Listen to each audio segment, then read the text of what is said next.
So what we're doing today is I saw this new event that's happening.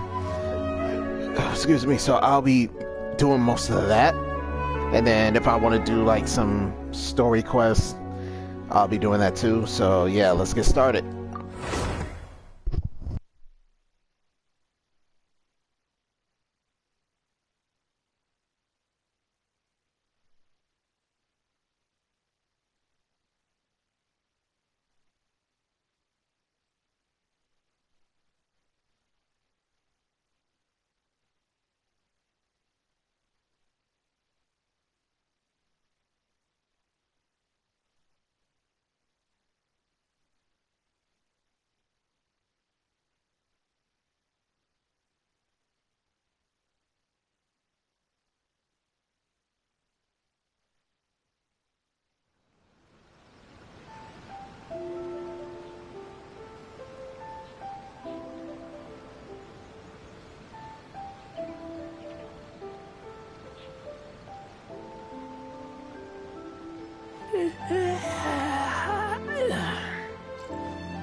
Who would have guessed that rebuilding the Jade Chamber would draw out such a massive monster?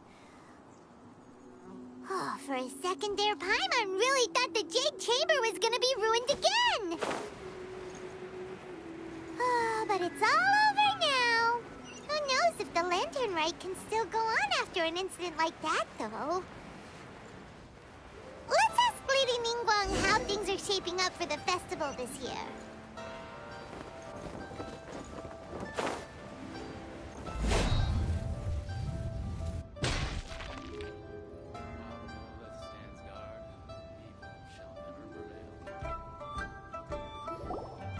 Send this report to the Ministry of Civil Affairs and have them delegate each of the tasks on the list to the appropriate departments. Also, be sure to tell them that though the Lantern Rite may be complicated, everything must be done properly. Hello, Lady Ningguang. It's us again. No, of course not. You are my honored guests. And given the looks of you two, I presume that you're here to celebrate the Lantern Rite? That's right. So what's on the agenda for the festival this year? As always, there will be a variety of activities taking place. Oh, but there is one of particular interest. The Ministry of Civil Affairs is planning a fireworks show this year. It should certainly be worth your time.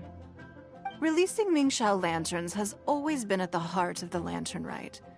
But with all that has occurred in Liyue as of late, I think the people of the city need something to warm their hearts. A feeling of everyone coming together in solidarity.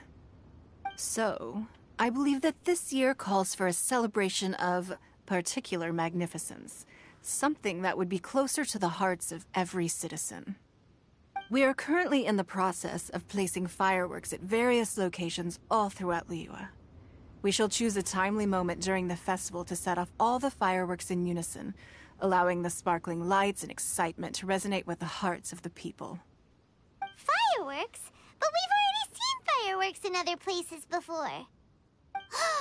Is there something special about the fireworks in Liyue? Fireworks were originally developed alongside many other inventions here in Liyue. When our ancestors first created fireworks, they were originally known as firecrackers. Their bright flashes and loud sounds were often used for warding off beasts or as warning signals to other people. In those days, it was difficult for people to contact one another while out farming the land, so they would carry firecrackers with them to give signals when necessary. But people's lifestyles began to change after Liyue Harbor was founded. They no longer had to travel out of town to tend the fields anymore, so the use of firecrackers for emergencies also began to dwindle. But through our local customs, the pioneering spirit of the firecrackers has been passed down to this very day.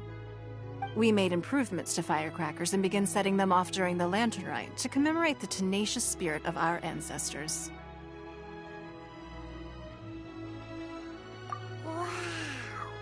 Everything has so much history in Liyue! As I'm sure you already know, everything on this land accumulates history and value as time passes. That is the nature of Liyue. I've left Kuching in charge of the fireworks show. If you're interested, why don't we pay her a visit together?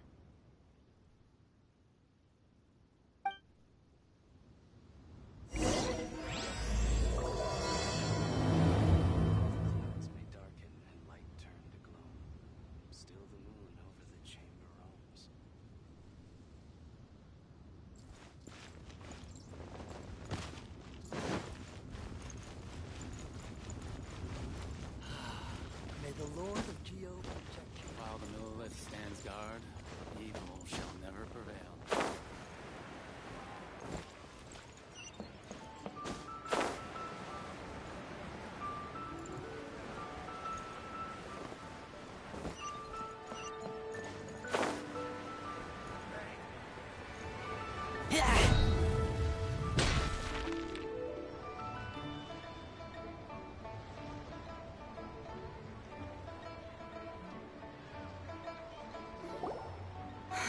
We need to add a few more locations for launching fireworks.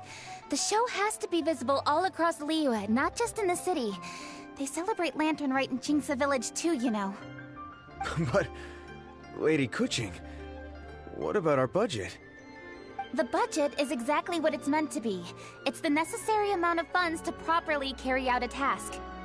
If you think the current budget will not suffice, then we'll simply have to apply for more funding from the Ministry of Civil Affairs and wait for their approval. Our aim is to organize a memorable Lantern Rite. The budget is there just to facilitate planning. We mustn't lose sight of our goal. Yes, Lady Kuching.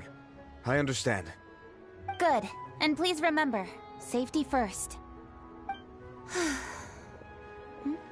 Oh, it's Ningguang and the Traveler.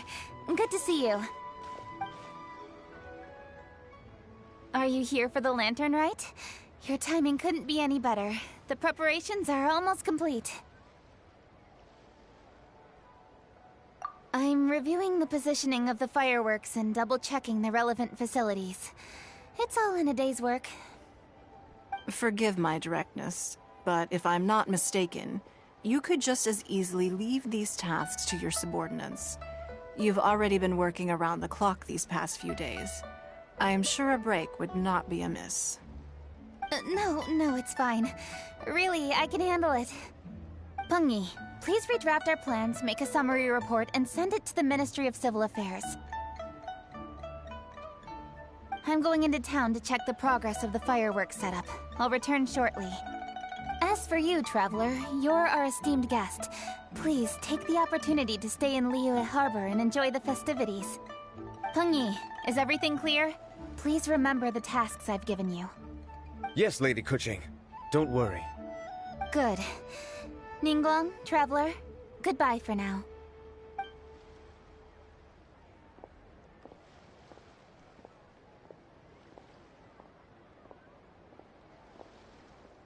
Please, excuse me, Lady Ningguang. And, Traveler. I must get going. Lady Kuching told me a great deal of information, and I have to write up the plans from scratch again, so time is of the essence. Oh, one moment. I almost forgot. Here, Traveler. This is a launch tube. Lady Kuching said you may be interested, so she had me keep one to give to you. Someone with good handicraft skills should be able to use this to design their very own fireworks. You should try it when you have the chance.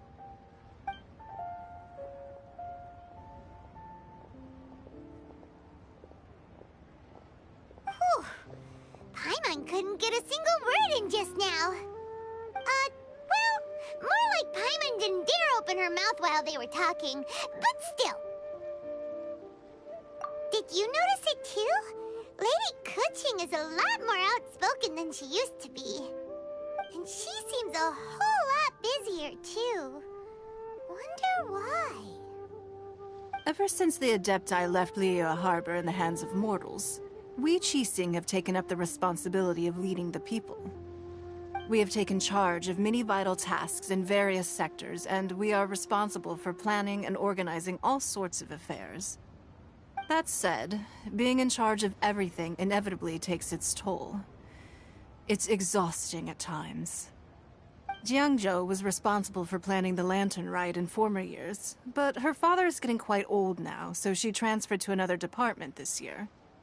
In the end, the Lantern Rite planning was left to Kuching and myself. I am the head organizer, while Kuching is responsible for the highly anticipated fireworks show. Such an important event should be entrusted to the most qualified candidate. Kuching is disciplined, yet passionate about her work, so she's naturally the best fit for the job. She's definitely disciplined. No doubt about that. Absolutely. She is strict with both herself and others, to the point that she can even become overly involved at times. She's worked several days without a break now.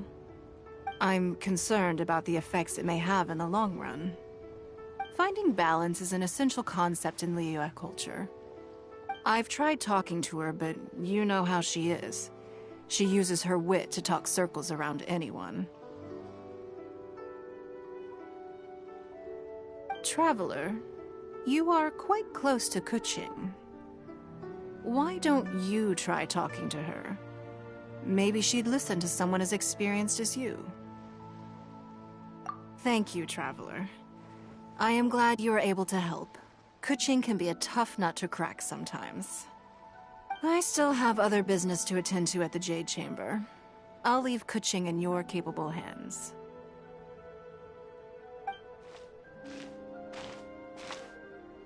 Are you sure you can really persuade Kuching to take a break? Even Ningguang herself couldn't manage to convince her.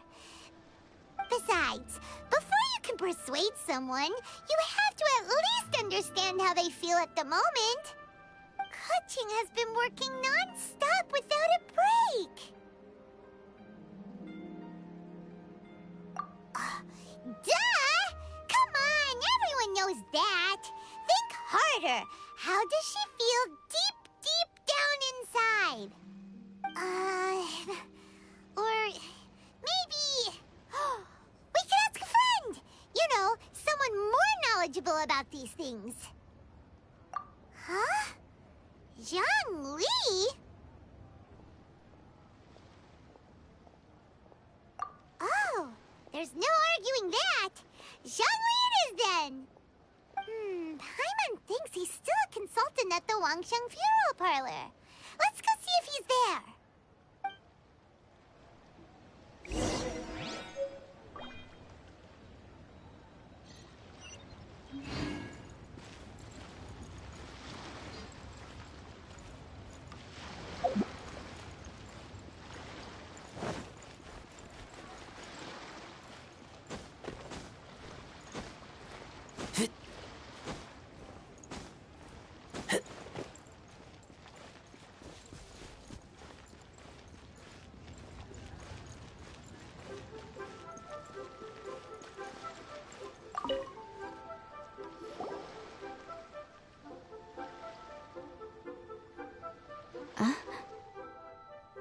Hello.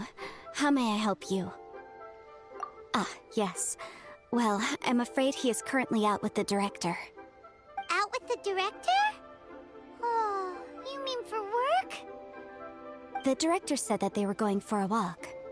If you'd prefer, you could go look for them at third round knockout. I've heard the director often goes there to do, promotion.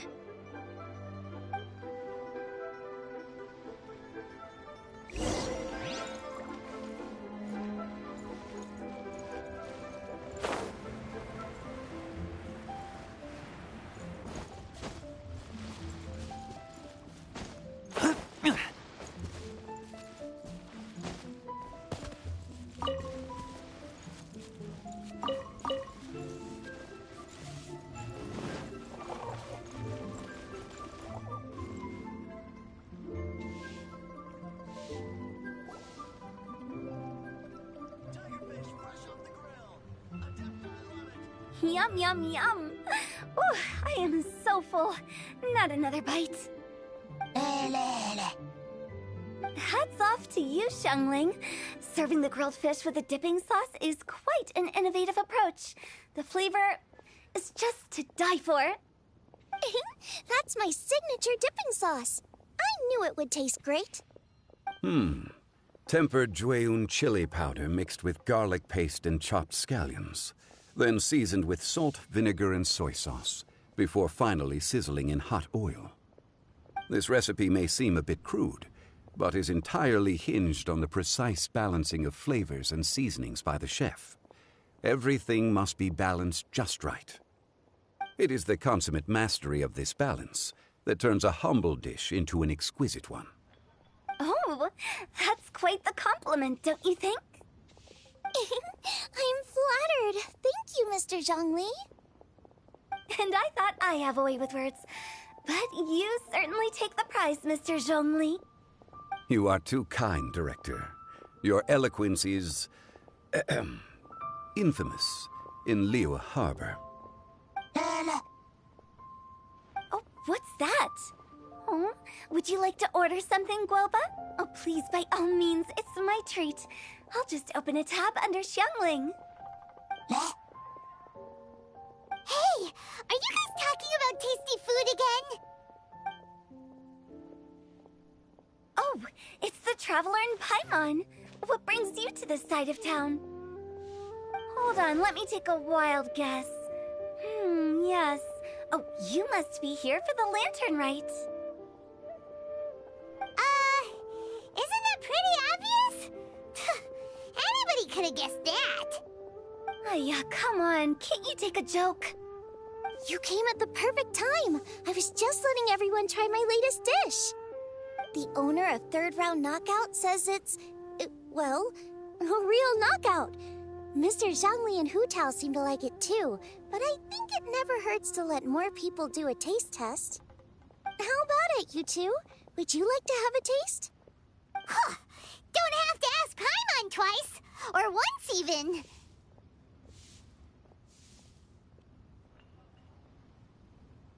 Huh? You mean we're not gonna try any? Oh, fine. Let's get down to business. We meet again, Traveler. I trust your journey is going well?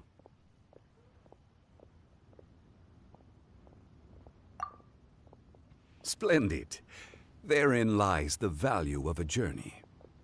So come on, why are you looking for our good consultant? Do enlighten us. And just in case you were wondering, we're on business too. We only tried Xiangling's dish since we just happened to be here. Business? What kind of business would the Wangxiang Funeral Parlor possibly have during a festival? Even during the most joyous of holidays, life still follows its natural course, does it not? Is that really so surprising? But there isn't need to be alarmed. It's just a nice day today, and I thought we could go for a walk while doing a little promotion for our business. Oh, you could go ahead and chat away. Xiangling and I will go have some tea with the boss over there. Oh, Zhongli, please come get me when you're through here. Of course. I'll see you later, Director. Now then, traveler, what brings you to see me today?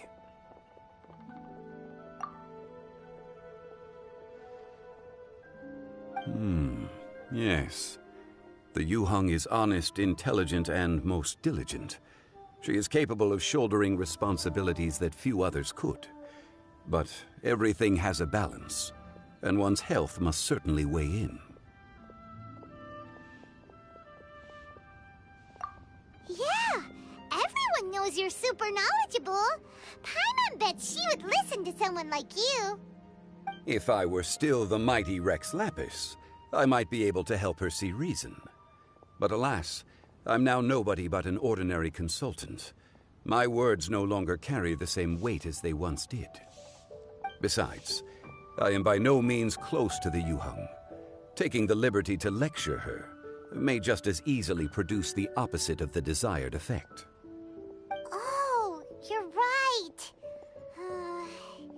Then what should we do? We could take a more subtle, indirect approach to the matter, such as telling a story that resonates with her, containing your message conveyed within it. Such a story can be achieved by referencing topics from her daily life. The story could prove even more effective if you weave in something about someone close to her. Paimon doesn't really get it. I knew you'd understand what to do. Well done, traveler. Go collect some source materials for your story. Of course, I can always provide you with my advice, if needed.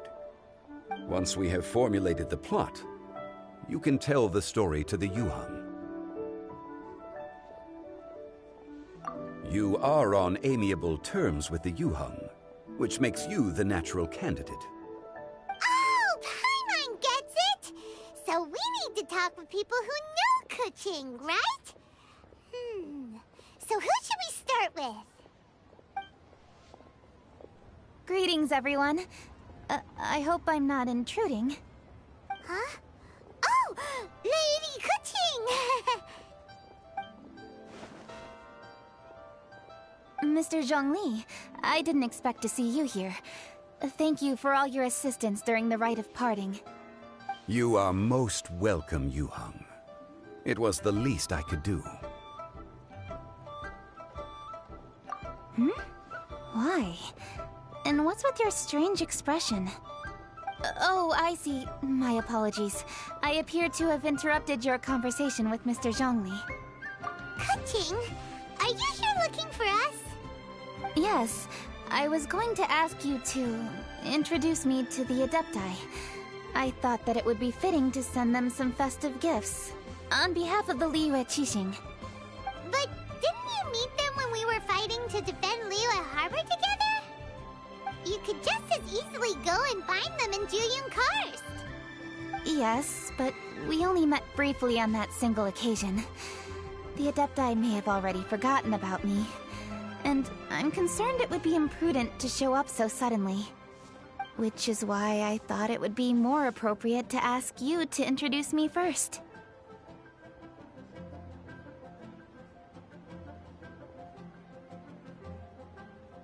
Unfortunately, Ganyu is on leave at the moment, so I'm unable to get in touch with her. I'm afraid I'll still require your assistance. So you even have to run around delivering gifts in person? It sure doesn't seem easy to be a Qixing.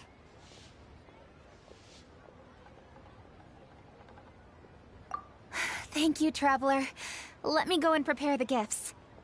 I'm sorry to make you run errands with me during our big festival. I promise to make this quick, and I'll be sure to get you back in time to enjoy the fireworks show. Huh? Together? All right. I'll go to see the fireworks with you once I've finished my work. Speaking of which, Mr. Zhongli, the fireworks show will be particularly exciting this year. Please, don't miss it. Ah, yes. Thank you for your kind reminder. I should be going now. Traveler, please come find me at the Jade Chamber once you're ready.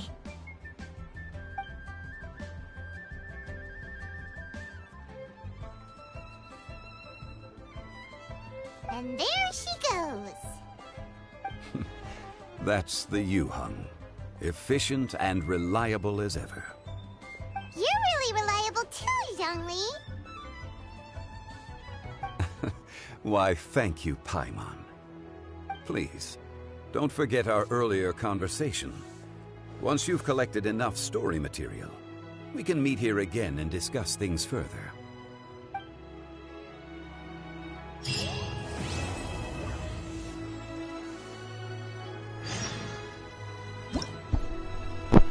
What's up, man?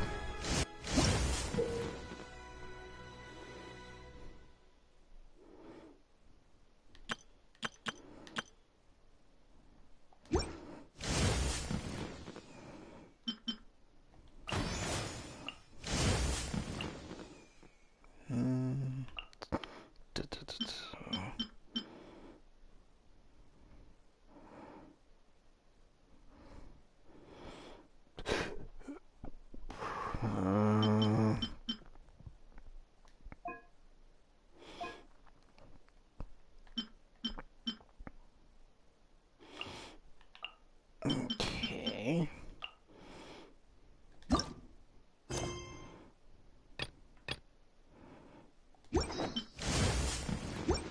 Okay. Oh, that's easy.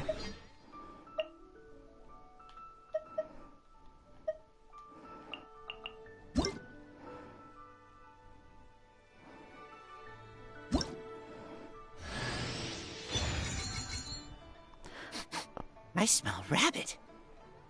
Oh, outfits. I'm like, what are these? Well, I don't have her yet, but whatever.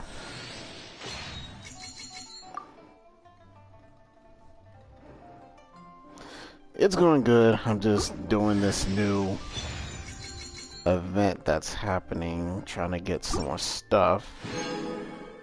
Oh, okay.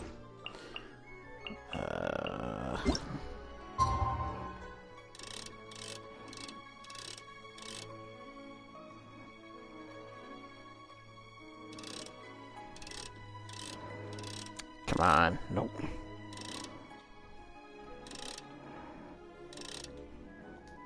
Yeah, screw it. We'll go from there.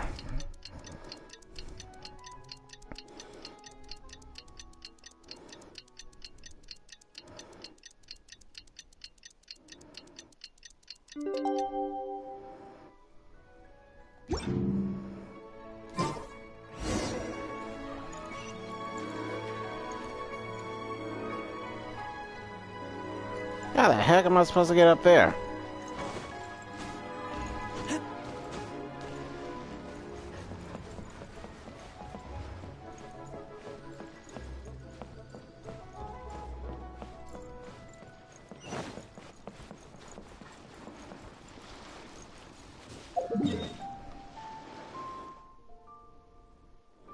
Oh, never mind.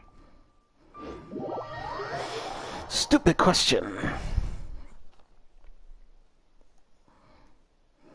There we go.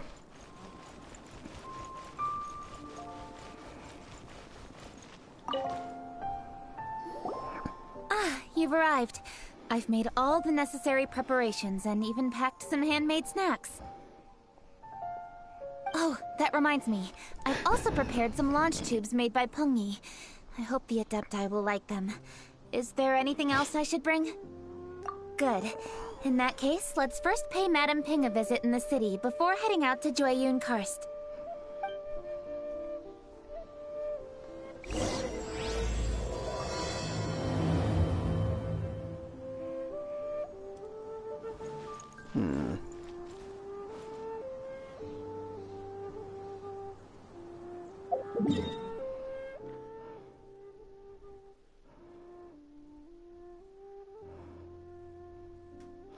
It's running fine for me anyway. I don't know how does it feel for everyone else.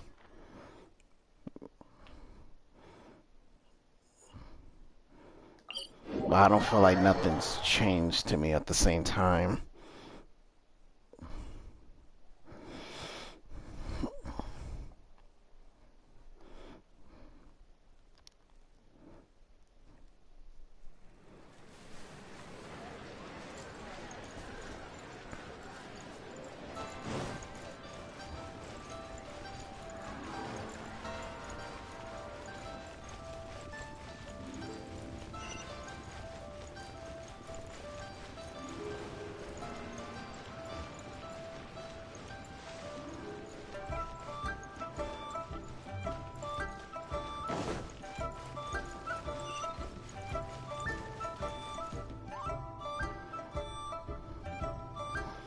festive season is upon us. This is no time to be running hither and thither. You should relax and enjoy the season. I get it, Granny, but you know, having lots of clients is a good thing. I'm sure it is, but really, child? Who could be seeking your help during the lantern rite? You'd be surprised. That's a good question. Since I don't have every character, I'm not really sure at the moment. Madam Ping! Happy Lantern Rite! It's a pleasure to see you again, Madam Ping. How are you? Oh dear, well, look who's here. I'm so glad to see you all in time for the festival. Hello, traveler. Long time no see. Oh, and Lady Kuching is here too. The Jixing have prepared some small gifts for you to celebrate this festive occasion. There are some seasonal goods, 2 bolts of fine silk, and some exotic flower seeds which I picked specifically for you, Madam Ping. I brought all the lighter gifts with me, but the silks are still on the way. I just submitted them for delivery, so I'm sure they'll arrive in good time. Please, accept our humble gifts. I hope you'll find them to your liking. Wow, those gifts sound marvelous. Please be sure to thank the Jixing on our behalf. Yes, how very nice of you. I'm sure the flowers will be most beautiful if you personally selected the seeds. Thank you very much, Kuching. Please, enjoy them. We intend to visit the other Adepti as well, so I'm afraid we must be going now. I presume you mean Cloud Retainer and the others? Yes, they should be over in Jueyun Karst. By the way, I've heard that you designed all the street decorations yourself, Kuching.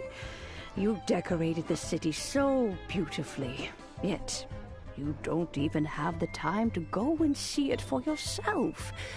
What a pity. Yanfei really enjoys spending time at the festival. You'll find her wandering around there whenever she can spare a moment. Come on, Granny. I wasn't wandering around. I was providing essential consultation to my clients. Oh, is that so? Were you also holding consultations with clients while you stood in front of the grilled tiger fish stand for all that time? As a matter of fact, I was helping them calculate the prices. It's not easy, you know. I had to check a lot of different items. That's right. There are no holidays in my line of work. I have to be ready whenever my clients need me. That sounds exhausting. Oh, Paimon can't imagine a life without holidays. Well, though there are no set holidays, I do get to decide on my own schedule. I can always budget some time to relax. Otherwise, I would always look exhausted in front of potential clients. It'd be hard to land new cases after leaving a terrible first impression. Besides, what's the saying? Ah, yes. A rested worker is an efficient worker. I was there many times when I was supervising the festival construction, but I haven't been there since.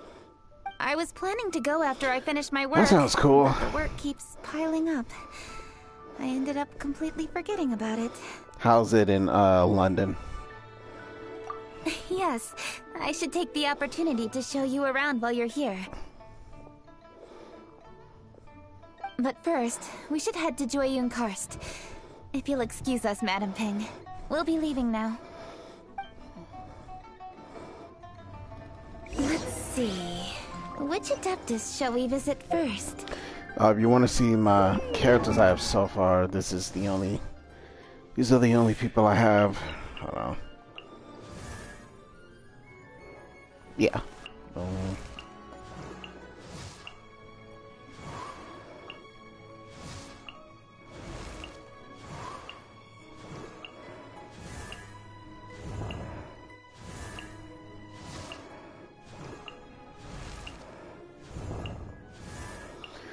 If I want to level up the other characters, I need the items. Let's hunt. From the bosses. Usually stays inside her abode, so she'll be super easy to find. Personal segment. Where am I going?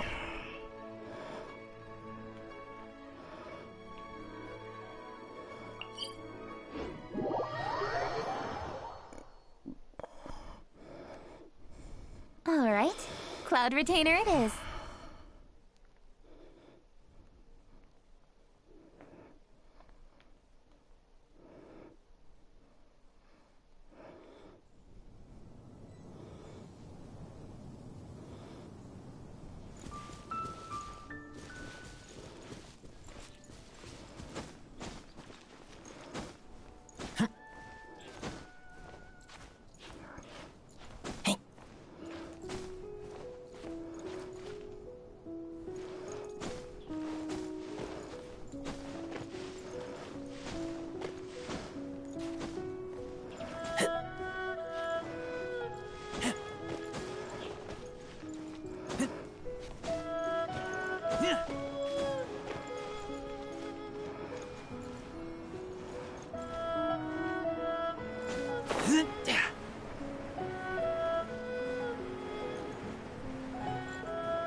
The festive season is fast approaching.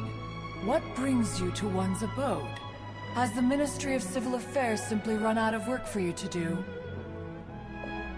Well, with Lantern Rite just around the corner, I decided it was a good time to take leave and pay you a visit. But, where are Mooncarver and Mountain Shaper?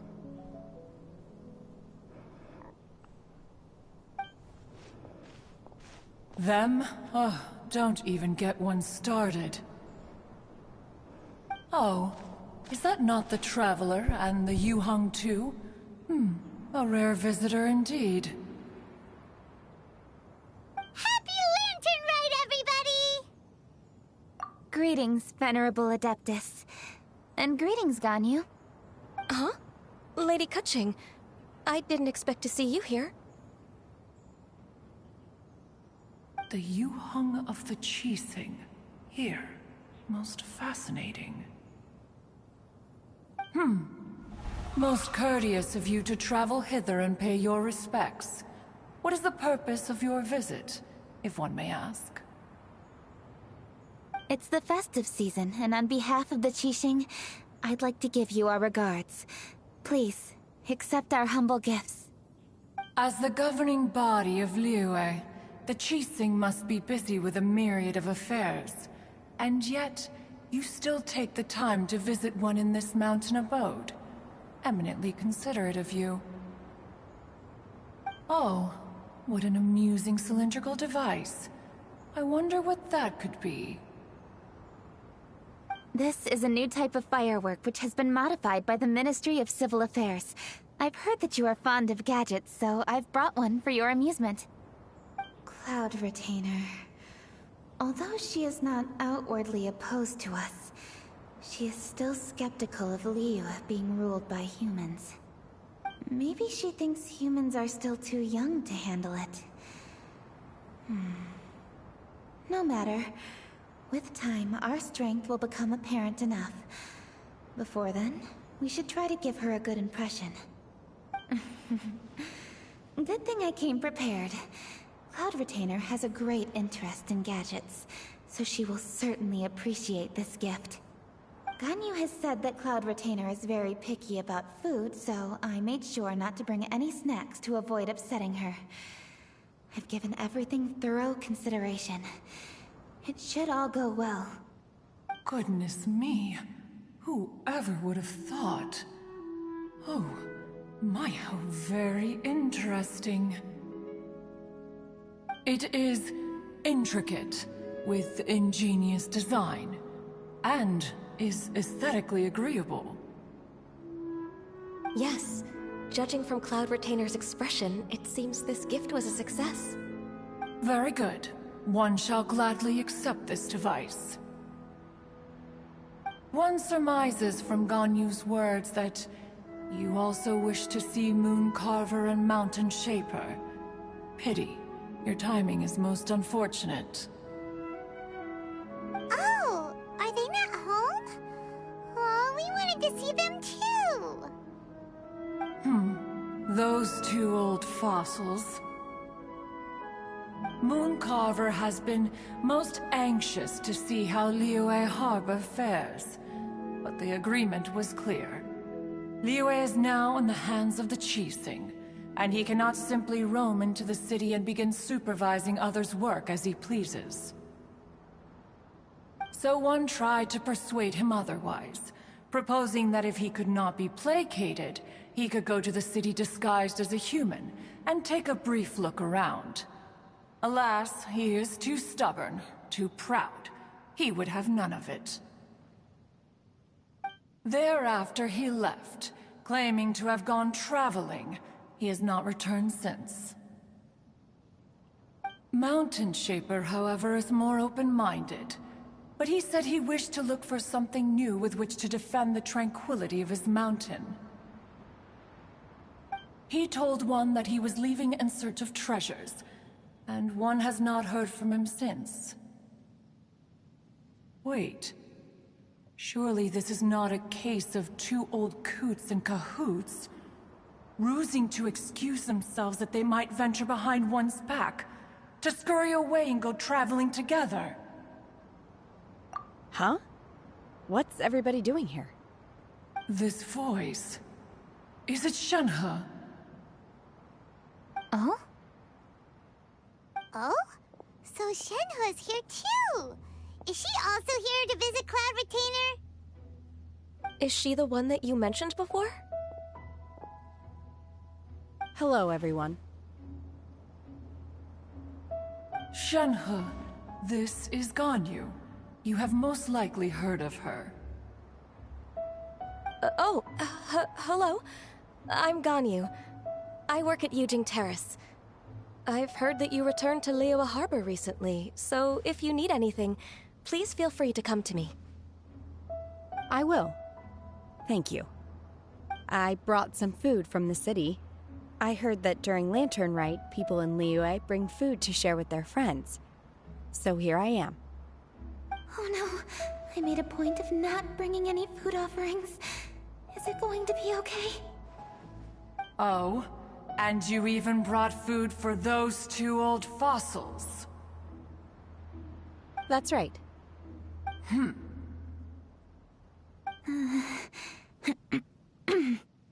After barely a few days in the city, you have learned so much. Thank you for these delectable edibles, Shenhe.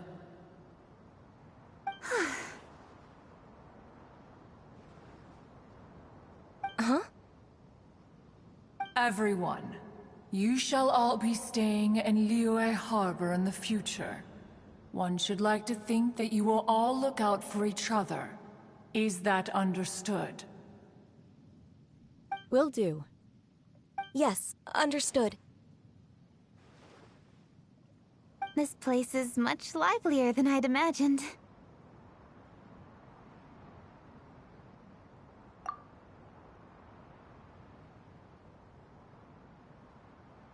The Conqueror of Demons? One has not seen him of late. Well, then he's probably not enjoying Karst. Let's go look for him in his usual spot, at Wangshu Inn! In short, one is the only Adeptus who has elected to remain in Joyun Karst for the festival. Had Ganyu not come to visit, one would likely have stayed firmly put in one's abode to resume research of gadgets and mechanics. I didn't mean to interrupt you. Please accept my profuse apologies. Why the sudden solemnity? It would certainly not be the first time one has been interrupted on your account. As a youngling, you did so love to scurry around the place while one's attention was monopolized by mechanisms. You were especially drawn to a certain implement one had made. Oh, what was it? Oh?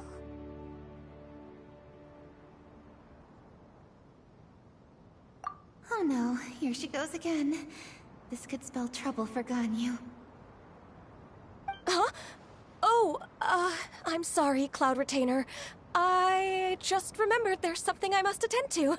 I should be going. Oh, why the sudden haste? With the Yuheng present, why not settle this matter here and now? No. It's something very important. In fact, I must see Lady Ningguang about it immediately. A matter so pressing that you must find Ningguang in person? Yes. Ningguang and I have different scopes of work, you see, and Ganyu has to report to both of us respectively. It's indeed not easy for her. Lady Kuching is trying to help me. Yes, that's right. I'm very sorry, everyone. I will take my leave.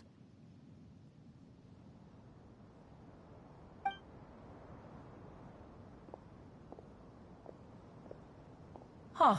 Gone already. That child, she has always been easily ruffled. One can sympathize, however. It is no simple thing to be a secretary. Nearly every matter in Liyue Harbor, momentous or trivial, passes through Ganyu's diligent hands. But even as an adeptus, she must never neglect her own health, lest she fall prone to exhaustion.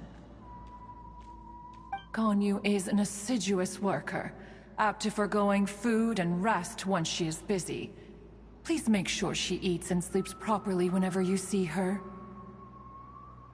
I will. Ganyu has always been a great asset to us. Her health is a priority, so I will take good care of her. The Yuheng, reliable as ever. It was indeed a wise decision to leave Liyue Harbor to you. We will certainly strive to live up to your expectations. As for these edibles, they do look delectable indeed. You may leave them here. Shenhe shall bring these into one's abode, and one shall pass them on to Mooncarver and Mountain Shaper once they have made their return. This firework has an intriguing design. One must conduct a thorough study of it. And one also wants to hear what Shenhe has learned in Liyue Harbor. Oh, yes. I have many interesting stories to tell. Let us chat while one scrutinizes this device.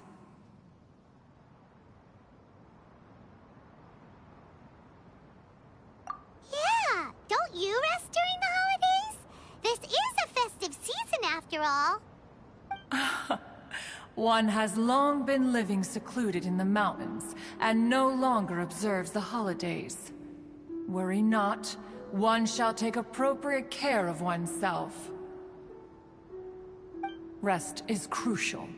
If one is too devoted to one's research and falls ill, one shall be in no fit state to test the devices personally. Is it really that important to test it yourself? Of course. As one sows, so do they reap. And the joy of reaping is what one yearns for. If one spends all that time working on a machine, yet forgets to test the outcome, that would be akin to a chef who never tries his own food, no? It is unwise to put the cart before the horse. Enough idle chatter, everyone. One must go and continue one's research. Come, Shenhe, this way.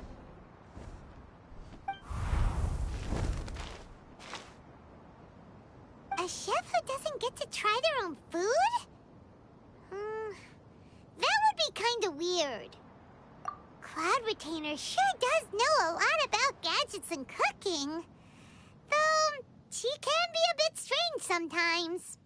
But then again, she is an adeptus. That's the wisdom of an adeptus. She takes good care of those around her. Though she lives in seclusion, she also manages to bring everyone together. A hermit who's more social than most living in society. What an interesting character. Traveler, Paimon, let's head to Wangshuin. Perhaps we'll find the Conqueror of Demons there.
Let's ask Vergoldet where the Conqueror of Demons may be.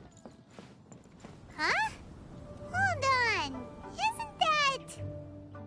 Dr. Baiju, here are the herbs. I've picked lots of them. Splendid! Let me pack up and then we can be on our way. Hey, you guys! What are you doing? Dr. Baiju wanted herbs, so I came to collect herbs. Lots of them. And Dr. Baiju came too. Traveler! Paimon! Oh, and Lady Kutching! It's a pleasure to see you all. We're here stocking up more herbs. Boo Boo Pharmacy always runs out of digestive herbs during the festival seasons. With Lantern Rite just around the corner, I thought we should get prepared. We came all this way to collect some herbs, and we've picked quite the assortment. We'll be on our way back to the pharmacy once the herbs are sorted. I certainly didn't expect to see the Yuheng all the way out here. I have some business to attend to here. Ah, I see. It's nearly time to celebrate Lantern Rite, and you're still running errands. Hardworking as always. I appreciate the sentiment, Dr. Baiju. I'm just doing my job.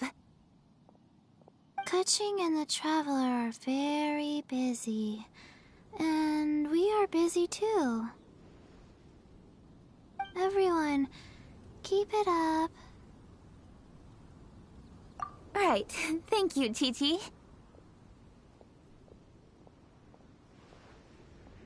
We shouldn't tarry here any longer. Take care, you two. 3. Traveler, let's go find Vergoldet.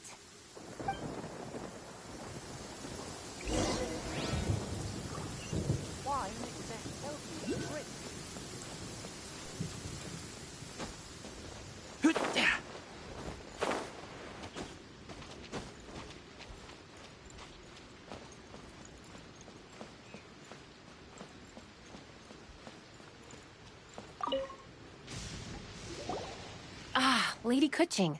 What a surprise. Is there anything I can help you with? No, thank you. I'm just wondering if you might know where the Conqueror of Demons is. Oh, we never inquire about Xiao's whereabouts. But if he's here, he would be up on the rooftop terrace. Please feel free to go up and have a look.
doesn't seem to be here.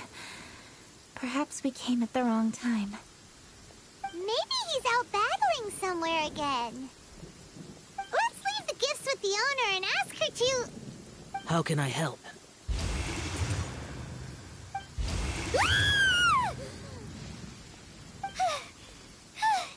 Where did you come from? You scared Paimon! Yes. Hello. I am Kuching, Yuhong of the Liyue Chising. The Yuhong. Yes. I saw you when we battled Osile. You are fierce with your blade. Anyway, we're here to give you some Lanternite presents. See? There's lots of tasty food! Don't waste your delicacies on me.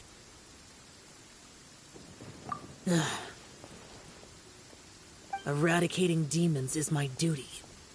You don't have to thank me. Karma is harmful to the human body, even if you have a stronger constitution than most. You should keep your distance from me when you can afford to. Hey, wait! Are you leaving? Aw, come on! Lanternite is almost here! Don't you want to take a break? Like I said before, I have no liking for crowds. I must remain vigilant of evil attacks, especially during the holidays. I will continue my patrol as usual. You should also exercise caution. And if there's any danger, good.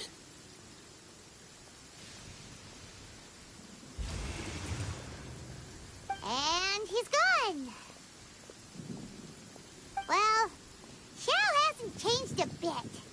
Wonder if he'll come and watch the fireworks this year, though. Alright, we've completed our visits with all the Adepti. Let's take a break downstairs before we head back into the city. Oh no. What should we do?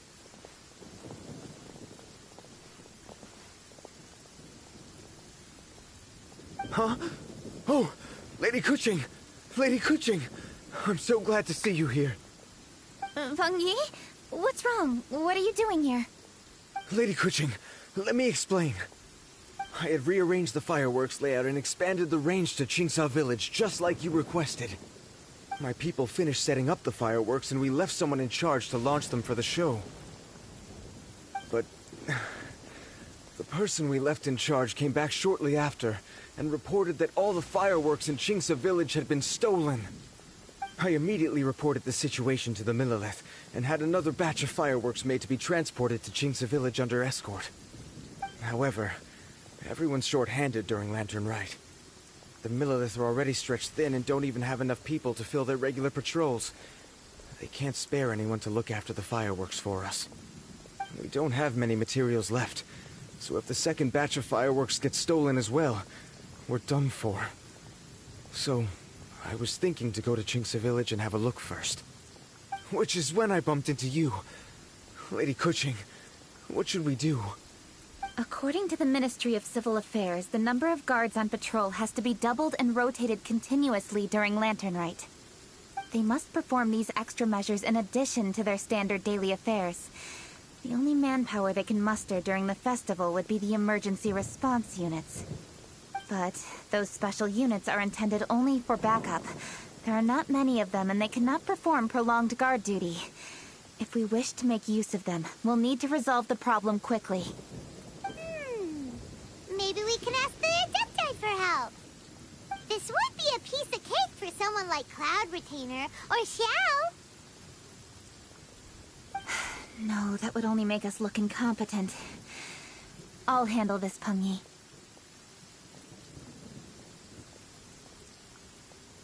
We can help too, Kuching. Thanks, you two. Actually, I have an idea. Let me make some arrangements. Peng Yi, go back to Liyue Harbor and get the fireworks ready. Then meet me in Qingsa Village. Traveler, come with me. Let's ask around to see what happened.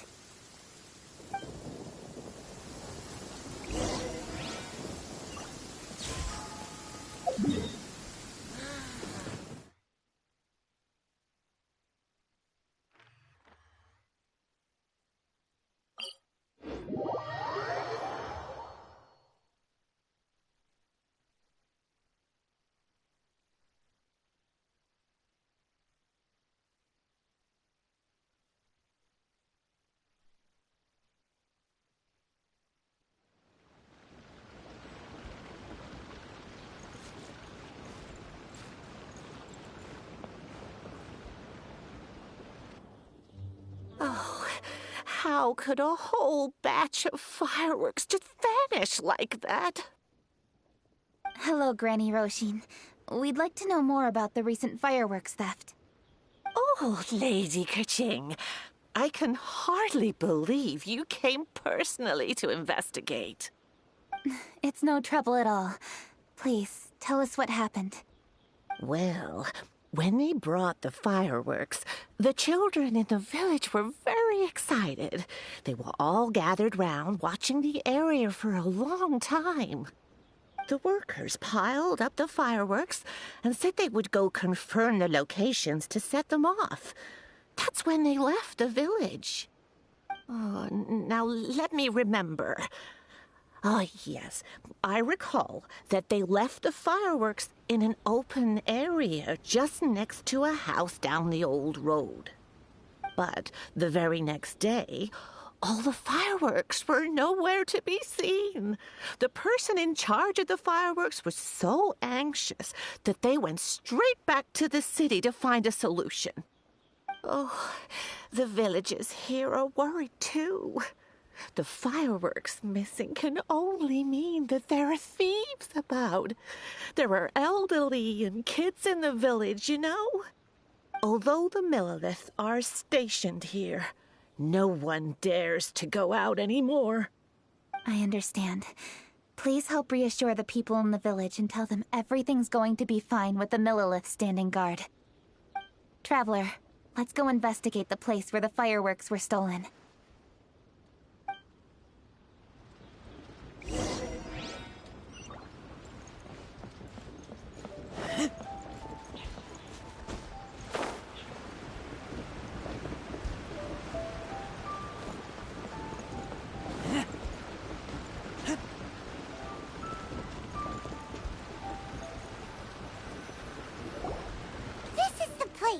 The fireworks were stolen here! The thieves must think there are mostly elderly and children living in Chinksa village, all too weak to defend themselves. Otherwise, they would never dare commit such a blatant crime. This is absolutely awful. We cannot let such a matter go unpunished. Let's see if we can find any clues here before we plan our next step.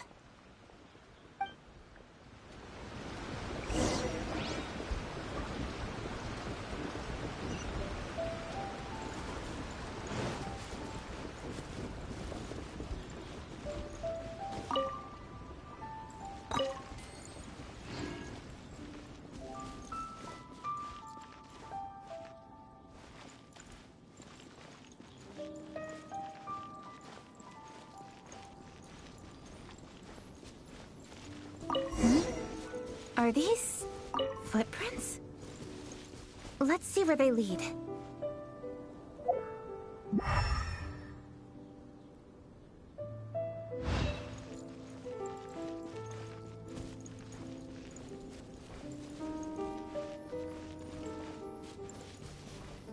The footprints continue here. Let's keep following them.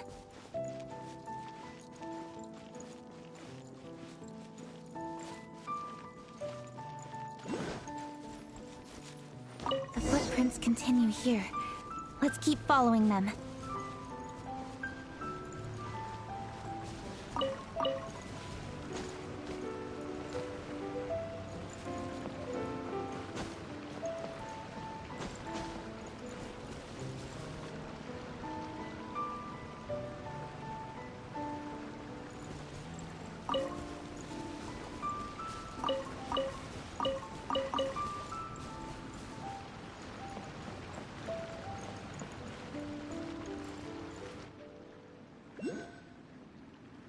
Sir, please. This is all just a big misunderstanding. A misunderstanding, you say? If so, then tell me, why are you hiding here? Please, good sir. This really is just a misunderstanding. I would never dream of getting anywhere near the Feiyun Commerce Guild shipment. Something's happening over there. Let's go have a look. Oh! The Feiyun Commerce Guild? It must be... Please, save your breath. Restrain this fellow! Tightly now, we mustn't let him get away. Yes, young master. I was sure it was an evil spirit. Turns out it's the treasure hoarders again. Xingqiu and Changyun! Hello! Well, hello, dear traveler. Our fates cross once again. What brings you here? Excuse me. Please, tell me what is happening here. Ah, yes. Allow me to explain. It so happens that every year during the Lantern Rite, the Feiyun Commerce Guild transports supplies to various villages outside of Liyue Harbor. Family rules stipulate that the supplies must be personally escorted by a family member. Because my older brother went last year, the duties have fallen to me this time around. Oh, so what's Changyun doing here? Changyun happened to be visiting, so I cordially invited him to join us for the journey. Oh, I see. But why did Changyun say he thought there was an evil spirit? I see that you are not familiar with the story of old. It is said that fireworks were once called firecrackers, and were used to ward off evil spirits and the like. In ancient times, Liyue was plagued by evil spirits. As people gathered together to celebrate the annual festival, the yang energy would intensify, and evil spirits were thus attracted to the fringes of the city by the strong scent. Liyue Harbor was under the gracious protection of Rex Lapis, so the spirits dared not enter the city. However, they still lingered near the city gates and pestered the passers-by. In order to drive the spirits away, people made firecrackers and lit them near the city gates. The flashes of light and loud noise successfully drove the spirits whence they came. This festival is now known as the Lantern Rite. It was my intention to travel around to see if there are any malicious spirits lying in wait for passers-by. Since I happened to have a shipment of goods to deliver, and our course was through the mountains, I naturally thought it best to have my thaumaturge friend traveling alongside me. Xingqiu said he learned the story about evil spirits from an ancient text. The text vividly describes the appearance and even the whereabouts of the spirits.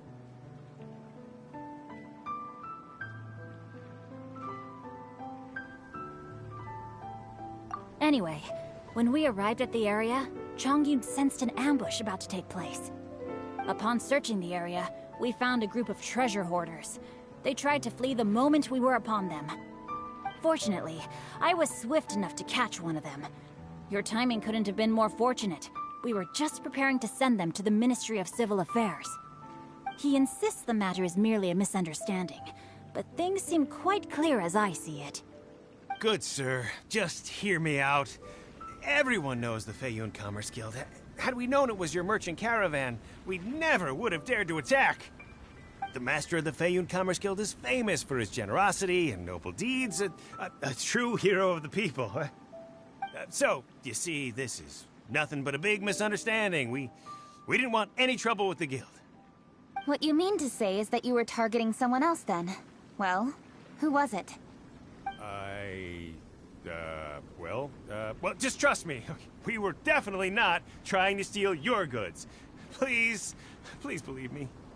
Master Xingqiu, I would like to borrow a few of your staff to escort the thief to the Ministry of Civil Affairs. As for the bounty, we will pay you afterward. It is my humble duty to uphold justice. No remuneration shall be necessary. Come then. See that this thief is taken to the Ministry of Civil Affairs. Yes, young master, leave it to us. You heard him. Take this man over there and make sure he's secured. Tie each of his fingers separately if you have to. He's not gonna pull anything under our watch. Wait a second. Please also deliver this message to the Ministry of Civil Affairs. It's very likely that this thief is related to the recent fireworks theft in Qingce Village. Make sure they have someone question him thoroughly. So the plot thickens. Is your task clear? We mustn't disappoint the Yuang. Yes, young master, I understand. We'll be on our way.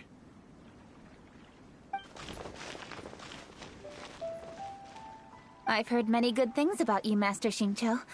Thank you for your assistance. I hardly lifted a finger. Think nothing of it. Everyone, my intuition tells me that there could be more than one group of treasure hoarders in this area. More than one group? Oh, you've got quite a keen eye too, Changyun. During our search, I found scattered sets of footprints differing from those on the road. There may still be other treasure hoarders waiting to ambush passers-by. When I was chasing the treasure hoarders earlier, I noticed that they were nearly unarmed and very few in numbers. If they truly intended to ambush the Feiyun Commerce Guild, they must have overestimated themselves. If you ask me, they didn't seem to be staging an ambush, but rather it appeared as if they were waiting for someone. It appears they may be the thief's accomplices. They were probably hiding here to wait for the stolen goods. What exactly are the stolen goods, if I may ask?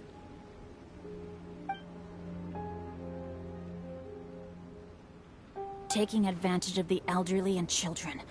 What a loathsome group of criminals. Lady Kuching, don't fret about manpower.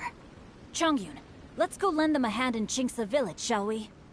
Yeah, just leave it to us. We can handle a bunch of thieves. Thank you. That will help alleviate the crisis in Chingsa village. Unfortunately, the footprints we were following end here. I don't know where we should go next. It seems we were only a moment away from catching all the treasure hoarders. Aww. Kuching. Thank you. Master Xingqiu, I'll leave Chingsa village under your watch. Most assuredly, Lady Kuching.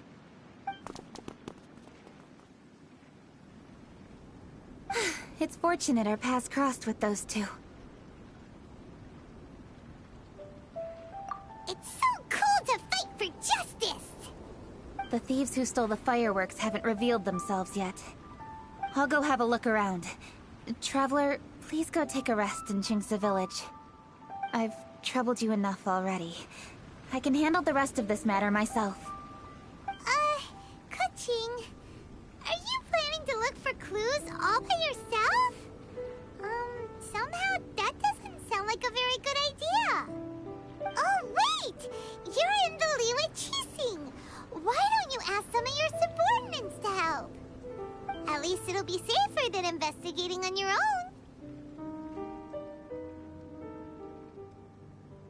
Yes, I agree, but we are short-handed at the moment. I can handle these trivial matters myself. The fireworks that were transported to Chingsa village were quite bulky. They couldn't have gone far. Way I see it, if they were clever enough, they would conceal the stolen goods somewhere and then come pick them up later. All I have to do is find out where they hid the fireworks and then return to the location with reinforcements. Don't worry. I am not reckless, and I won't carelessly alert the thieves. You can certainly trust me by now. Well, when you put it that way... It's settled then. Traveler, Paimon, please go get some rest. I'll go find you in Chingsa village when I'm done.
need a more physically demanding job.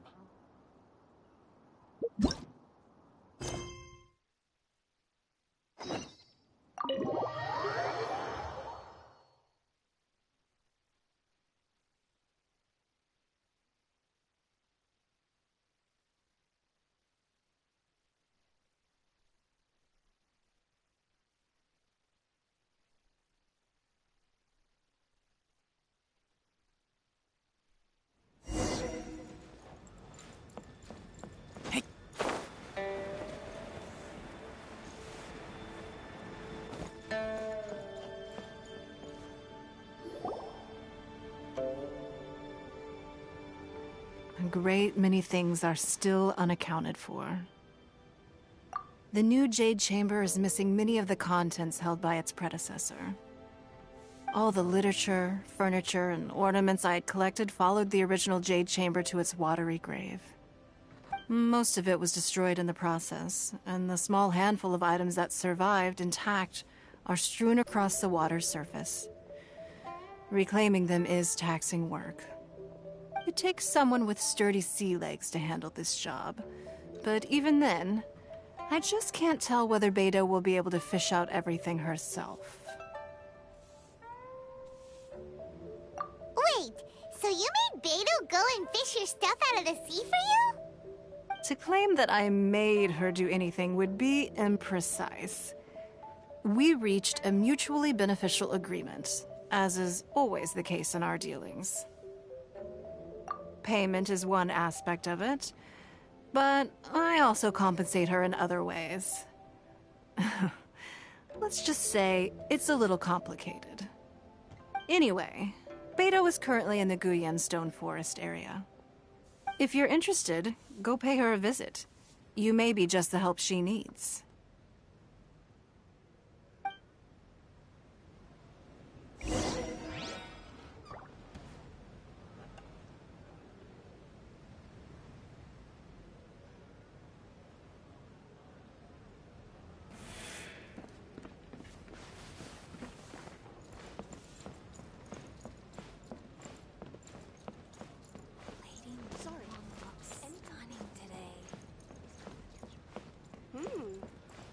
This gives good market insight.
Ningguang, you're really trying my patience. I'm sorry, but if the Jade Chamber smashed into smithereens when it hit the sea, then so did everything inside it.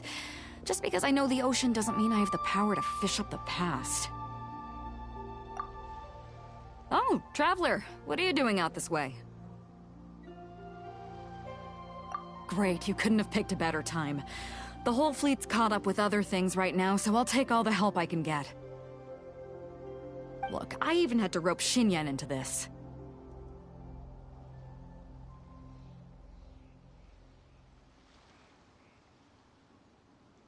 Yeah, what's the occasion? Did you come all the way out here to do a performance? You bet I did. Nothing official, mind you. Beidou wanted to hold a feast on board, and I agreed to come play a couple of tunes. But all that went out the window when someone showed up saying they were one of Ningguang's secretaries. They called Beidou away. I think it was Bai Wen or Bai Xiao? Well, it was Bai something. Anyway, Ningguang apparently came up with the bright idea of me going out on the sea and salvaging a bunch of her old valuables. She seems pretty willing to shell out for it, too. Well, at the end of the day, the price was right. So, yeah, we took the work. Now, if we're gonna go trawling for trinkets, we're gonna need a smaller vessel. All the available boats have been dispatched already, but by the looks of it, we're still one short. Say you have your own vessel, do ya?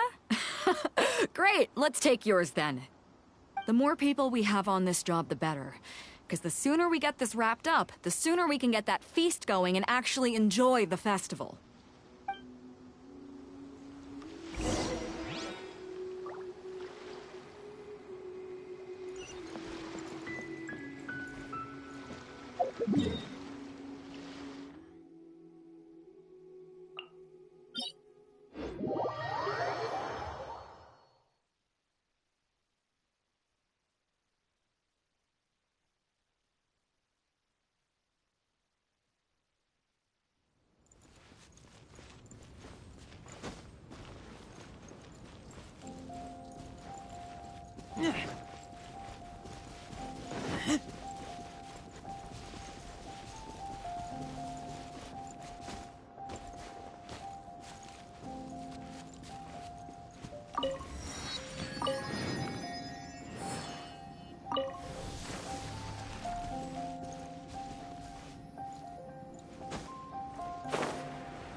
So, this is it? This is your boat? It's really, compact. But it works. It's about the right size for sweeping up junk from the water's surface. The only thing is, we're packed in like sardines here. There's nowhere to put my guitar. Xinyan, your axe is getting a little too close for comfort. Oh, whoops! Let me try to move that out of your way. Hold up, are those treasure hoarders? We don't usually see these guys out at sea. Could they be here for the same reason as us? Come on, Traveler. Steer us a little closer.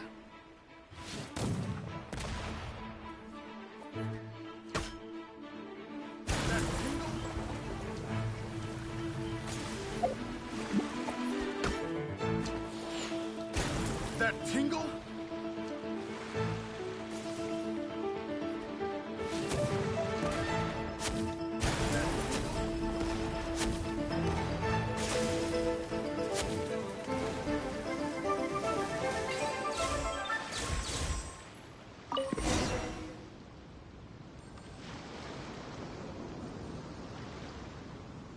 Huh? Why are they headed back to shore? To reconvene with their posse, I'll bet. Speed it up a notch, Traveler. This is a chase now.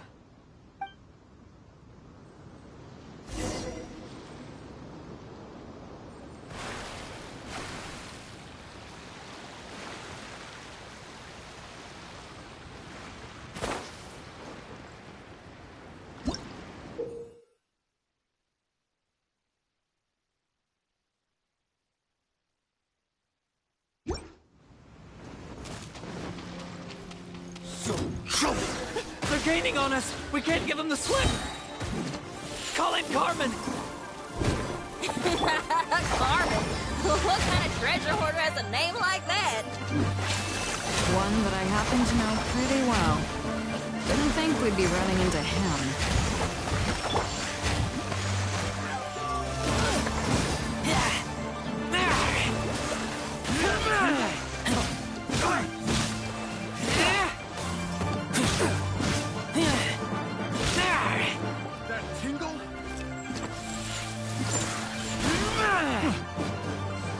Have a little taste. That tingle? Punishment! Judgment!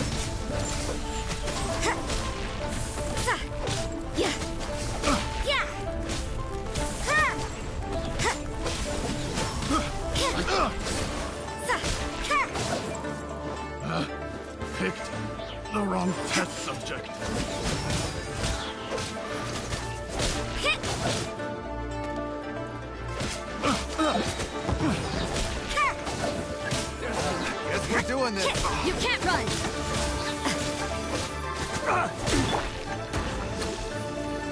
Hold the line! Light!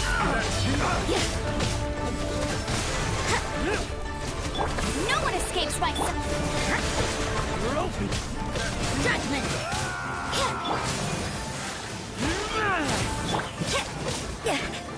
You...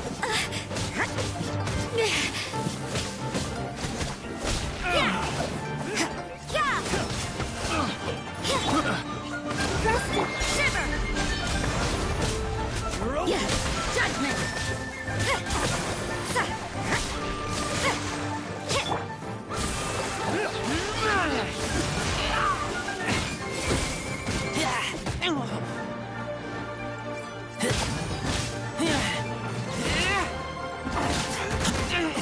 You're open!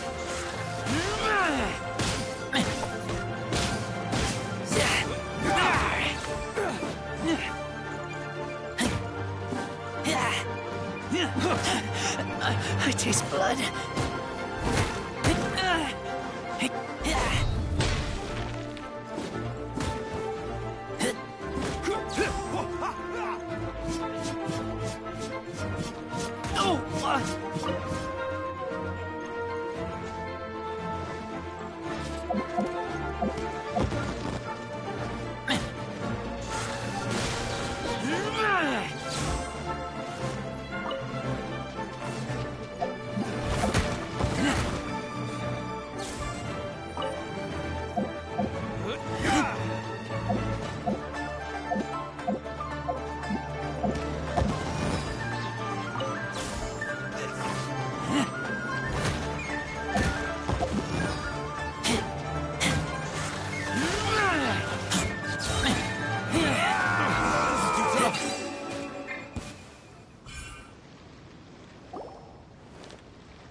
Stop! All of you!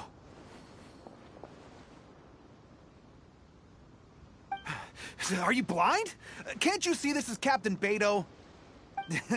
Captain Beto, it's been a while. Still fighting fit, I see. I guess it has been a while, Carmen. You're looking a little worse for wear. Maybe if you did your own dirty work rather than dispatching your minions, you wouldn't be so out of breath right now. How you jest, Beto. Very amusing. To get serious for a second, though, I'm gonna be needing all of this. So put everything down, and I won't cause you any more trouble. Of course, of course. Whatever Captain Beto wants. You heard her, people. Drop the goods. Here you are. It's all here. So, we'll take our leave now? Wow, he did what we asked without a second thought. Couldn't run off quickly enough either. Don't waste any more time on them. We've still got salvaging to do. But we should load this stash onto the boat first. Come on, Traveler, help me out here.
Hey!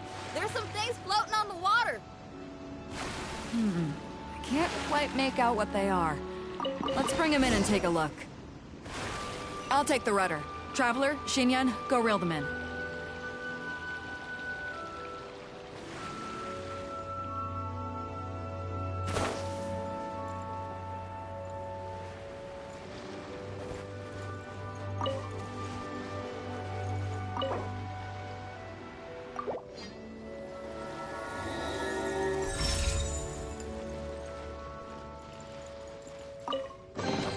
Empty chest.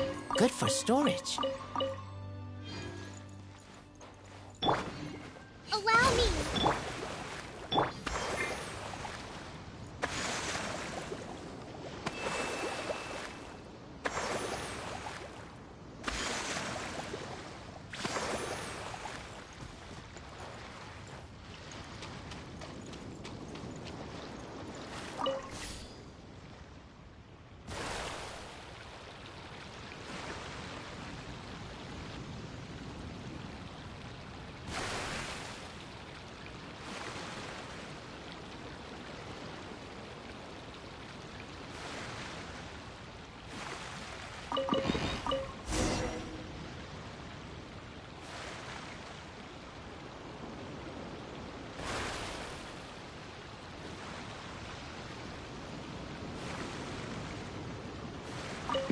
Hey!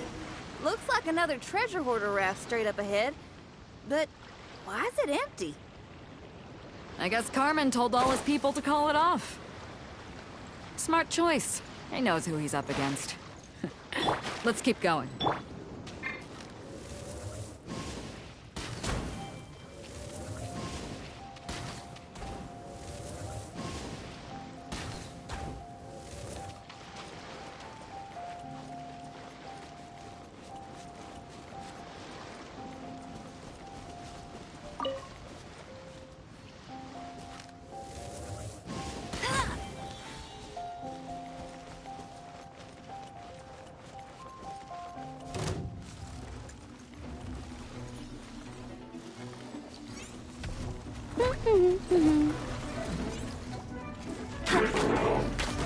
Bet you can't keep up with me.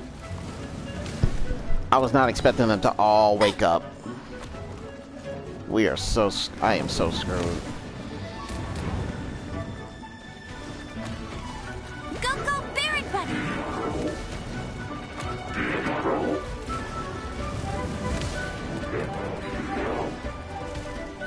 No escape! That's cheating! Ugh. Oh my god. Not so hard! Torque, bring refuge!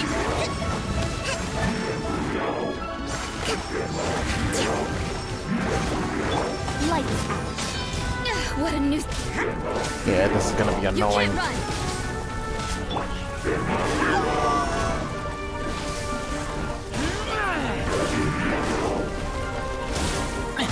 This is retarded.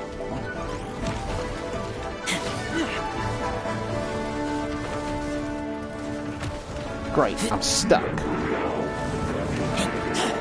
I taste blood.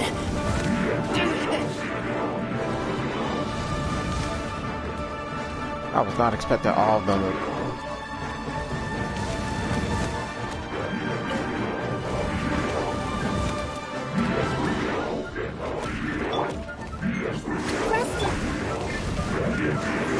Keep back! Can't breathe.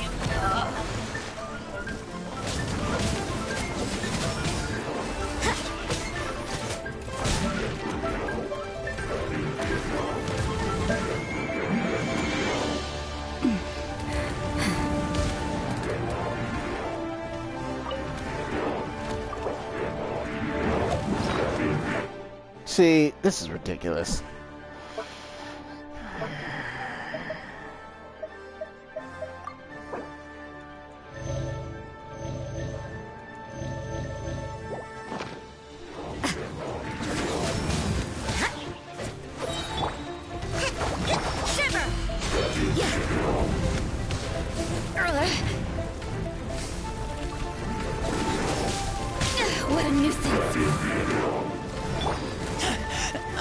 taste blood. Keep back! Maybe this is just fate's dark design.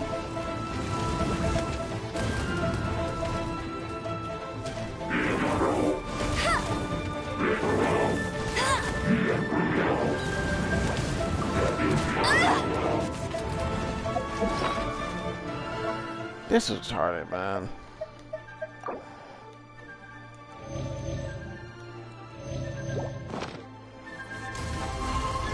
That's cheating!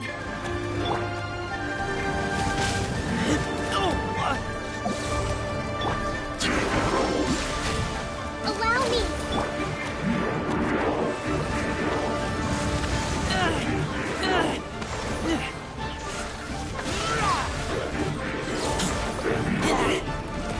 And they're gonna be chasing me too.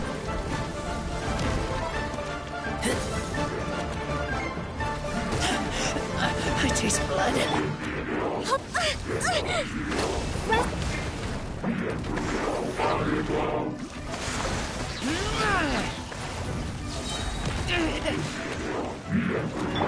No one escapes my sights!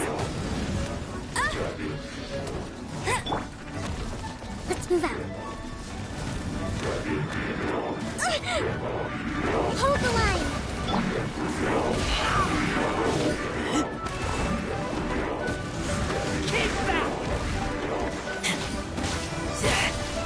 Bro, fuck off.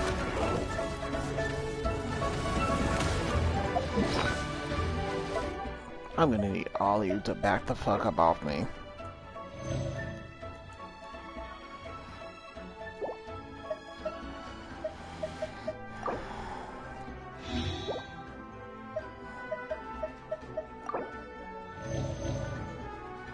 I knew I should have chosen Beto for this.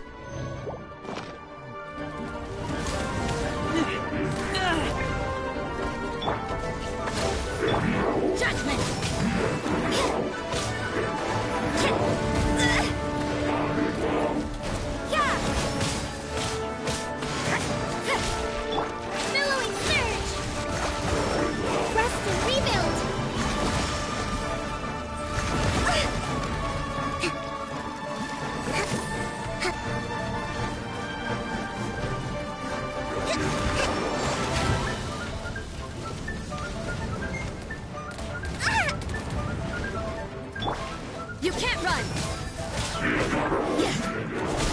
What a nuisance!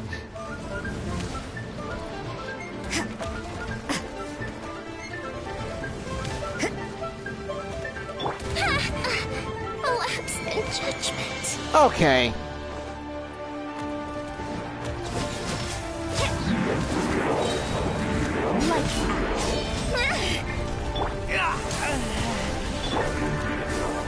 Judgment!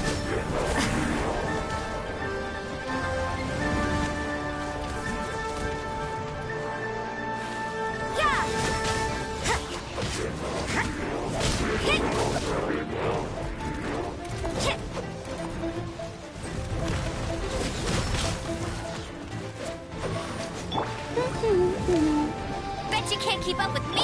Judgment!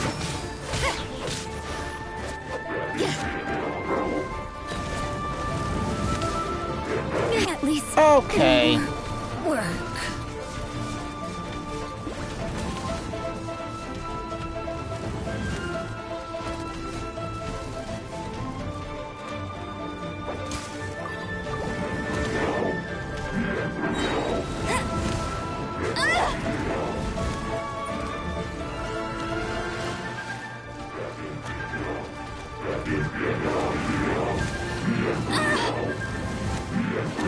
Move! Oh my god.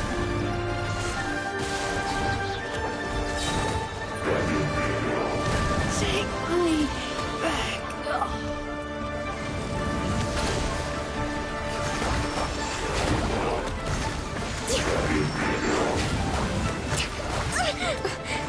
Are you fucking kidding me? All of them. Every last one of them just jumping me. Okay, I fucking hate you. I know I should have chosen Beto. Well, I'm gonna choose her now.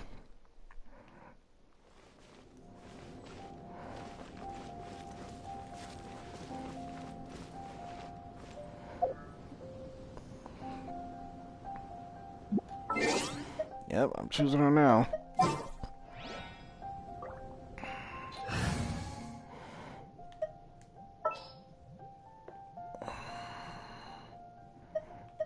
Come with me.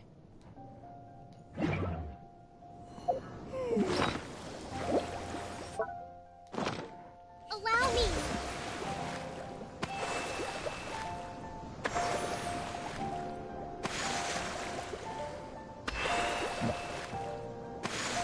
4 of them on my ass.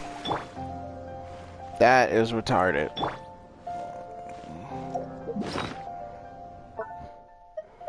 That is retarded. 4 of them are on my ass.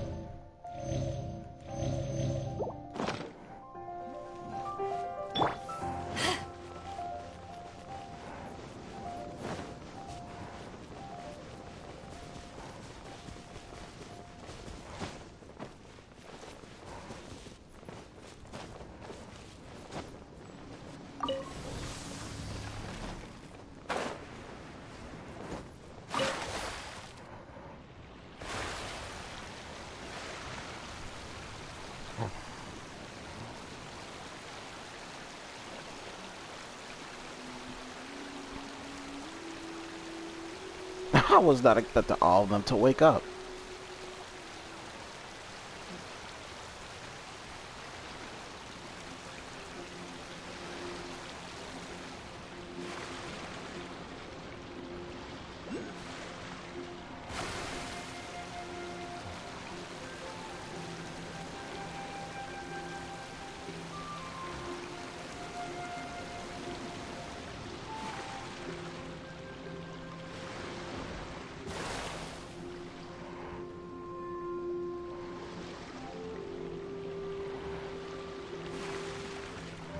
God damn it.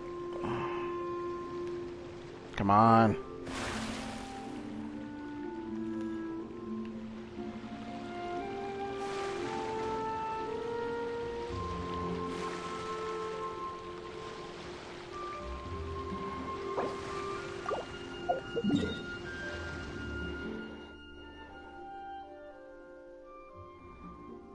Yeah, I completely went the wrong way. Where am I going? Because I'll have to go. Yeah. Let's try that again.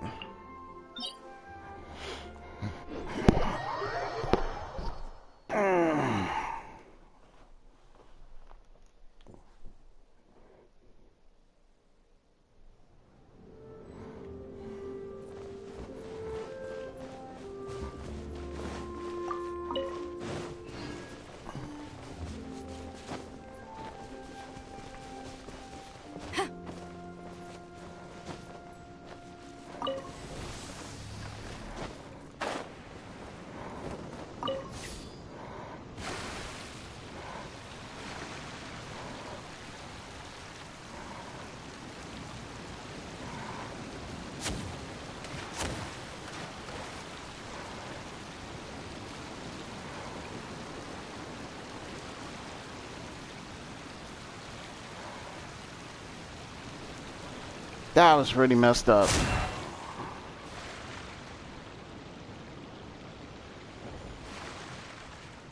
Whoops.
Yeah, I don't think I want to pull that stunt ever again.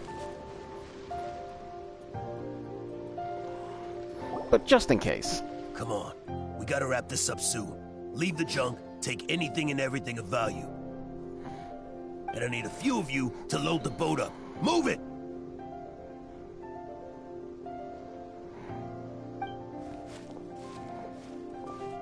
Whatever you're about to do, don't. And whatever goods you're holding, they're mine now. Beto? What are you doing here? I might ask you the same question. I mean, what does it look like? We got lucky. Found some treasure floating around in the ocean. If you see anything you like, it's yours for the taking. A token of our esteem for the mighty Captain Beto. Is that right? Well, good. I'll take it all. Come on. Be reasonable here. Me and the guys have been busting a gut gathering all this up. You gotta leave us a little something, surely. Let me make this crystal clear. These things do not belong to you, and they never will. So you're gonna put them down, and then you're gonna get as far away from me as is physically possible. That's a little, hey, why don't we start over here, huh? You see, we... Huh. Sounds a lot like you're stalling to me. Talk is cheap. Let's settle this the old-fashioned way.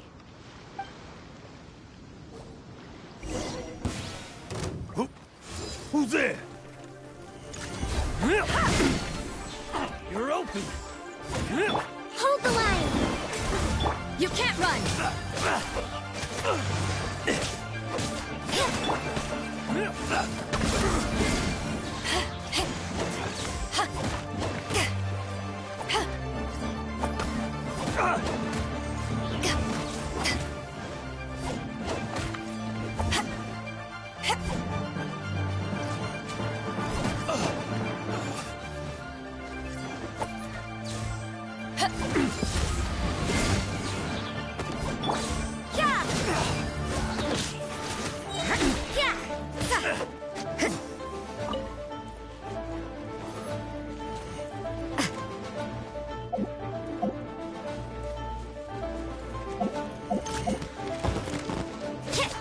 You can't run!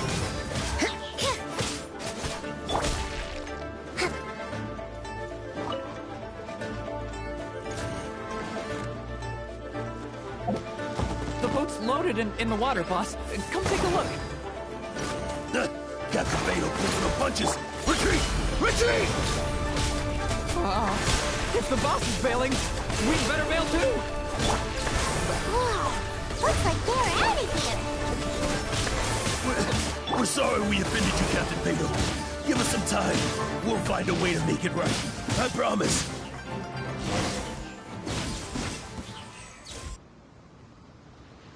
Boy, they sure ran off quickly. Who cares? They didn't take anything with them. The bigger problem here is there's no way all of this is going to fit onto your boat. Okay, here's what we're gonna do. Unload the boat and put everything here in one place. Based on the original plan, Sea Drake's boat should be coming past here at some point. When they get here, we'll hitch a ride with them. In the meantime, Traveler, head back to the Jade Chamber and deliver a message to Ningguang for me. Just tell her we're almost done fishing for trinkets here, so she should start getting my compensation ready.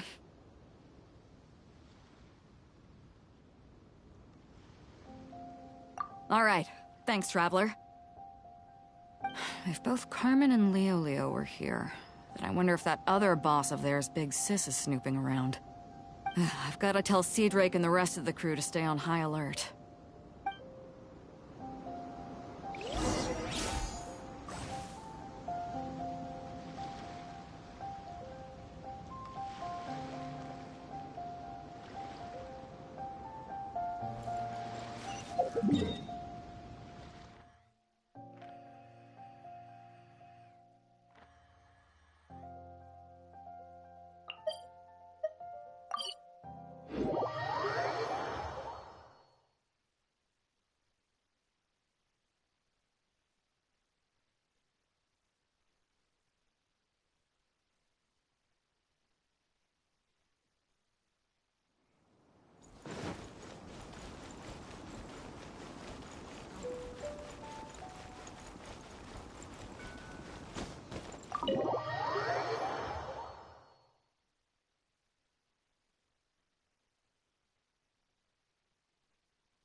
Welcome back. I trust Beto is making good progress on salvaging the items.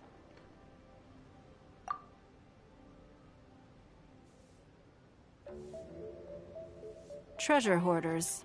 I see. Yes, I can imagine that must have been rather irksome.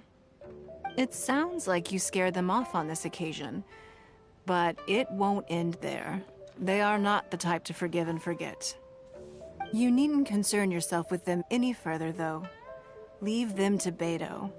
She is well versed in handling treasure hoarders.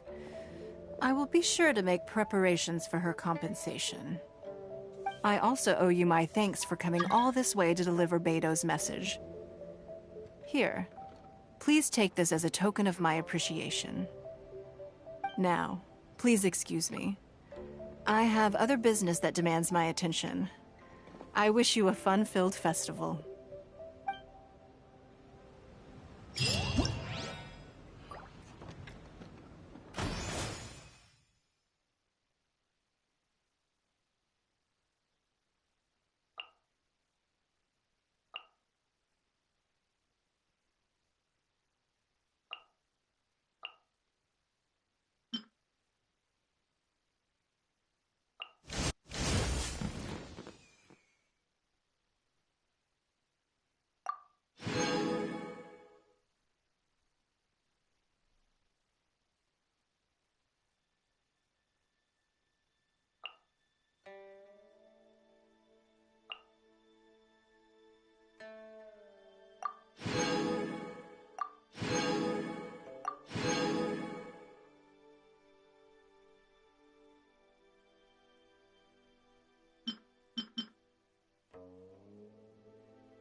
Gather round. If you're passing by, don't pass this up.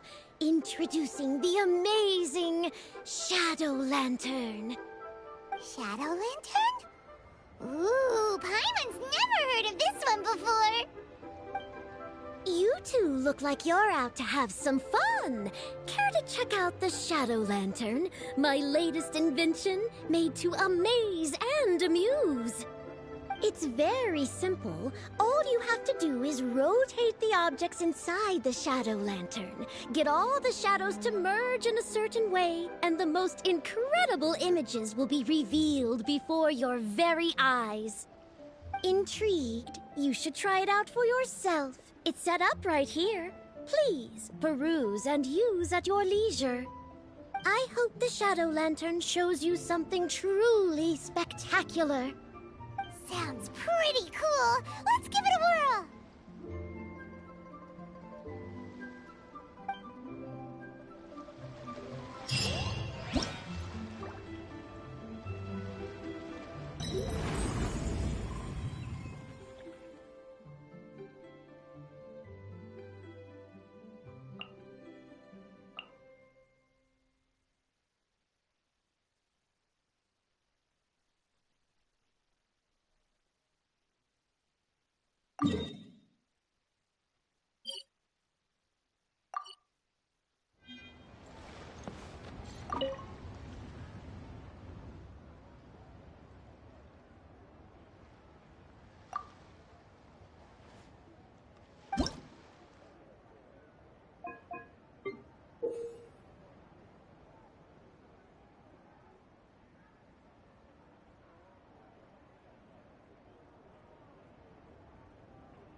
a shadow lantern.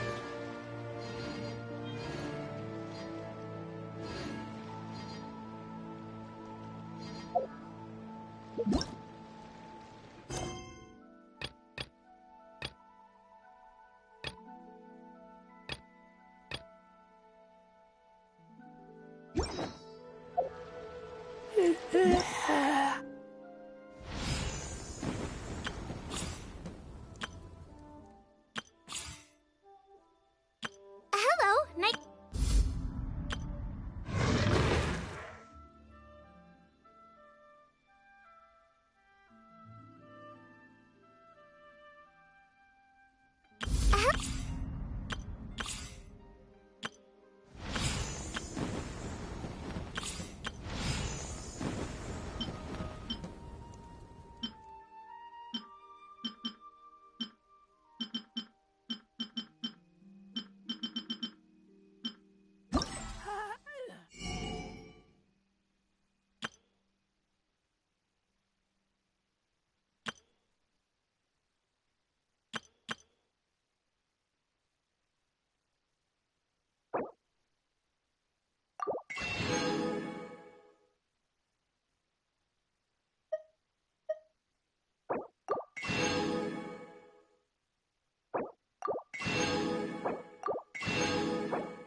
I smell rabbit.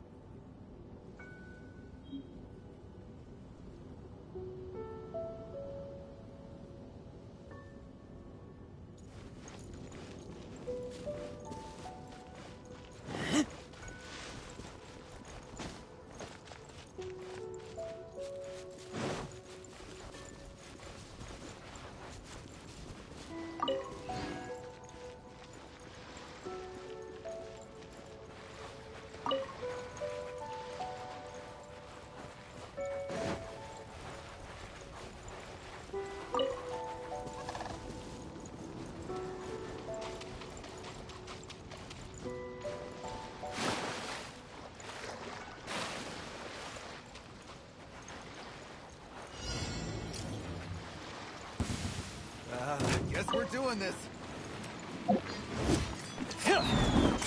Keep back! Have a little taste. Fry.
run.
Allow me.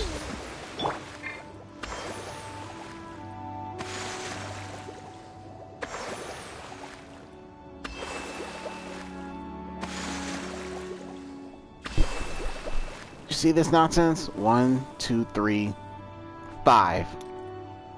Why do 5 have to wake up at the same time? Like, just why?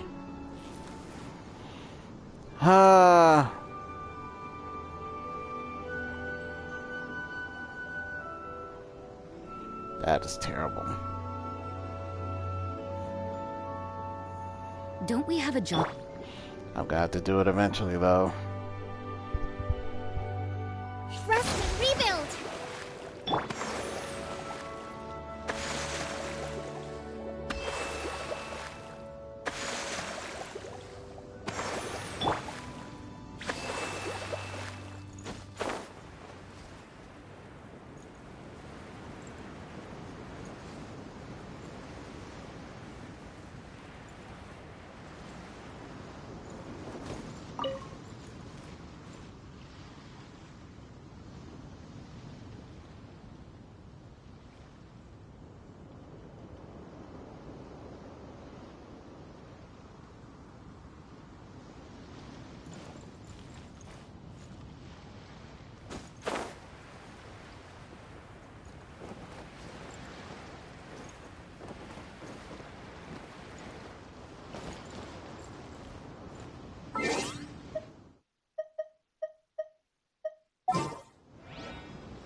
Outrider Amber, reporting.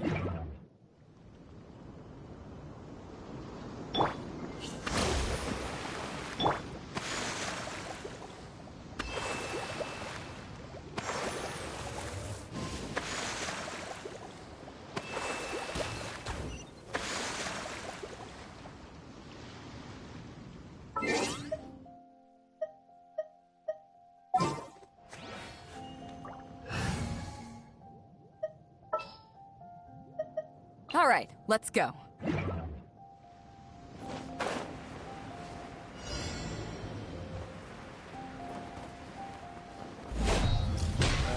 Guess we're doing this.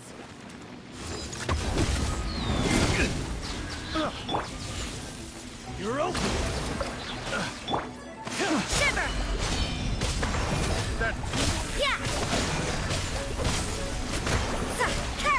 You can't run! I got it. That felt pretty good.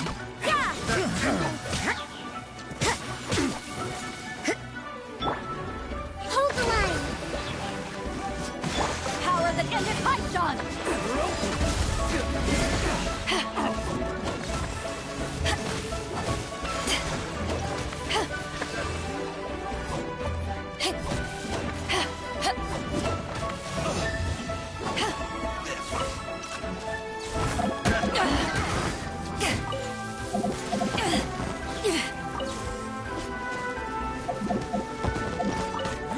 That tingle?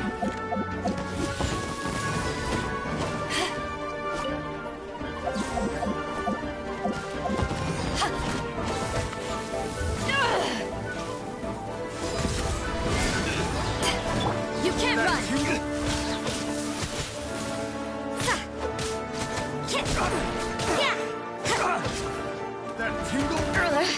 Judgment! I got carried. Gotta run! That tingle?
You're here. I'm guessing this lantern rite is the same as every year. The demons have retreated, and the humans are safe and well. If Pervasi's knew, it would be a lifelong wish come true for him. I trust you're not here to invite me to watch the fireworks in the city. I think I'll be fine right here. As long as the fireworks fly high enough, you can see them from wherever you are. Besides, if anyone wishes to see me, I know they'll come and find me. So whether I'm here or in the city, it makes no difference.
You can't run!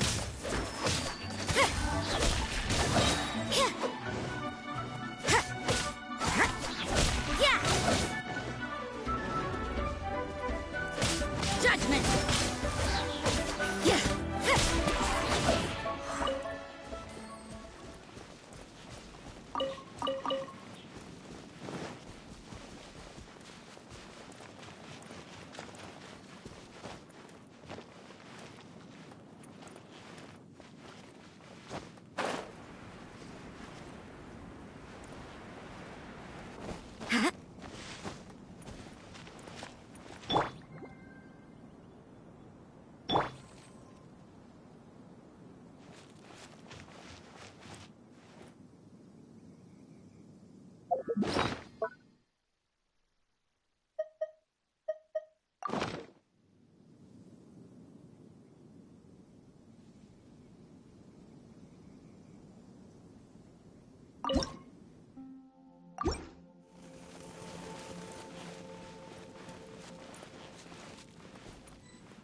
Work hard and live each day to the fullest. That is... Allow me!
Let's do it.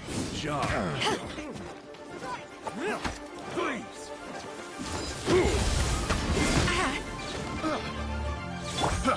Rest and rebuild! Shiver! Yeah! I see how it is. You can't run! Free! Allow me!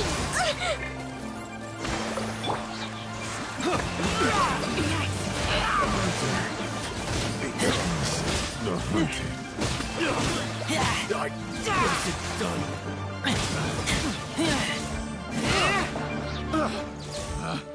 Picked the wrong test.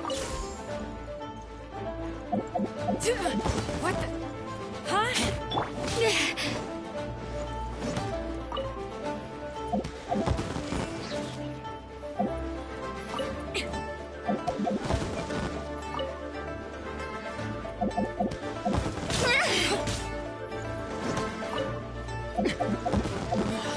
Someday I'll...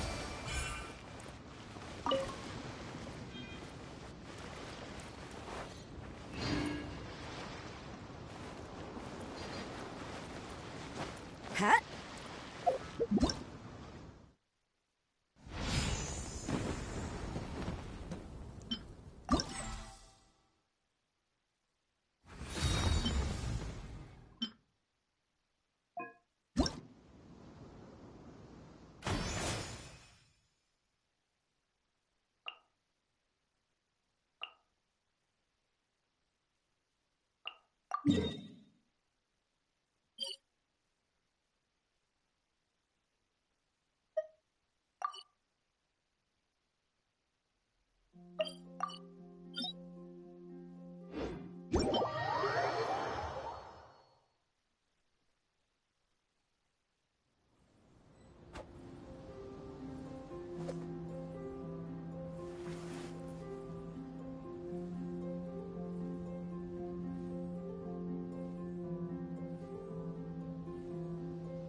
Everything is negotiable, except overtime.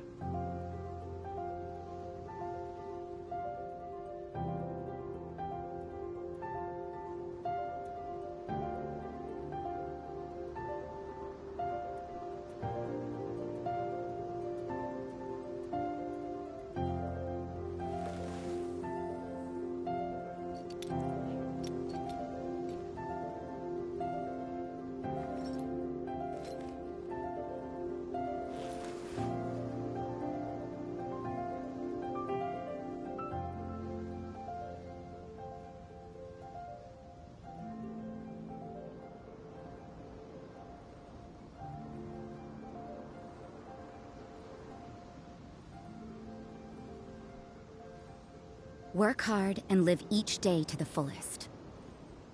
That is what life in Mondstadt is all about, isn't it?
I got careless.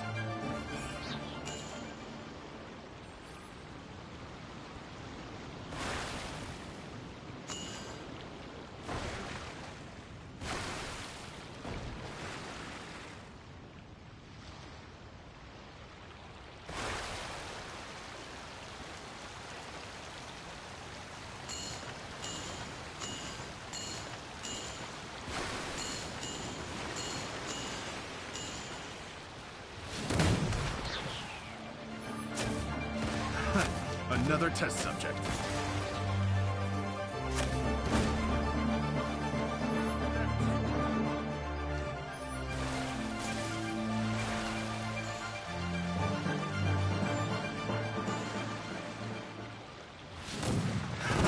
Another test subject.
Another test subject.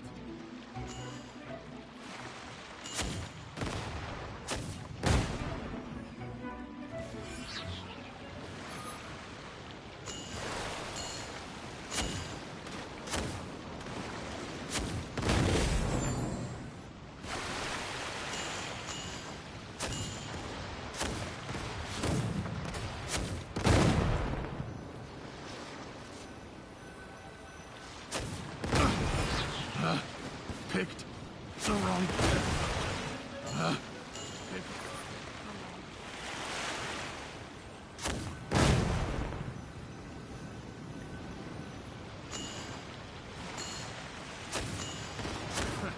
another test.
That tingle?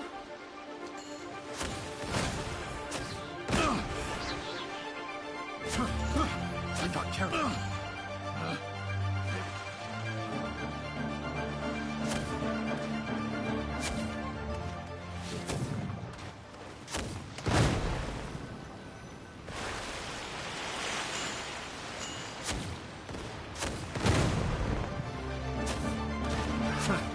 Another test subject.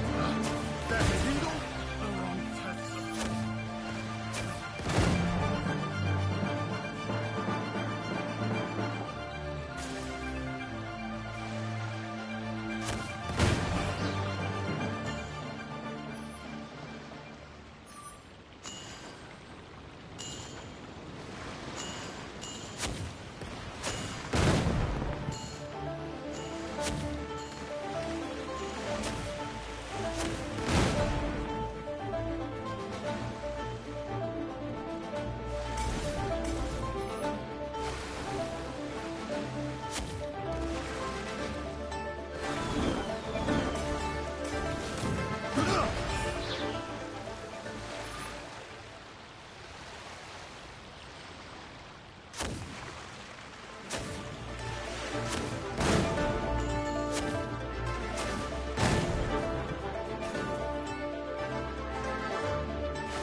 Suffocate!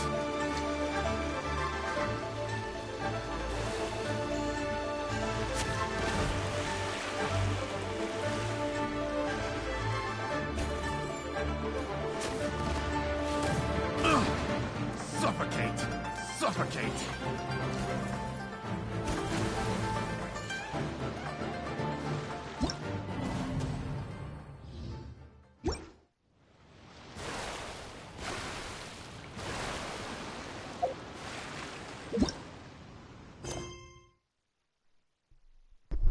I'm not sure how to deal with that, so I'm just gonna come back to that later and just do something else.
been getting quite busy recently.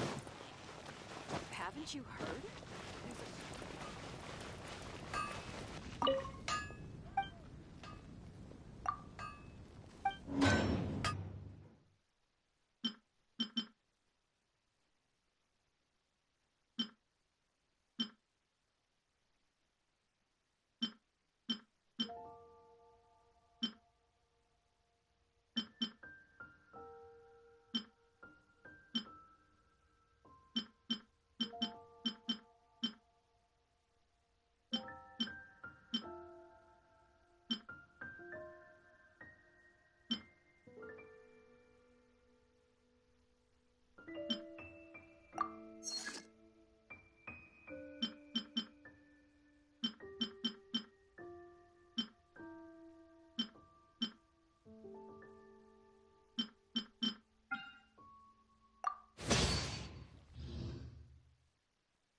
Take your pick.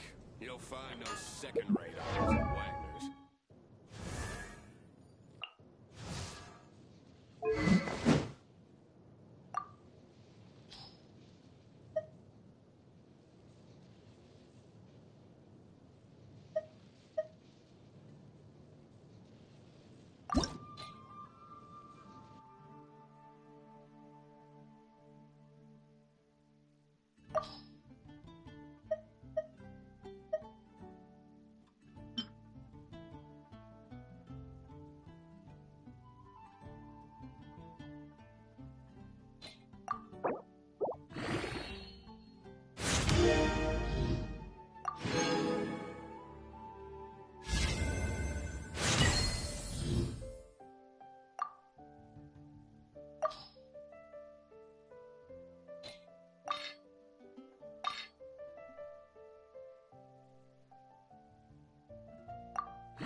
Huh? Who are you? Hello. We're here too. Hello? Did I hear you correctly? Hello? Huh. And I suppose you think that you can simply strut up here and greet me in such an ignoble and vulgar manner? Given that I don't recognize you, I can only assume that you are a traveler of some variety. I'll have you know that you are speaking with the Schubert Lawrence, a blood descendant of the magnanimous nobility. If you wish to address me, you'd best consider your words more carefully. Such nonchalant manners are inadmissible and will never do. Now, if you're somehow capable of understanding anything I've said, then you will get down on your knees, apologize for your negligent actions, and give me a proper introduction. That is the appropriate etiquette. That's etiquette? Paimon's never heard of something so complicated before. Huh. In former times, when people knew their place and respected traditions, such conduct was only basic courtesy when greeting a nobleman. And neglecting your manners would result in a swift whipping. But look at the world now. Rules have been thrown to the wayside and manners forgotten. I cannot bear to see such degradation.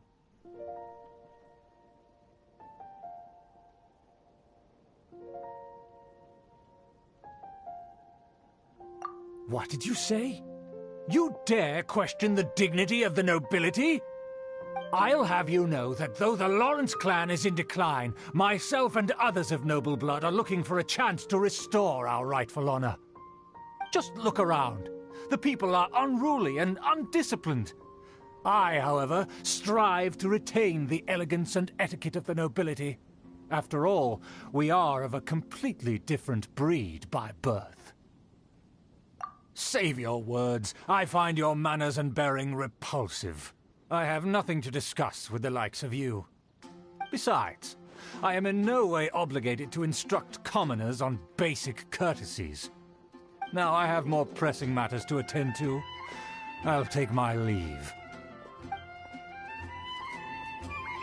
So this is what Master Jean meant by difficult to get along with. Let's head back and talk things over with her. Everything is negotiable, except overtime.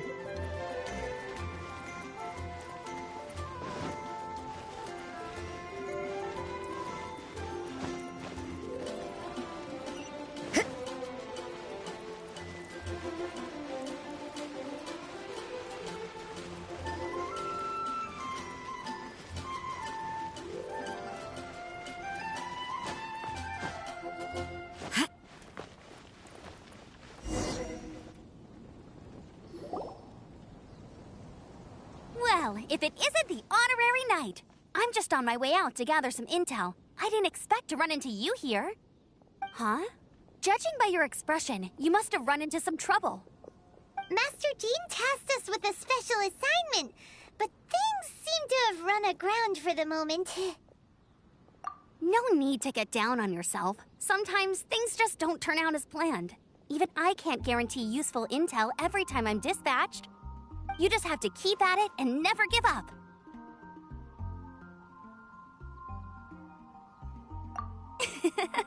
Hey, why don't you let me try to help?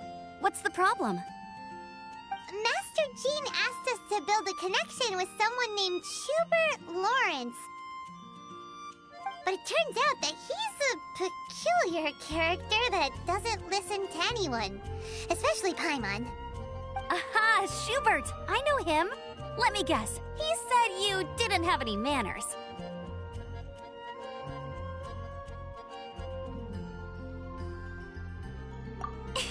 I've been on the receiving end of his lectures many a time. The Lawrence clan can be very particular about such things. You mean everyone in the Lawrence clan is just a big headache?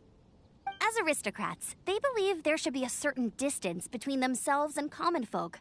I understand their thinking, but that's just not how things are anymore. However, there is one exception among the Lawrence clan, my good buddy, Eula. Buddy? That's right. Not only is she from the Lawrence clan, but she's also captain of the Knights of Favonia's 4th company. Eula is special. She's not quite like the other members of her clan. She has her own beliefs and it shows. In other words, she doesn't really adhere to the strict rules and conventions of her family. However, she's still quite knowledgeable about dealing with the Lawrences. I'm sure you'll see what I mean if you meet her. That's strange.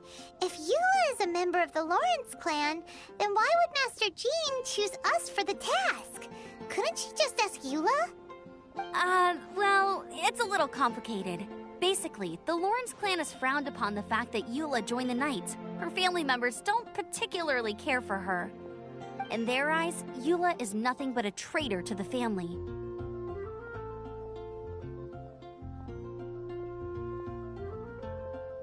She's very easy to get along with. Just explain the situation, and I'm sure she'll help you come up with a way to get along with Schubert. In fact, I think she's out in the wilderness on patrol this morning. You should be able to find her around Storm Bear Mountains. Thanks, Amber. All right, you heard her. Let's go find Eula. Good luck, you two. I've got my own matters to investigate. Who would have guessed the Knights have a member of the Lawrence clan? Well, if you want to learn about the conduct of the Lawrence clan, who better to ask than one of their own family members?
That felt, pretty good.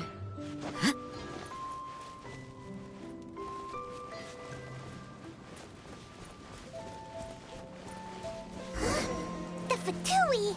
What are they doing here? Is that why Eula was sent on patrol here? Let's fight first and talk later! Thrust and rebuild! Like I see through you! You can't run! Well, looks like I went too far. Eyes on me! Take cover! Keep that! Must counterattack! This was well done! Die! Roasted frog! Finally, some quiet. This was well done! An unfortunate fault!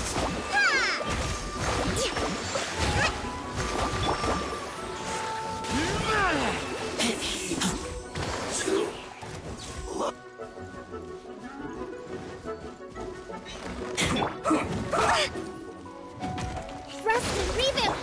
Judgment! Shiver! You can't run!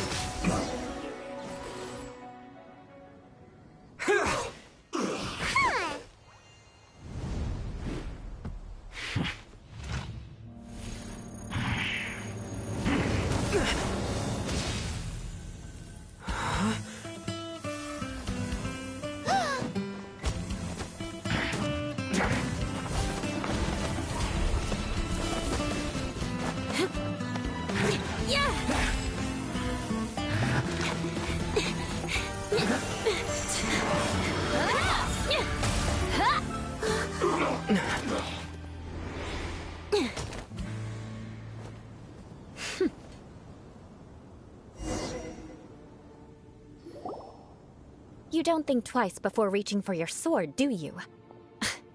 Do you have any idea how long I've been tracking these targets? And now you get to stake a claim. You think you're stronger because you got to them first? Mark my words, vengeance will be mine. What? That's right. I heard the commotion and came as swiftly as I could, only to find you two already fighting the Fatui. Not only that, you are making quick work of them too. If I didn't make my move, you would have been able to take all the credit. Still, I'm glad you're unscathed. Confronting that number of Fatui at once can be dangerous. Sorry, Paimon doesn't understand what you mean, but thanks for your concern. Concern? Why would I be concerned for the safety of my arch-enemies? Arch-enemies? Wait a minute! You were saying how glad you were that we were unscathed a second ago! By which I meant, if you were injured, I'd have to escort 2 strangers guilty of stealing my targets all the way back to Mondstadt. Which would mean you'd cause me even more trouble. My vengeance would be swifter still. Huh? So that's how you see all this? Yes, that's me.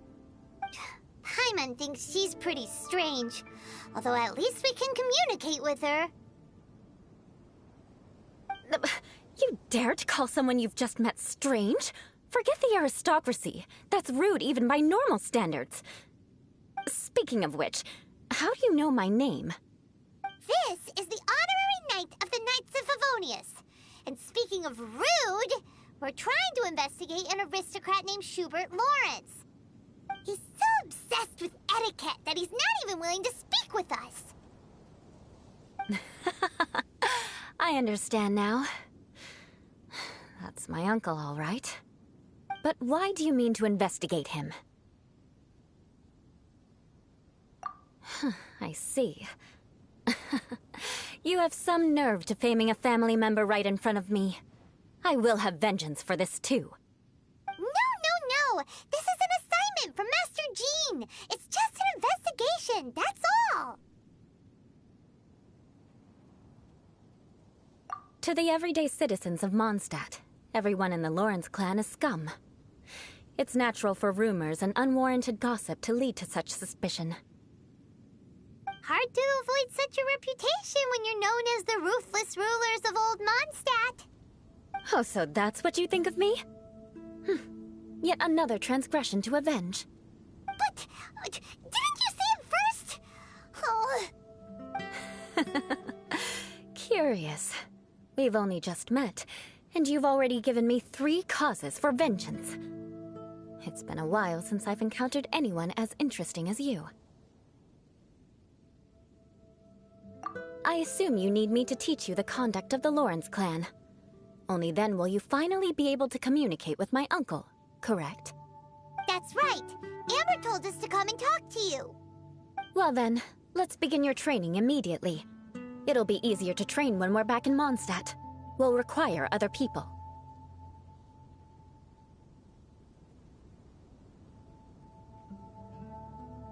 We can put that aside for now.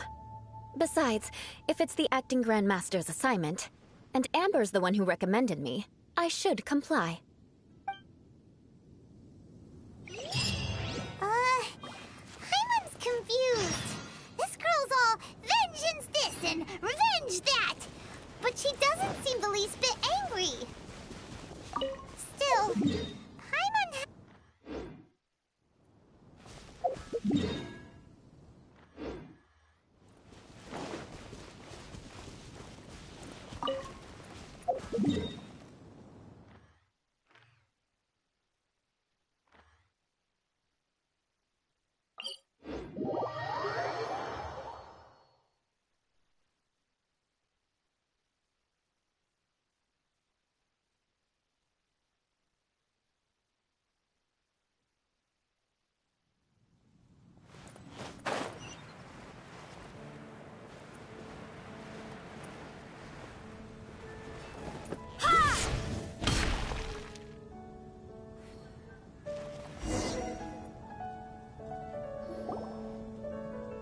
You finally arrived. There's no time to spare, so we'll begin with our first lesson. Wait, hold on. There's something we need to clear up first. Otherwise, it'll keep bugging us.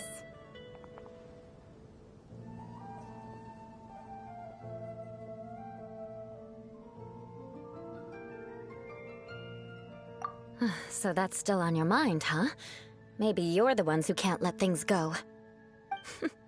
Don't worry, there's a time and place for exacting vengeance. Besides, I'm not in the mood for any right now. Best save it for later. You need to be in the right mood for vengeance. I already have a long list of vengeance to exact. Even if I wanted to begin now, I'd have to start in the right order. Who knows how long it will be before I get to you? Well, if you have so much to take care of, wouldn't it just be easier to give us a clean slate? Absolutely not. Stealing my targets, calling me a ruthless ruler, and suspecting my uncle. All worthy of vengeance in my eyes. But you needn't worry, at least not whilst we're investigating this matter. I'm sure you're familiar with the phrase, a man of moral integrity fears no slanderous attack. If Uncle Schubert didn't commit any wrongdoing, then any such investigation will prove fruitless. But if he did commit a wrongful act, then he should bear the full punishment. I'm sure you understand. Good. Now, there are two key points that aristocrats attach great importance to: your manner of speech and your bearing. Let's begin with your manner of speech. Aristocrats have a very unique way of carrying conversation, even with mundane daily topics. Oh, Paimon's already learned some unique conversation. Mark my words, vengeance will be mine! Not even close. And besides, it sounds strange. Hey! Paimon learned it from you! And didn't you say not to call others strange? It seems you don't respect the rules of your own clan. No, I've no need to trouble myself with such frivolous formalities. Here, allow me to demonstrate. For example, when greeting a friend, you could say, "As the morning dew greets the coming dawn, so do I greet you, my dear friend." As the morning dew does what now? However, such a phrase may only be used during the morning hours. Also, the party with whom you're speaking must be of approximately the same status as you. Morning dew is not uncommon, so it expresses that friendship should not be measured by value, yet also suggests that friendship between aristocrats is pure like water. Oh, no. You must be prudent with your words. Calling someone a good friend could easily offend them. But didn't you just say my dear friend in your example? Paimon's confused. Yes, I did. But you must know in the Lawrence family, dear friend is a set phrase that can only be used towards certain friends with whom one is acquainted, but not particularly close. It sounds much more pleasant to call an acquaintance a dear friend. So, another thing to remember. Aristocrats are concerned with face and being polite. However, if you were to use dear friend to address an intimate friend, the recipient would think that you were deliberately trying to estrange them.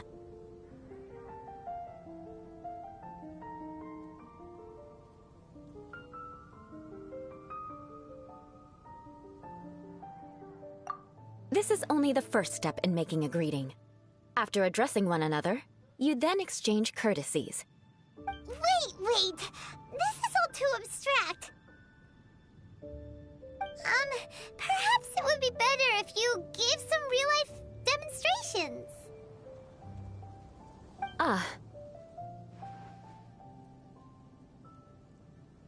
Very well. Come with me.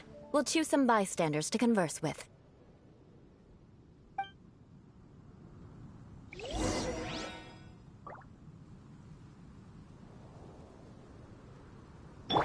Allow me!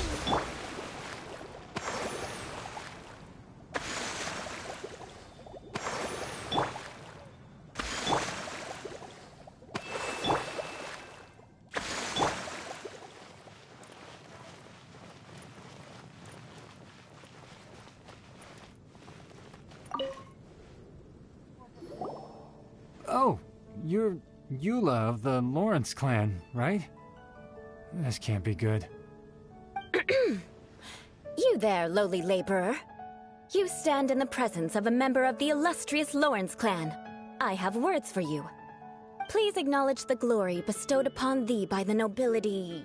what comes next? Oh, right. By solemnly kneeling to the ground with utmost sincerity. Huh? I can't make heads or tails of anything you're saying. Hold on. What did they always teach me? Whenever a dispute arises, protection of your family's prestige and dignity always takes precedence. Got it.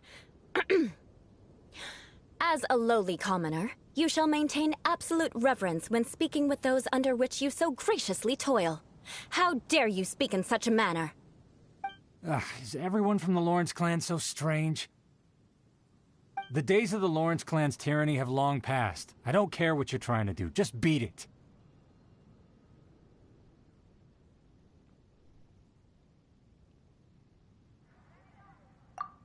Like I said, I don't care what you're doing. I have nothing to say to any member of the Lawrence clan. And here's a word of advice. I wouldn't be caught dead walking too closely with any one of their like in Mondstadt. If that's all, I'll be going. I'm afraid I won't be able to control myself if we talk any longer. Hey! Don't leave! Halt! Mark my words, vengeance will be mine! Wow, the Lawrence name really does carry a terrible reputation. Never mind him. I could have predicted as much. Let's find someone else.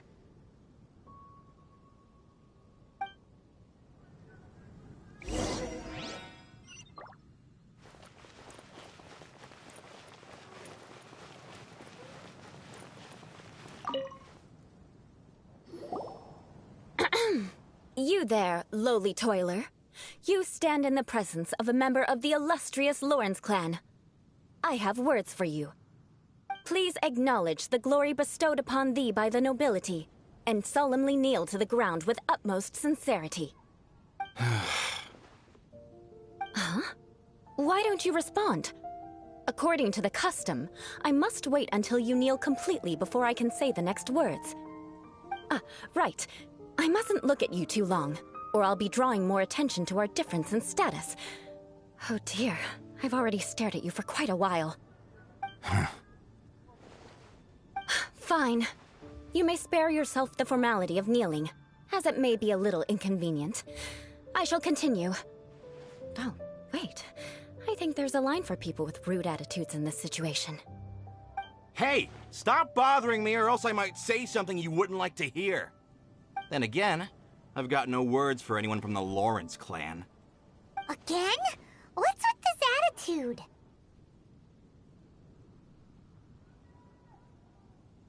Yes, I don't think his attitude will change. If I keep grandstanding like this, the outcome won't be good. Let's try to find someone else to talk to. I'll remember your unwillingness to comply. Mark my words, vengeance will be mine.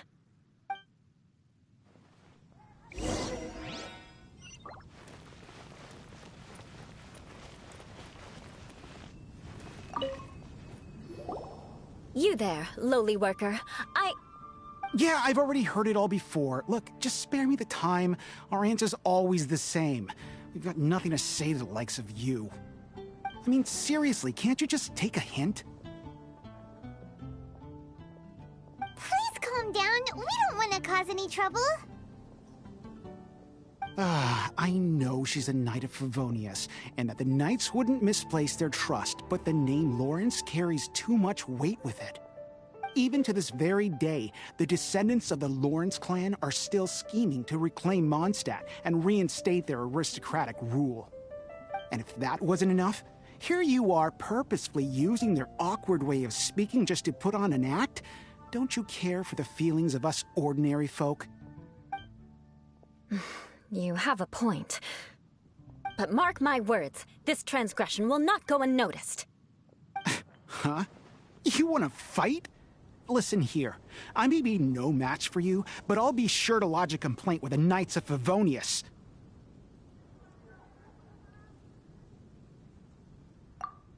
I'm sorry, but I want her to understand that I'm serious. Listen here.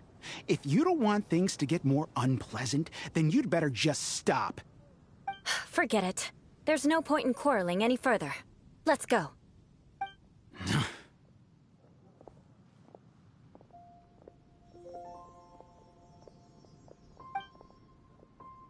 It's all right. This happens quite often. Let's find someone else to talk to.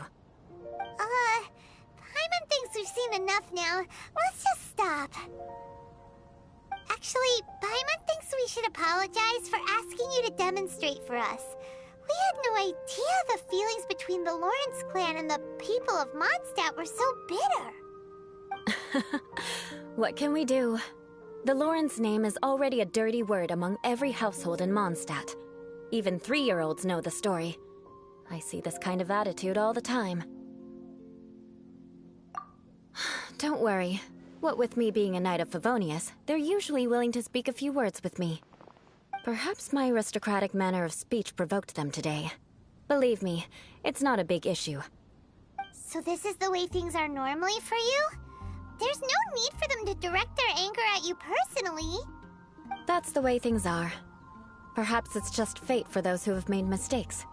Accepting punishment is only fair, right? But when your family has committed atrocities, I'm afraid there's no easy path to reconciliation. As memories are carried in the city breeze, the faults of such grievances are passed from one generation to the next. It is now my turn to bear this burden. At least I have a means of living a relatively normal life compared to the elders of my family. I have nothing to be discontented about. Yeah! Why were you so willing to try and demonstrate for us? Oh, that reminds me. That last person will not escape my vengeance either. Let's leave it at that. Just think of it as something I like to do. But unfortunately, you probably didn't learn much from those conversations. It seems we have no other choice but to find more people to talk to. No need! Besides, the Traveler's pretty sharp, and nothing gets in our way on an adventure. Paimon thinks we got the gist of it now. Right? Right? We'll just have to roll with it for now. Let's just keep Eula from getting anyone else riled up. Well then, I'm glad you learned something. You're already halfway toward mastering aristocratic conduct. A proper manner of speech is more aesthetic than anything else. It stems from their taste for refinement. But we must also practice your bearing. I have a very effective way of training for this. Come with me to Dragonspine. Protect you.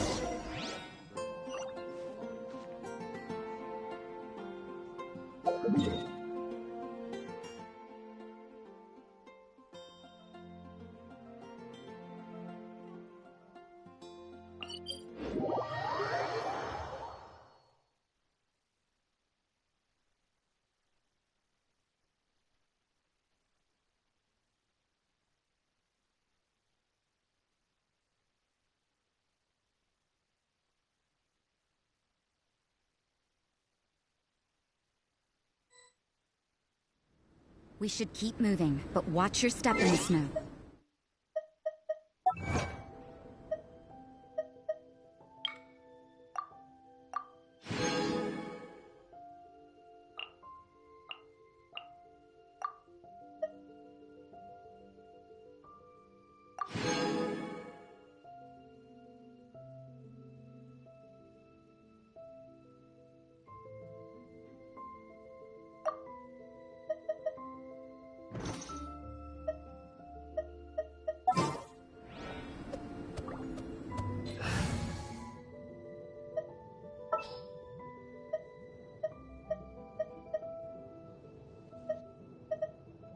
I can't wait any longer!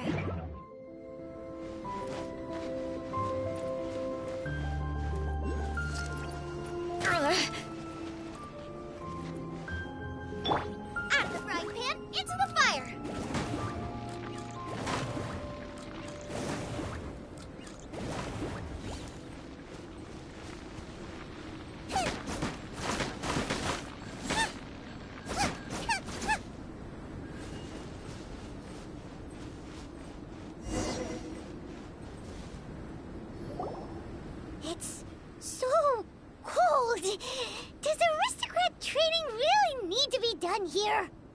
If you wish to truly achieve the dignified conduct of an aristocrat, you must learn to remain composed and elegant even amidst harsh conditions. For example, you can see that part of the path up ahead is quite difficult to traverse. But a well-trained aristocrat would not only effortlessly proceed forward, but do so without a stain on their garment and their elegance fully intact. Paimon thinks we've left the realm of aristocrats and entered the realm of adventuring. Compared to what we've already seen, this should be a piece of cake.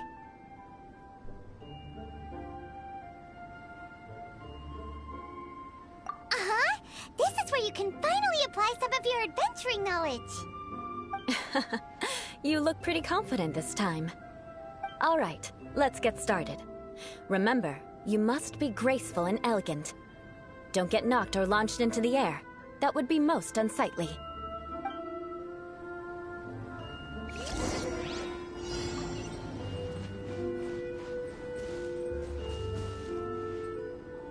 Boba, get them!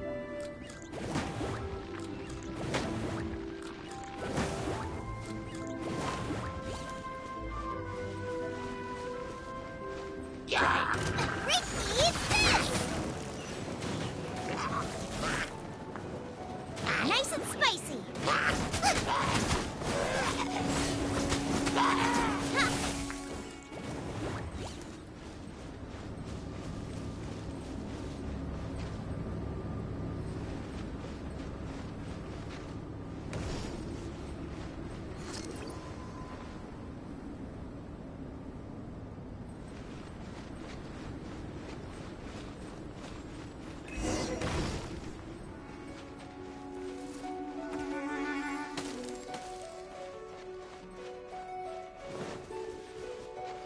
Out of the frying pan, into the fire! That won't do. You've exposed your shortcomings. No need to worry. Head back to the starting point and try again.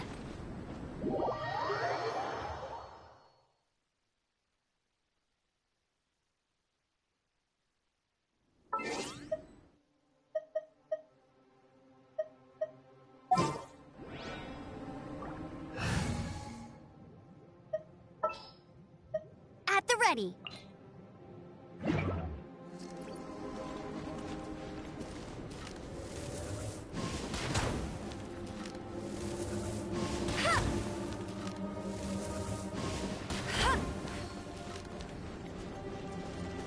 It'll be difficult at first. Remember.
That won't do.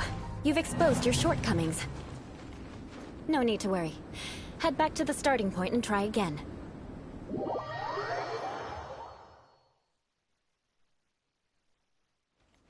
It'll be difficult at first.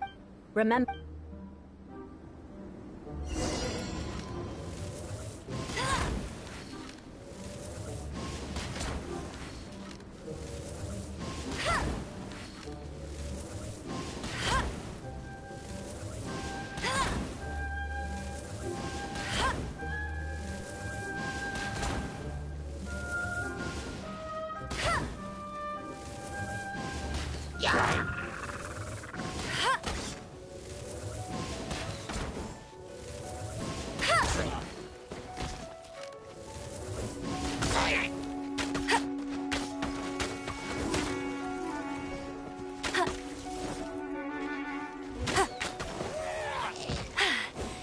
you I'd win.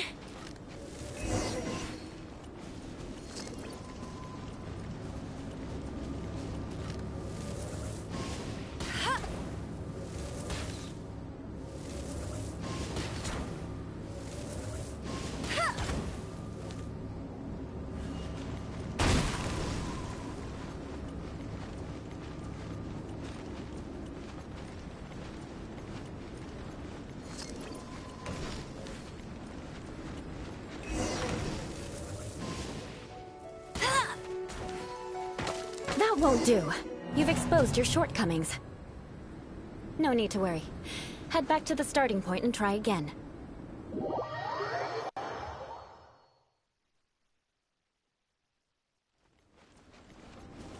It'll be difficult. Remember,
that won't do.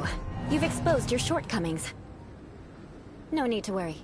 Head back to the starting point and try again.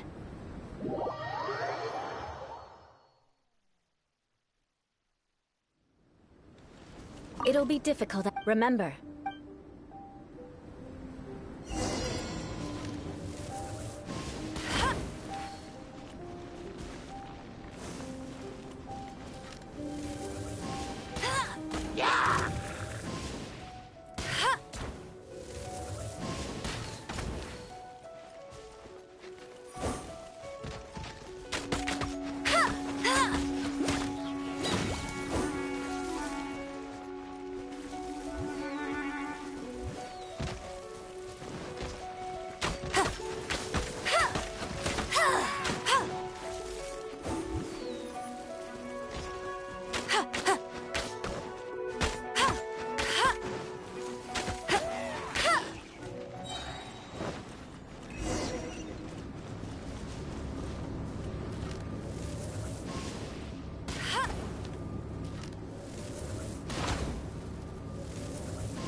that won't do.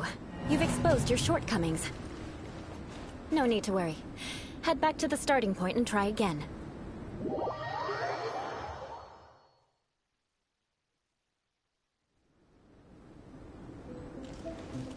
It'll be difficult at first, but remember, you...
It'll be difficult at... Remember, you...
Not bad.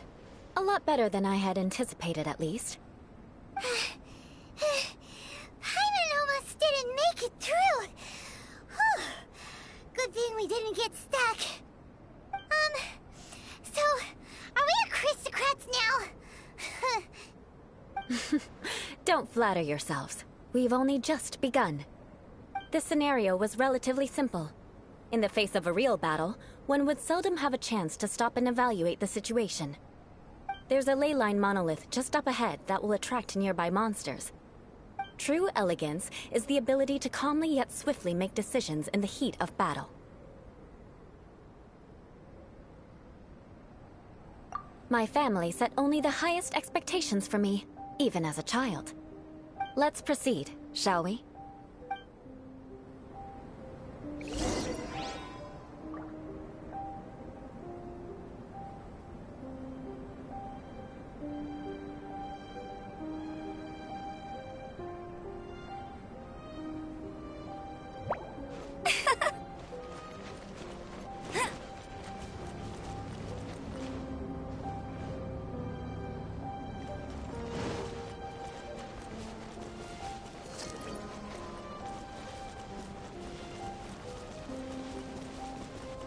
This is the ley line monolith. Go ahead, activate it.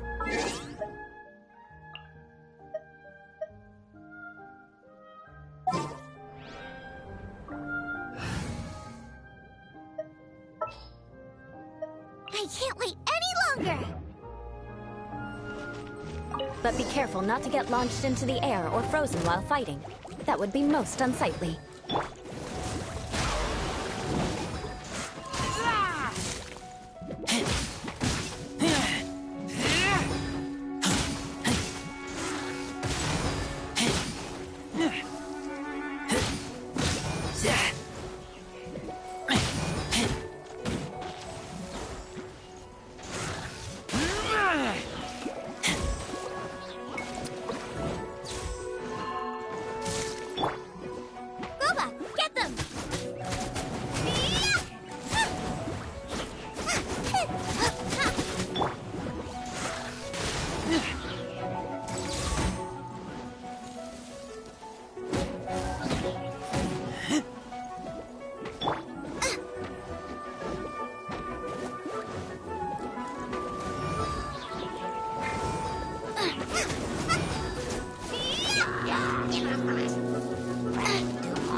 Well done. Your performance was most impressive. And you managed to remain calm even in these grueling dragonspine surroundings. I'm starting to wonder if even I could have done the same. Given such an outstanding performance, it seems there is little left for me to teach you. Like Paimon said, adventuring is our specialty. So, that's it for our training, right? Then let's get out of Dragonspine before Paimon turns into a popsicle. Hold on. I was commending the Traveler's performance just now. You, on the other hand, seem to have made no progress at all. What? You mean Paimon was also part of the training? Yes, of course. You were frantically flying and dashing about throughout the entire thing. Not an elegant sight at all. Did you even listen to anything I was trying to teach you?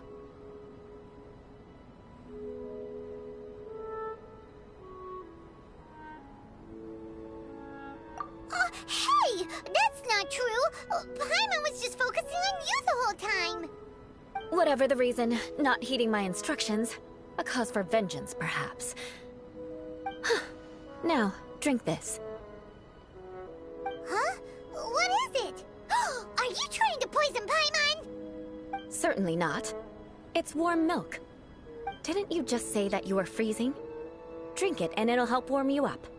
Oh, thank you.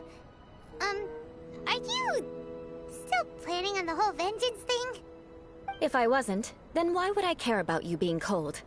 If you turned into a Paimon popsicle, that would ruin my plans for vengeance now, wouldn't it? So, dear friend, don't die on me out here. Ah! Paimon knew something was off! All in the name of vengeance. No need to thank me. Now then, given that your training is complete, it's time we return to Mondstadt. Our last step will be preparing a cordial gift to present to my uncle when you meet him. I already have something in mind. Let's pay Sarah a visit at Good Hunter.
Oh, hey, Eula. I see you've met the honorary knight. We meet again, Amber! Seems we're just bound to run into you these days. Well, I just got back and was thinking about grabbing a bite at Good Hunter. But now that you're here, why don't we all eat together? Very well. It's been some time since we've last shared a meal together. Come, take a seat. We can discuss my uncle's gift while we eat.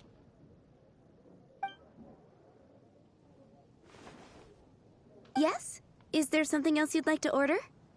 Could you please prepare a serving of my uncle's favorite, gebratenes Fleisch mit Sauerkraut? We'll take it as a gift to him later. Coming right up. It'll take some time to prepare. I'll have it here at the counter once it's ready. Hold on a moment. Is this satisfying salad also something that Amber ordered? No, she didn't order it.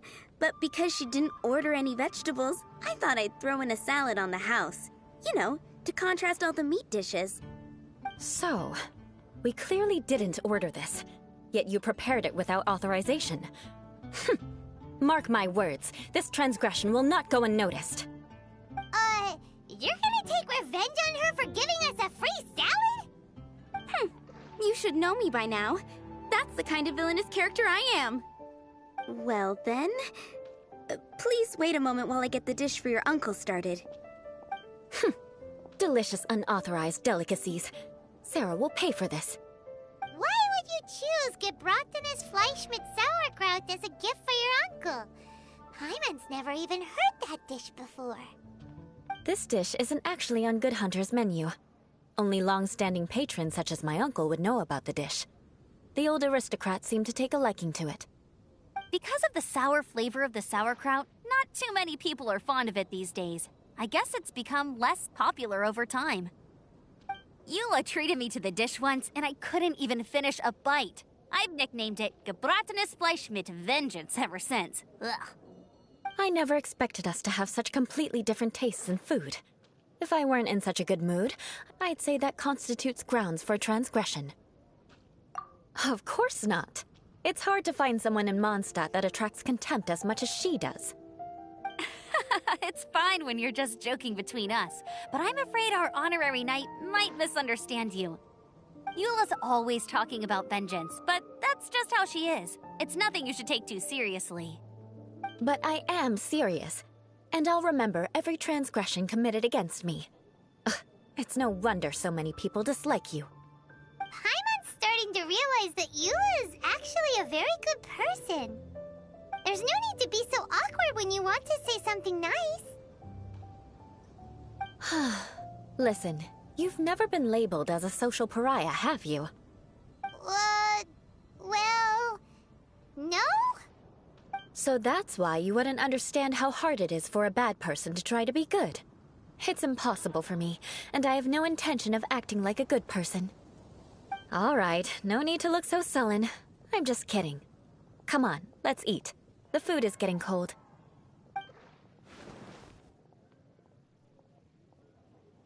Oh, I'm stuffed. I'll see Sarah about the bill. No need. I've left the mora under the plate. If you try to settle it with her in person, she won't accept payment for the salad. Don't underestimate my ability to exact revenge. Sarah won't get the upper hand this time. All right, next you should pay my uncle a visit. He has a small camp at the top of the mountain near Springvale. He usually whiles his time away there when there's nothing else to do. Aren't you coming with us, Eula? I'm afraid that wouldn't be very convenient for me. It'd be better if you two went alone. Ah, yes. Please do remember to pick up the dish from Sarah. I still have more recon to do in the wilderness. Well, until next time. Let's meet again. What an interesting bunch you are.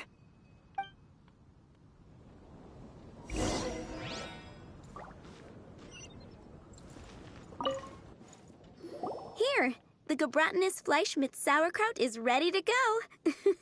Be sure to eat it while it's hot, otherwise the flavor will be spoiled. And by the way, don't worry too much when Eula says strange things. She's actually a very good person.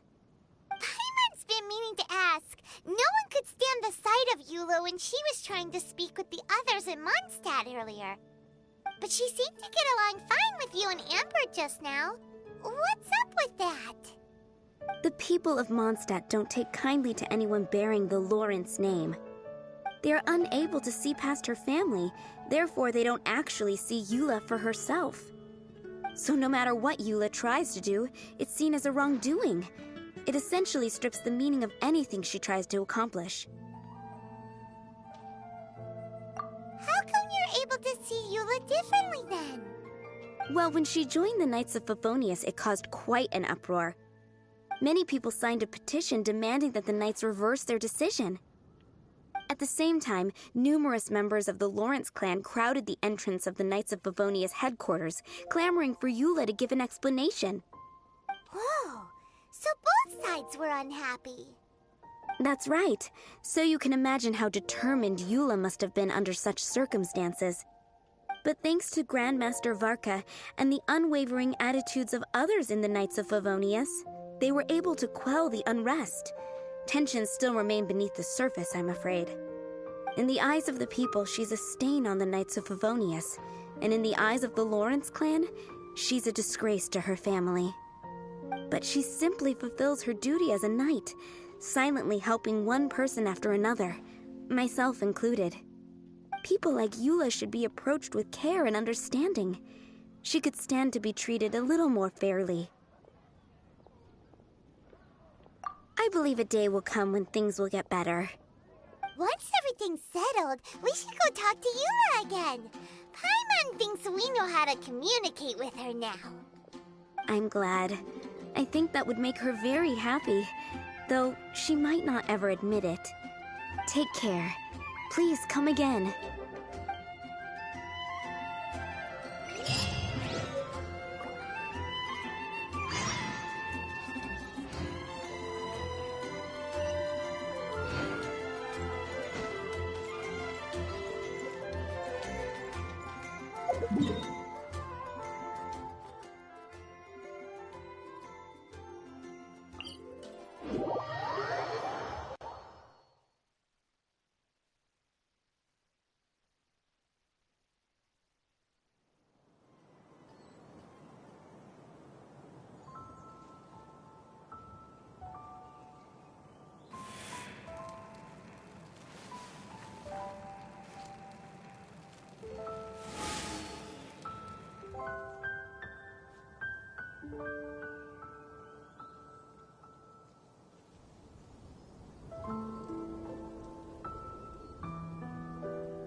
I'm hungry.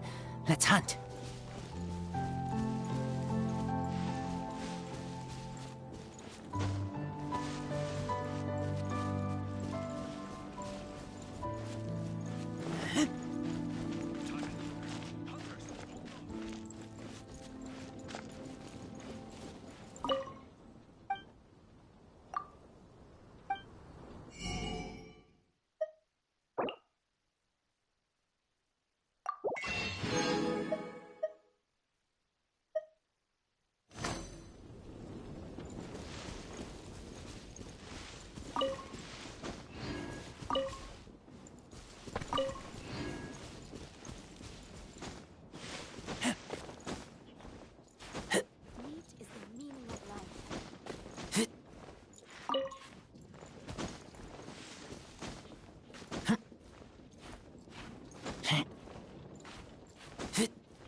seems to be pretty tattered, but there's a really fancy chair. Could this be another aristocratic custom? Ah, it's you again. I thought I had rid myself of you two.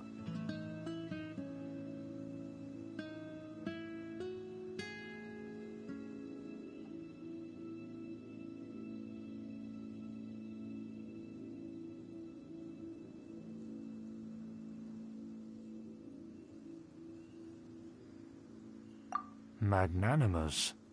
Yes, indeed, that is true. Very well. I'm certainly not one to be narrow-minded. I'll overlook your previous misconduct for now and listen to what you have to say. Wow, this guy thinks so highly of himself.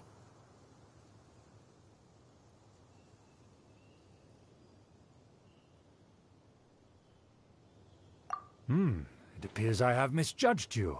Supreme brilliance. The glory of the nobility that continues to this day. A true loyalist.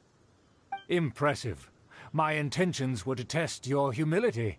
It appears you have become well versed in our etiquette. Oh, so he was testing us. Sheesh, what an ordeal. Your conduct is satisfactory. I must say, such progress in such a short time is practically unfathomable. If I may ask, from whence did you learn such a civilized manner of speech?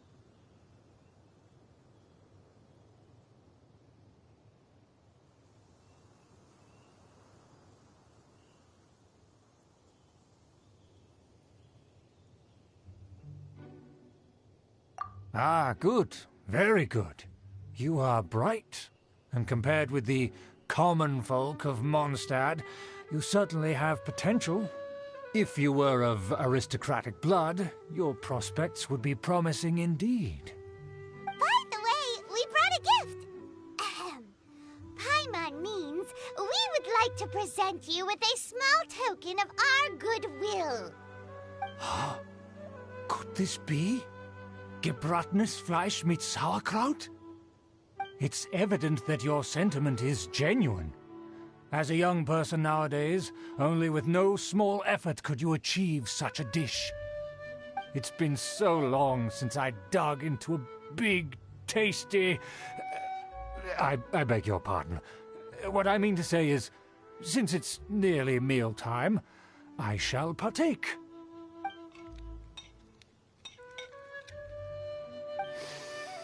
Ah, yes, this aroma, just as I remember it, and this exquisite sour flavor. A delicacy that only us noblemen and women could appreciate. Now even Paimon's starting to wonder what it tastes like. I acknowledge your genuine goodwill. Such sincerity must certainly imply that you come bearing a request.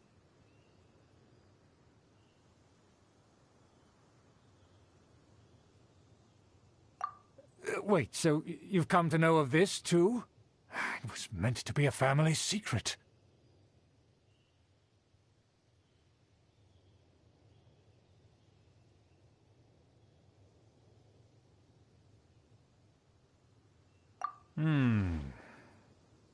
Well, considering your meticulous etiquette, you must be a talent of unusual fortitude.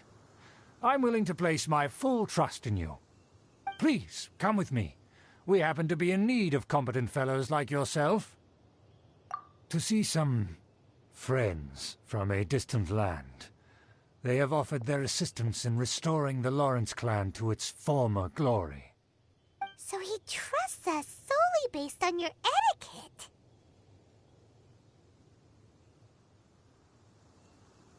Well then, let's get going, shall we? You'll understand everything in due course. Do you think his friends are the Fatui? Things will get sticky if the Fatui happen to recognize you.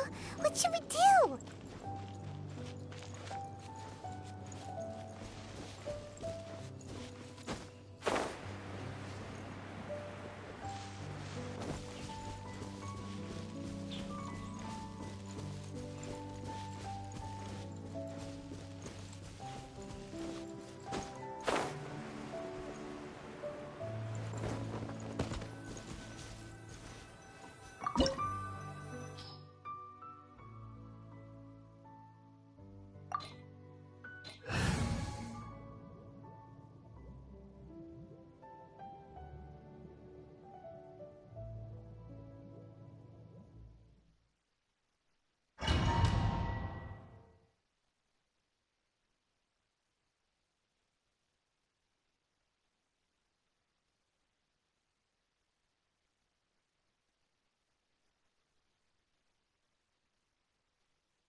Huh? Why have you put on a mask all of a sudden?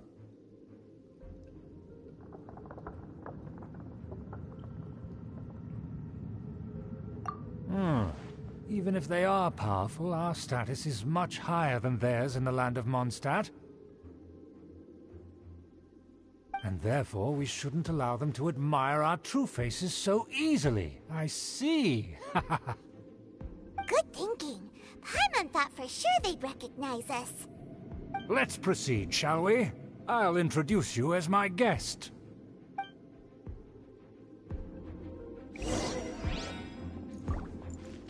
As you'll see in a moment, there are many already helping us. I heard that this area had already been purged once by the Knights of Favonius, but it's the only place around Mondstadt that is well concealed and spacious enough. Although it has fallen into disrepair and does not suit the tastes of the nobility, we simply have to make do for now. Sorry, can we walk any faster? Of course not. An aristocrat always moves with grace in his steps. Moving hurriedly is unacceptable. As expected, it's the Fatui! As expected? Because we always see them around the city. They must be very powerful. Huh. Nothing more than foreign ruffians with power and the ability to flaunt it. But they are favorable business. Hold it right there! Who's this? If you really must know, they're my guests. If you happen to offend them in even the slightest, then you will be held accountable by the Lawrence clan. But this matter is of utmost secrecy. We must exercise caution. You dare question the ways of a nobleman? I don't have time for this. Make way! No need to sound all high and mighty like that. Fine. You may proceed. Good thing you're with us. They don't dare to question you. Of course. That is the benefit of prestige. In past times, it would be a dire offense to speak to a nobleman in such a manner. We could determine a person's fate with the blink of an eye. And such glory will return to me again before long.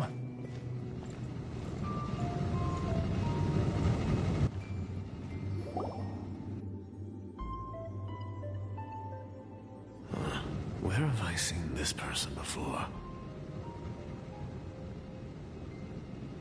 And who, may I ask, is this? We mustn't bring just anyone in here. This is our new ally that I've recently met. They are completely trustworthy. You have the word of the Lawrence clan. Our plans are strictly confidential. It's not wise to bring in an outsider at this time. Furthermore, there's been word that an outlander who joined the Knights of Favonius has been very active in Mondstadt recently. Don't be ridiculous. Besides, my guest is well versed in the etiquette of the nobility. I must treat them with the proper mutual respect. The Knights of Favonius pay no regard to such details. They could never understand the intricacies of our etiquette. And what about this thing? You mean Paimon? Enough! You dare question my word? Need I remind you who it is who has made your activity in Mondstadt possible? Without the support of the Lawrence clan, you would have all been driven out by the Knights of Favonius like dogs. You must immediately offer your sincerest apologies to my friend. You've offended their honor. Fine. I'll take your word and make no further inquiries. Now, to the matter at hand. Did you bring the diagram of Mondstadt's defenses as promised? Oh, so that's what's going on here. Yes, of course. Here it is. Let me see. Aha. Why is it so poorly drawn? Everything's so squiggly and crooked. And what is this shape supposed to be? Excuse me? I'll have you know that I went to great lengths to carefully draw this map by hand myself. That shape is the symbol of the Knights of Favonius. I see. Crude, but I can make do. Are you able to verify that this is all reliable information? Of course, you needn't worry about that. Don't forget what we agreed upon. The flag of the Lawrence clan will fly above the Knights of Favonius headquarters. The rights to that building, as well as the whole of Mondstadt, belong to the Lawrence clan. Yes, we will both profit from this agreement. There's no use haggling over the details. We will make good use of the intel you provided. Also, be certain not to divulge our identity. There would be diplomatic consequences, you know. Don't worry, this matter is only between you and I. And my new friend here. No one else will know of it. Once this is over, I shall stand atop the Favonius headquarters and rebuke their pathetic rule over Mondstadt. Then, the city and all its people will once again be under the rightful and unwavering rule of the Lawrence clan. Perfect. Just as it once was, and just as it should be.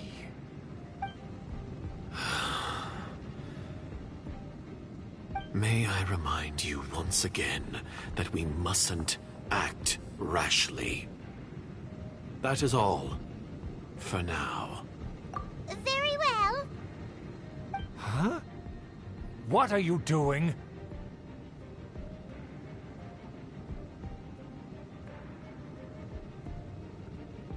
That's right! It's the Honorary Knight and their trusty companion Paimon! We're here to crush your evil schemes into dust! So this was all just a ploy to deceive me! It's your own fault! Who would put so much trust in someone based purely on their manners? After so much planning, this is how it ends? Huh! We'll see about that!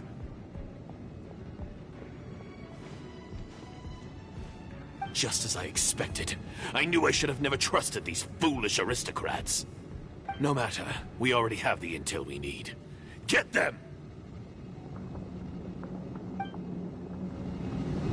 They're running off in different directions. Paimon remembers that this place is a dead end. Let's take care of the Fatui first and then deal with Schubert later.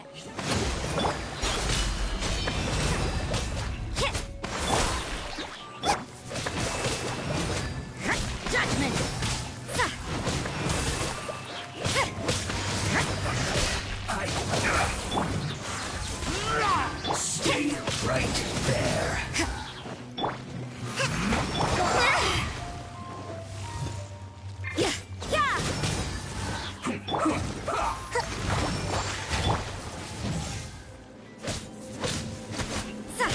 Judgment!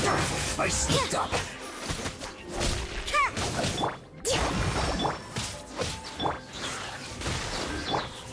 You can't run!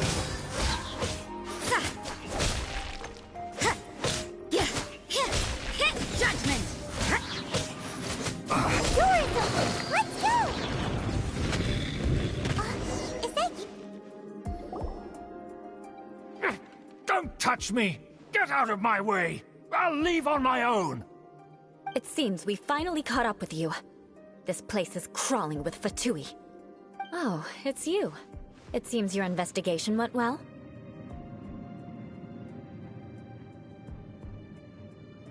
Aha! I see now. So you're the one that taught them our etiquette. And I thought you despised such pleasantries. Furthermore, there is a rule in our family. Such traditions are never to be taught to outsiders. Ah yes, rings a bell. So what? I had no reason not to teach them. You have brought shame to our family and ruined my plans.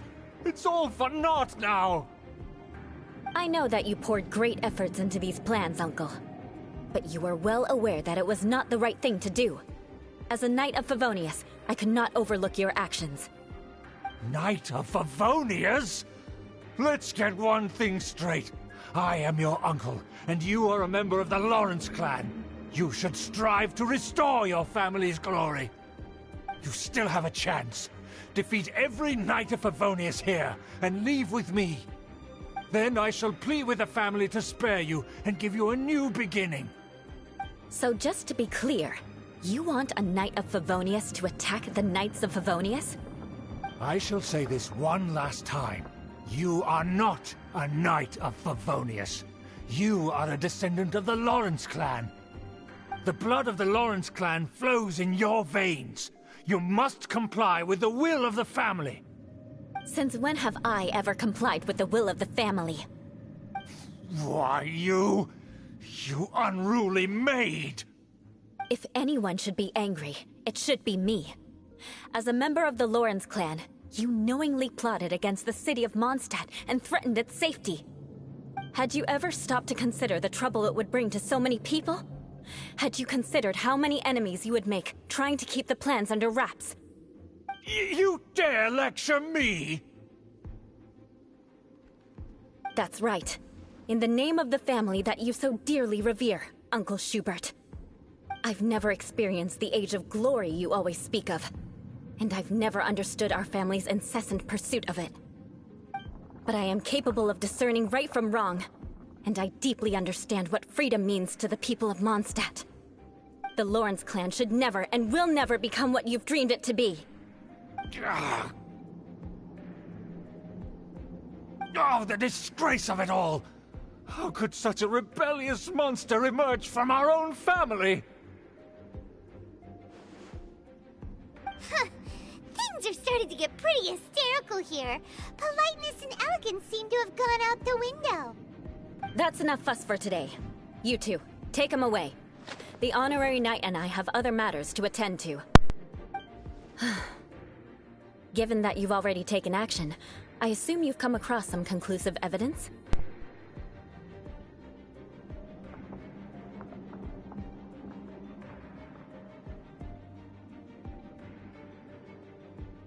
Paimon took a peek at their diagram. Your uncle had mapped out all of the Knight's patrol routes and marked out key information about Mondstadt. And there was me thinking that he was just another elder of the family. And a lazy one at that. I never suspected he could stoop this low. So stubborn. Mark my words, vengeance will be mine. Let's discuss this later. Our first priority is recovering that diagram.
They're here! Stop them! Shut up!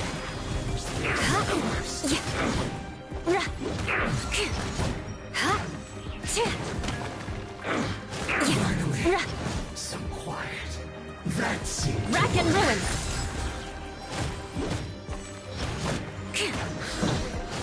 The loneliness of death.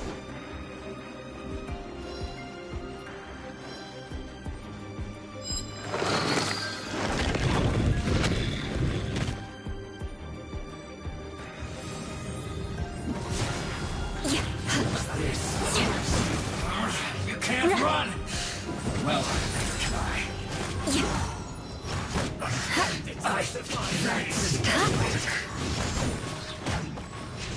This was well done. Hard enough. Some quiet. I condemn you! You need to hurry up. Roast. Kill slugs. Put your back into it.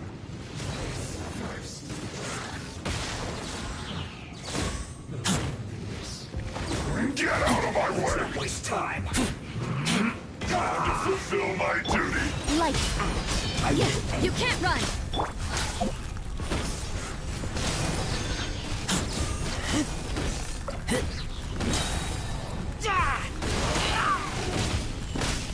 Let's end this quickly. How can this be? My work.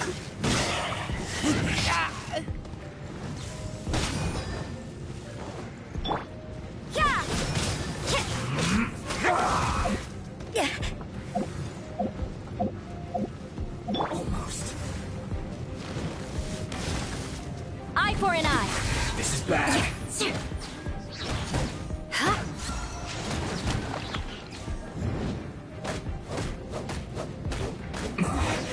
This isn't good.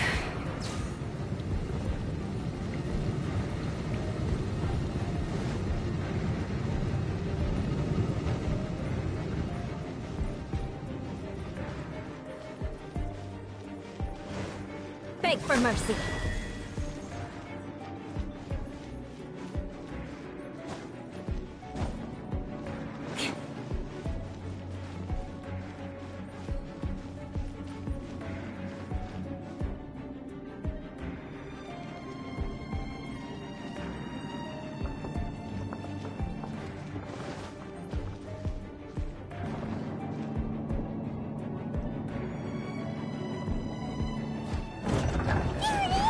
That's where they put the diagram!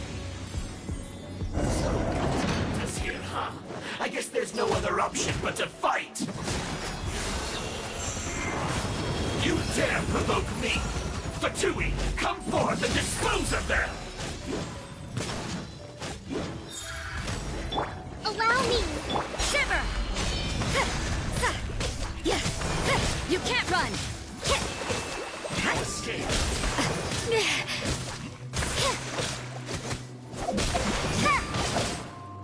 Harden up!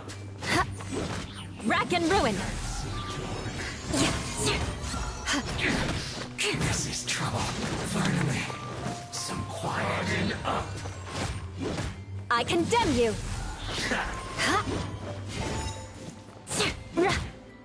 I must counterattack. Rack and ruin! Eye for an eye! Of death. This must be it. They may very well have already made a copy of it. But without my uncle as their puppet, there'd be no use in them attacking the city.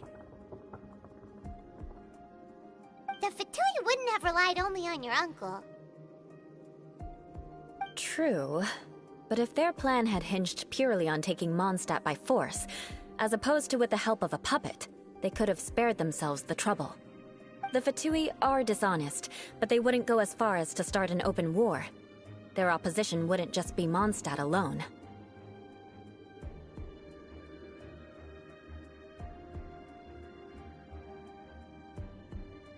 Anyway, I'll inform the acting Grandmaster. She'll know how to handle things from here. Oh yeah! You suddenly appeared at just the right moment!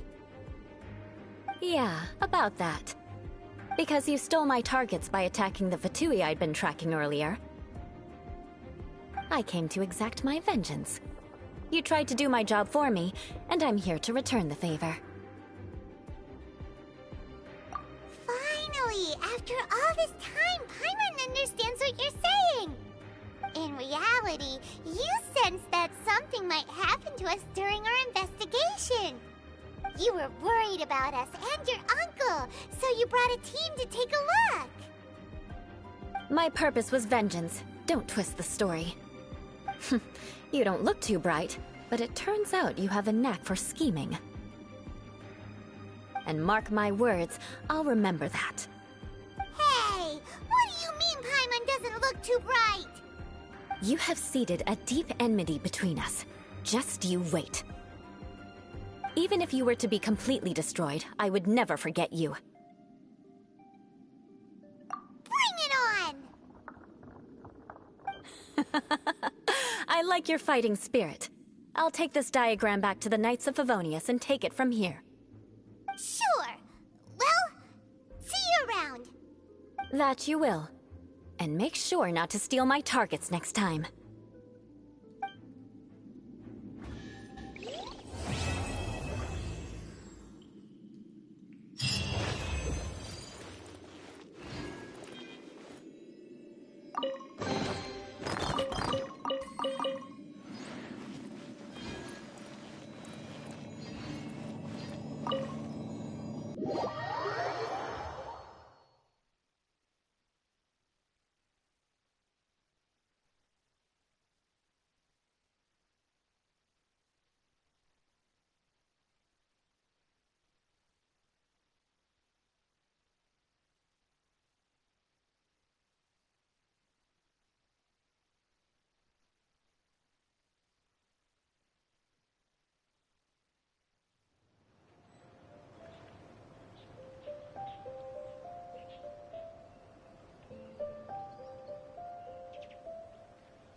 Don't we have a job to do?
Everything is negotiable, except overtime.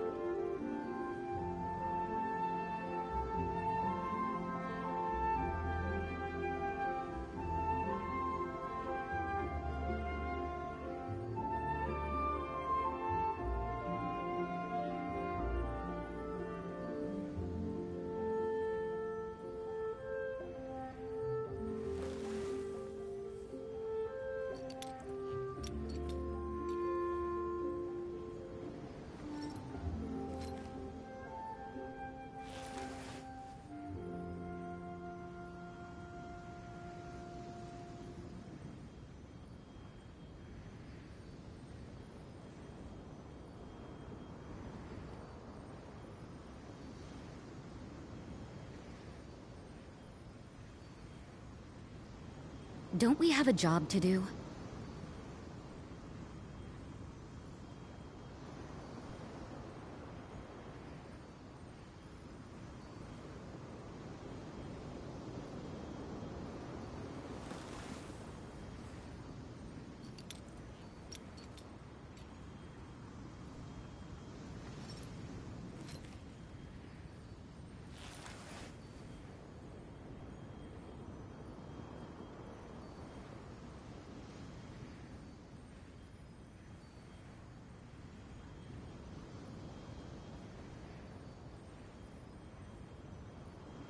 Everything is negotiable, except overtime.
You call yourself a scholar of archaeology?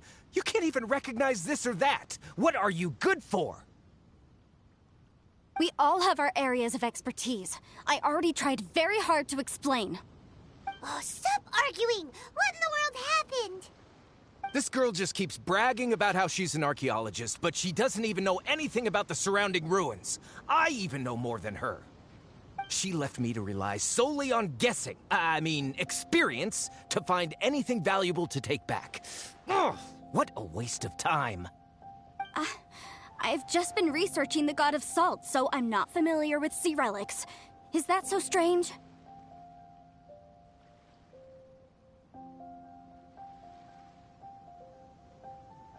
And you, You kept asking about how much Mora everything is worth. Can the value of relics only be measured in Mora? I mean, isn't measuring their value in Mora the easiest way? This also matches the traditions of Liyue, does it not? Now, calm down. No need to make a fuss. We were able to bring back some intriguing objects. Let's have a look. Oh. What a shame. These objects were indeed washed ashore by the Overlord of the Vortex, but they have nothing to do with the god besides being in the vicinity at the time. This stone slab we found, however, has a mysterious pattern and faint aura of divine power. Perhaps it will be useful for research purposes. Quick, give it to me! At least we didn't come for nothing. The power of the gods, yes! This is good. Oh, but these other objects are certainly worth a little something, right? It should be enough to cover the cost of hiring you. It's all mine. So, it's only valuable for research if there are remnants of divine power on it? Not at all. My quest to uncover the history of the God of Salt is because history can tell us about culture and beliefs. But you? You're just trying to use archaeology to get rich. Nonsense! I'm a professional archaeology researcher from Snezhnaya. I swear, if I'm lying, may the Lord of Geo strike me down.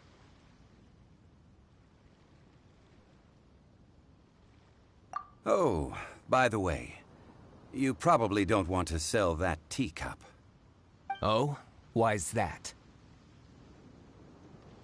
That's not an ancient teacup. It's part of Ningguang's collection. It must have fallen here along with the Jade Chamber. So unless you want to mess with the Qixing... Ah, I see. What a shame. It was of such high quality, too. See? You do want to sell these objects! But, so what? Why can't I pursue wealth both intellectual and material? Don't be so simple-minded. All right, then. No need to stay here any longer. I'm rather quite intrigued by the God of Salt, too, actually. Let's go to Saltarai next.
I smell rabbit.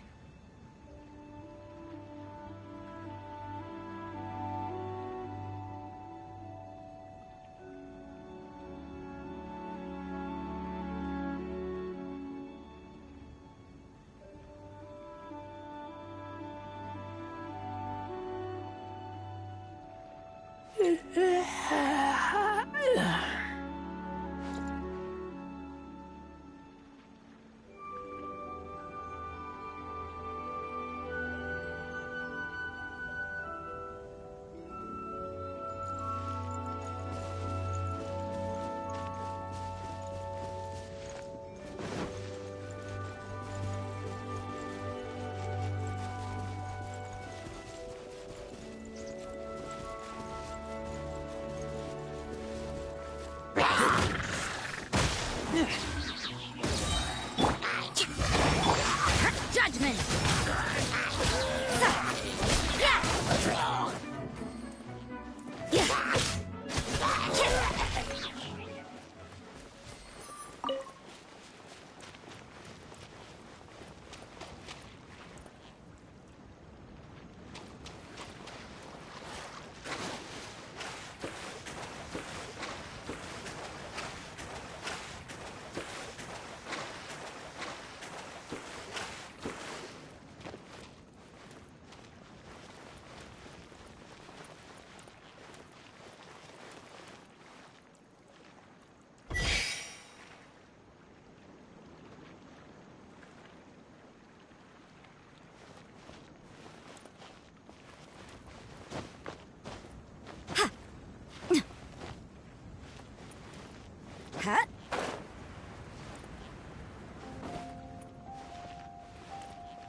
These things useful?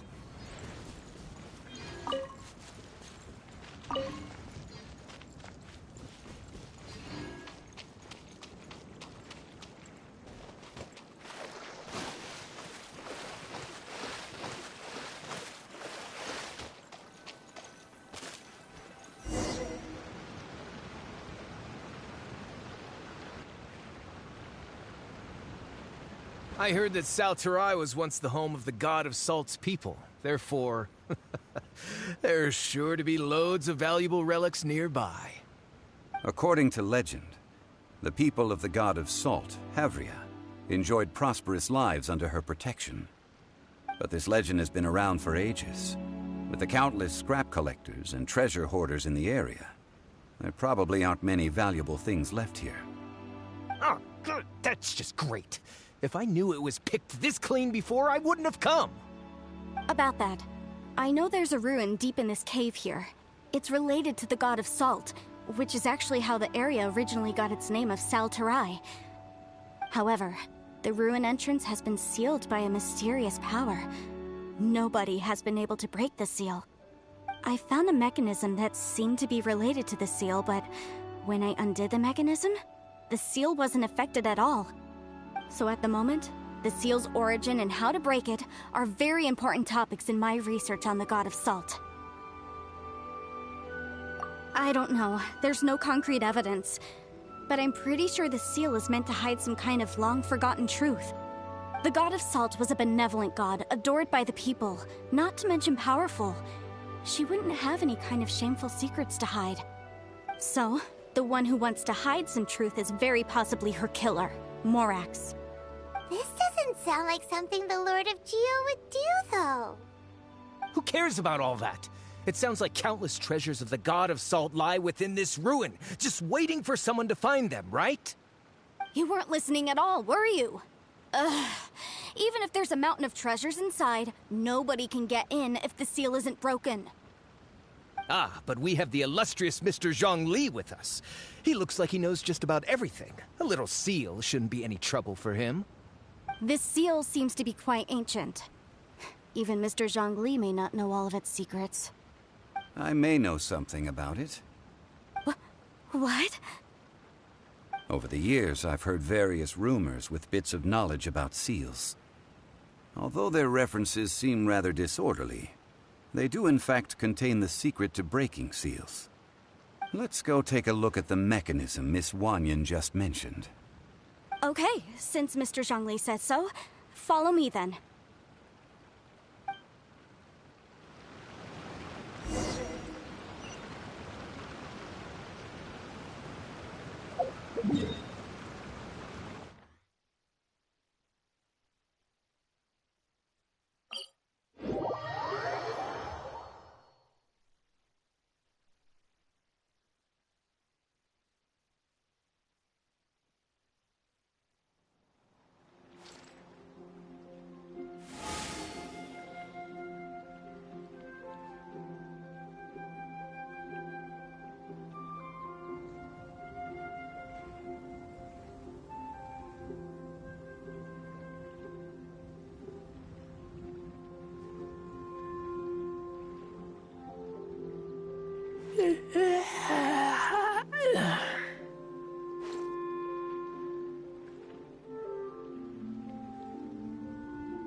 Lupica!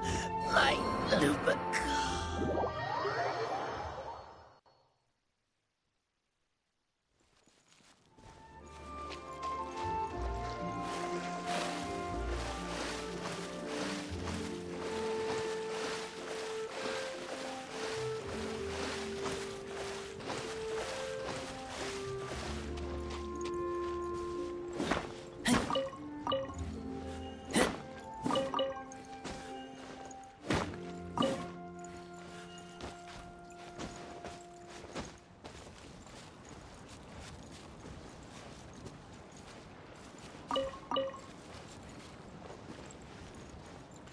Here it is. There's some debris scattered here that, when put together, look like they definitely had to do with the god of salt. According to the inscription on the side, if one looks from a certain angle, the secret to the mechanism will be revealed.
I'm hungry. Let's hunt.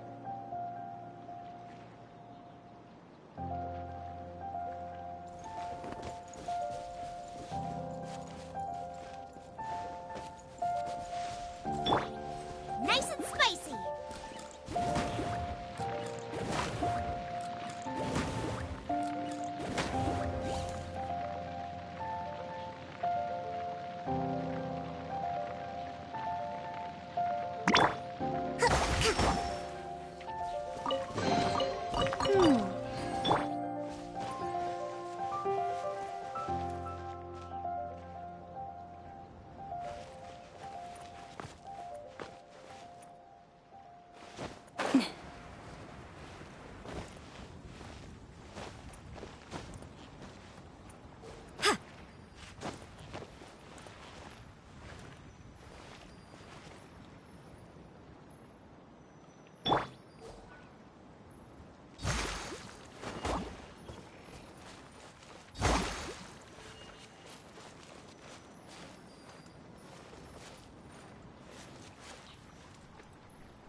See that? Although we activated the mechanism, nothing happened to the seal. That's because there's actually another mechanism that must be activated. Another? Let me lead the way from here.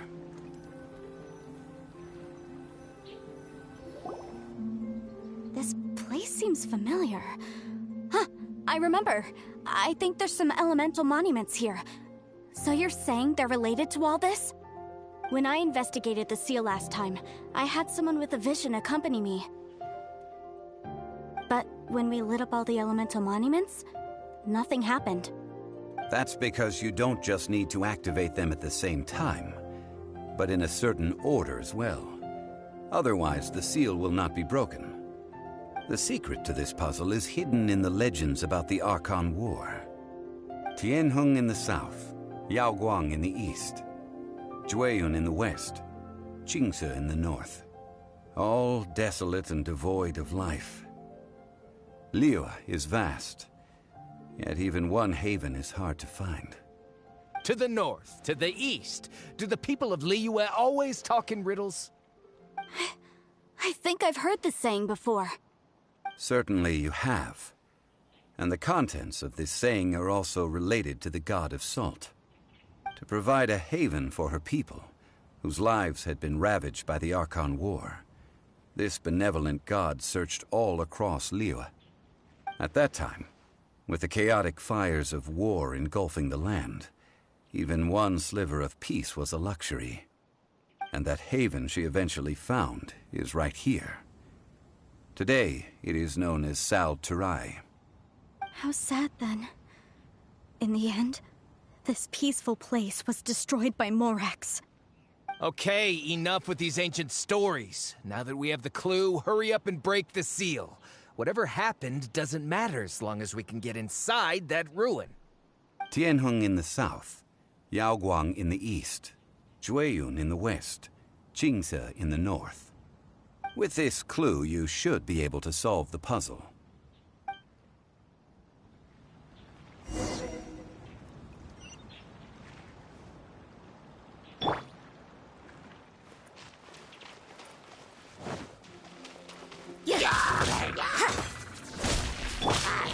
Boba, get them!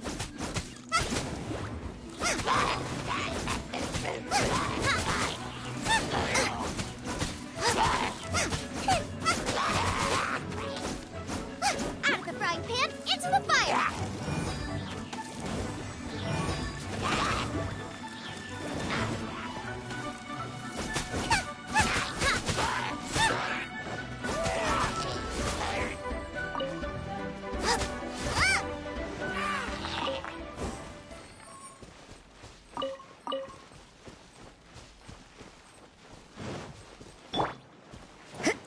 You can't run!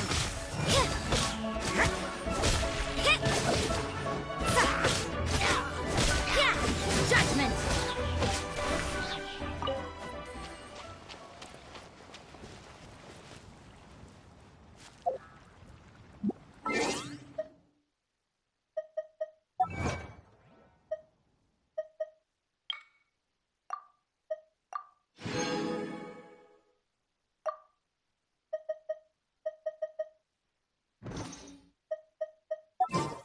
Work hard and live each day to the fullest.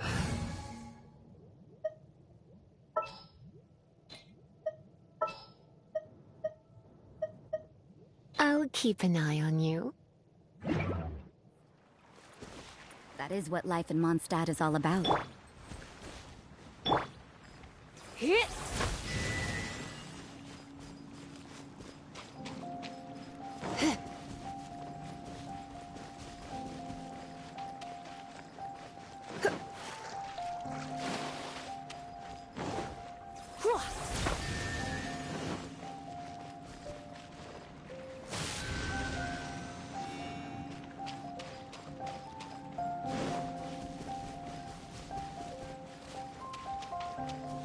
Tianheng in the south, Yaoguang in the east, Jueyun in the west, Jingze in the north. The directions are the clue. Give it another try.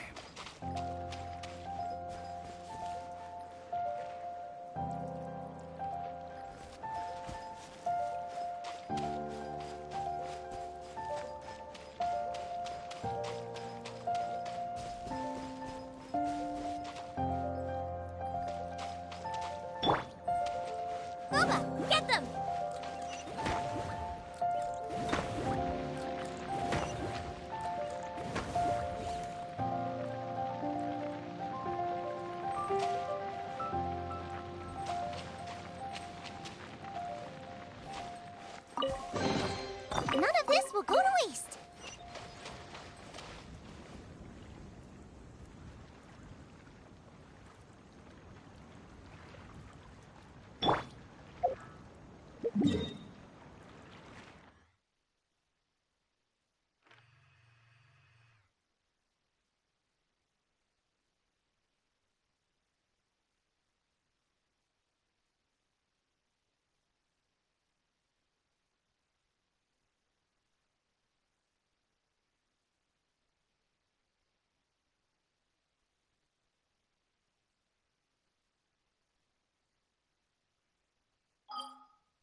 Tianheng in the south, Yaoguang in the east, Jueyun in the west, Qingce in the north. The directions are the clue. Give it another try.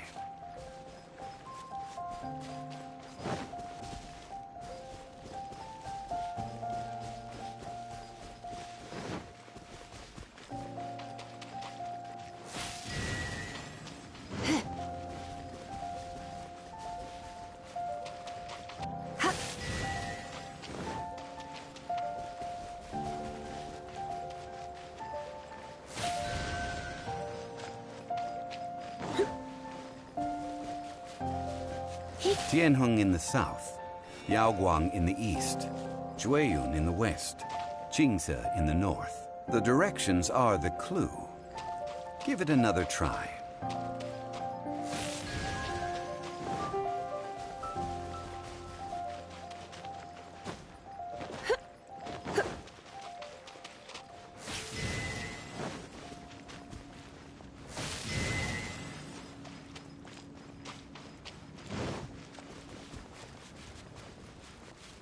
Tianheng in the south, Yaoguang in the east, Jueyun in the west, Qingce in the north. The directions are the clue. Give it another try.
You're in for a little shock.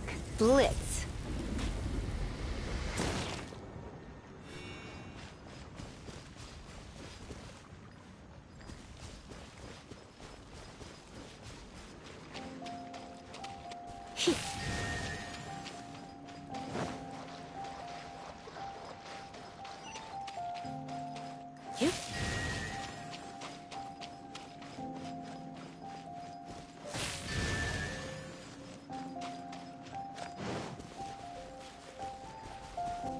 Tianheng in the south, Yaoguang in the east, Jueyun in the west, Qingse in the north. The directions are the clue. Give it another try.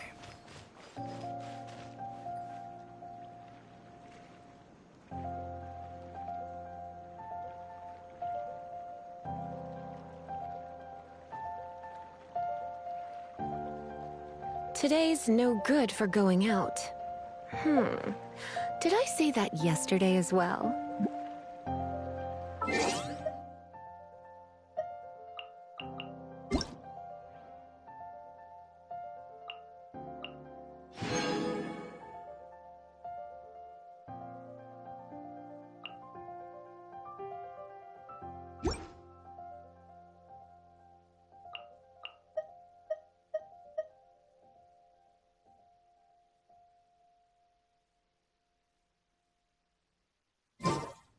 Why not keep me company for a while? There'll be plenty of time for work later.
Look! The seal really was broken! Mr. Zhongli is indeed quite...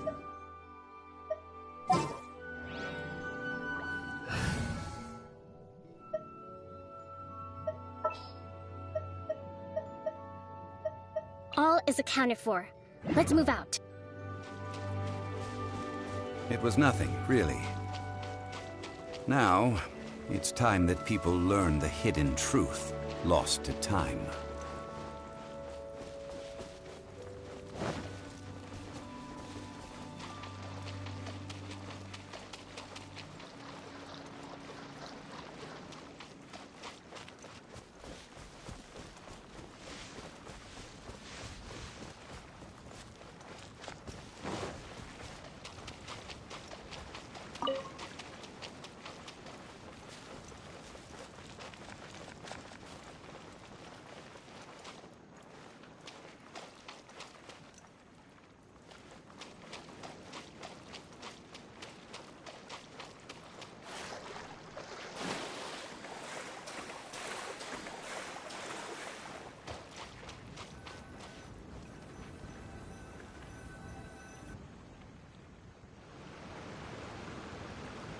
Before entering the ruin, I have a proposal that will help us prevent the kind of senseless arguing between you two that we saw at Guyonstone Forest. Okay. What is it? I propose you two agree upon a contract, stipulating that we alternate who gets claim to each treasure we encounter, with only one object permitted per claim. To show my sincerity, I won't be taking any treasure. This will just be between you all. Hey! Don't pass an opportunity like this up so easily! I don't agree. I mean, you want me to split the treasure with this amateur archaeologist? No, absolutely not. I don't agree either. He will only defile the precious relics left behind by the god of salt. I can't accept this. Well then, if the contract is not agreed upon, I will no longer serve as your consultant on this expedition. You will have to rely on your own experience to find whatever treasures are hidden in this ruin, as well as traps. You have the audacity to demand this! Okay then. Even half of the treasure in the long-sealed ruin of the God of Salt should be enough to make a fortune. If you want me to agree upon this contract, so be it. I just have one request, Mr. Zhongli. If we discover the truth behind the God of Salt, you must judge it fairly, even if the truth harms Morax's image. I can accept this arrangement. Well then, let's go.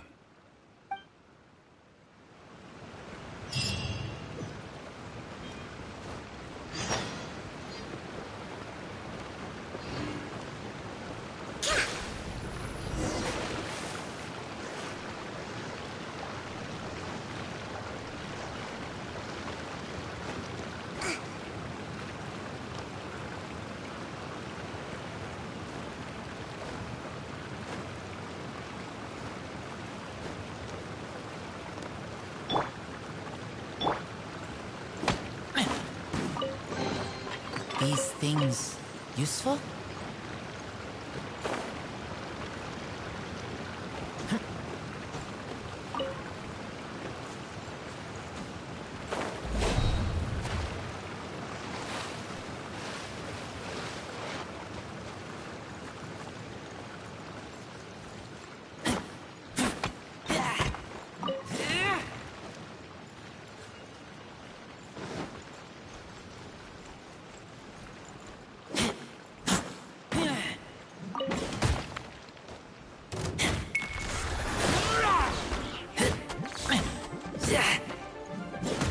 Nice and spicy!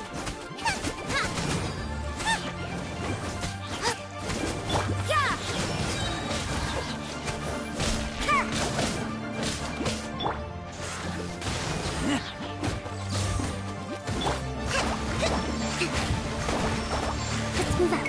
Allow me! Punishment!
Get them!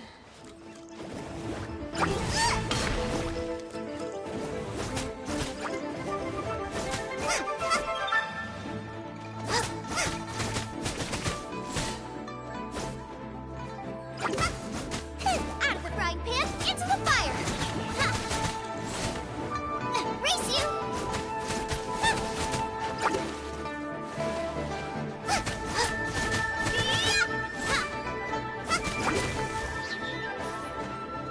Nice and spicy!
Empty chest.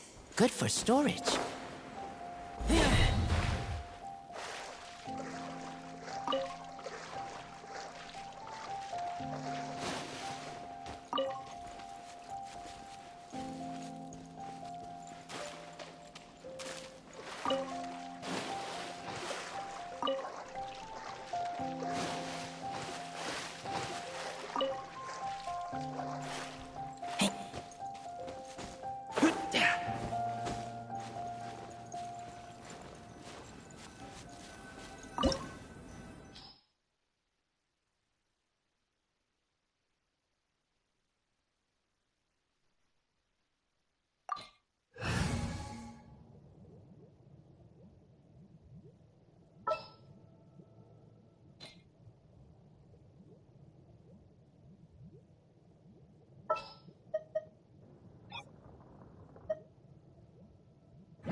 Are these statues?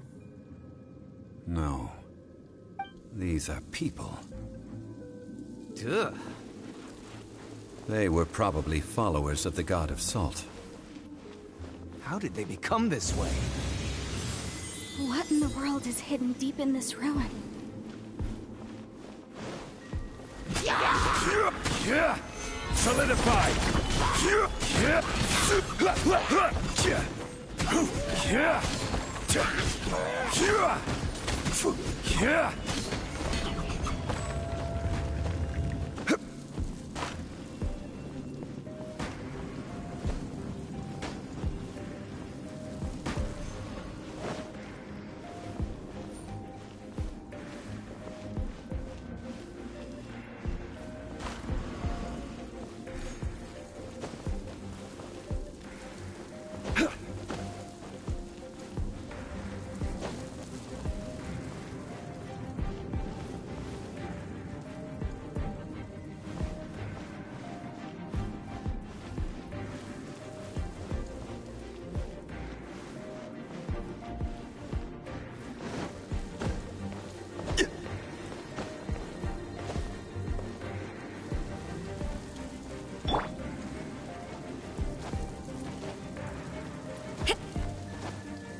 Solidify!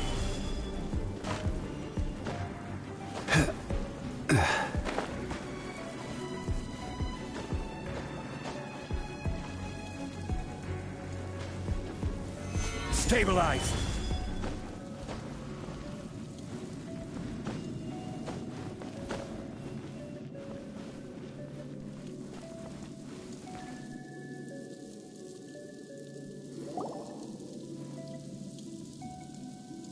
Look at this! It's filled halfway with salt. Oh, it just looks like a fancy salt holder. Seems like the god of salt was a god lacking in treasures. According to my knowledge, it's no ordinary vessel. Although it is only half full, it is also forever half full. That is to say, it is bottomless. What?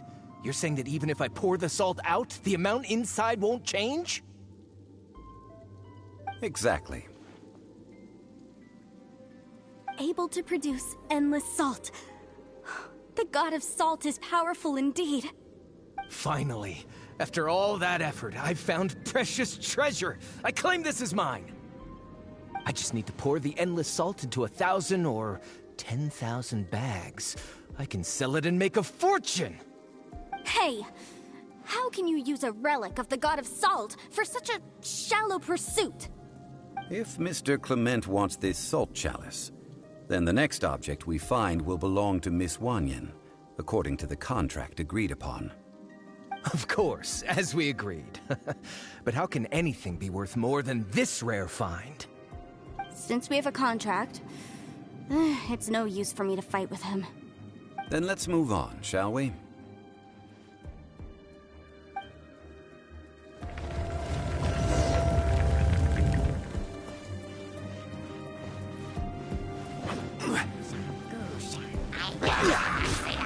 Solidify!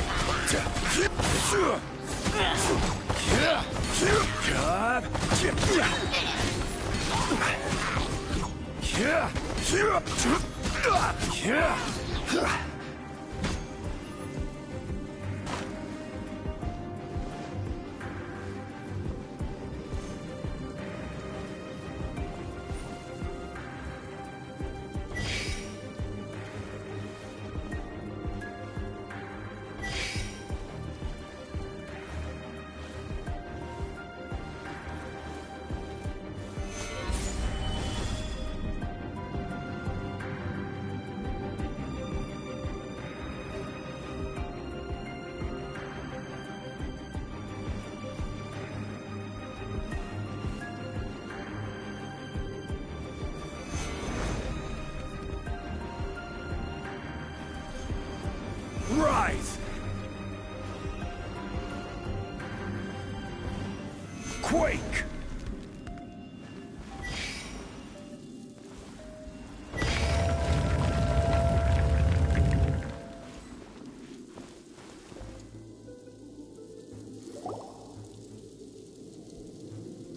Just a simple ruler. It doesn't look to be worth anything.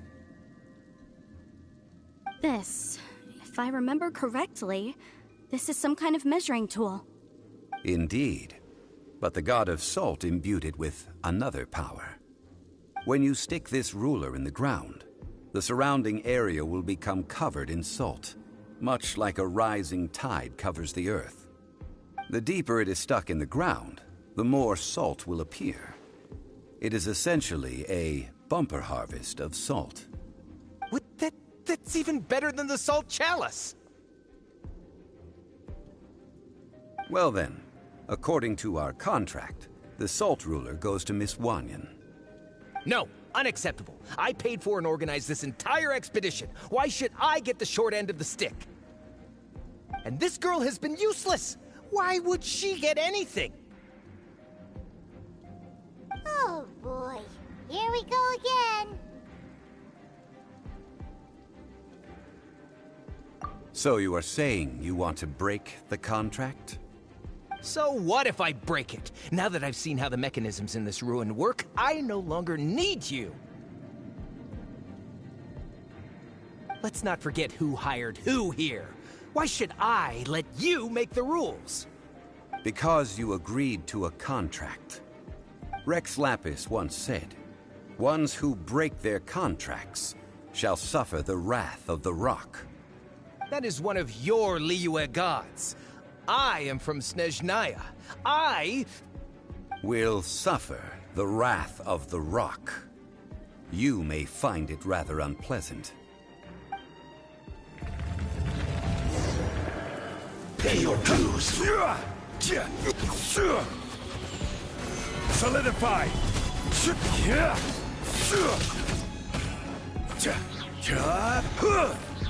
Leaving so soon? Order guide you!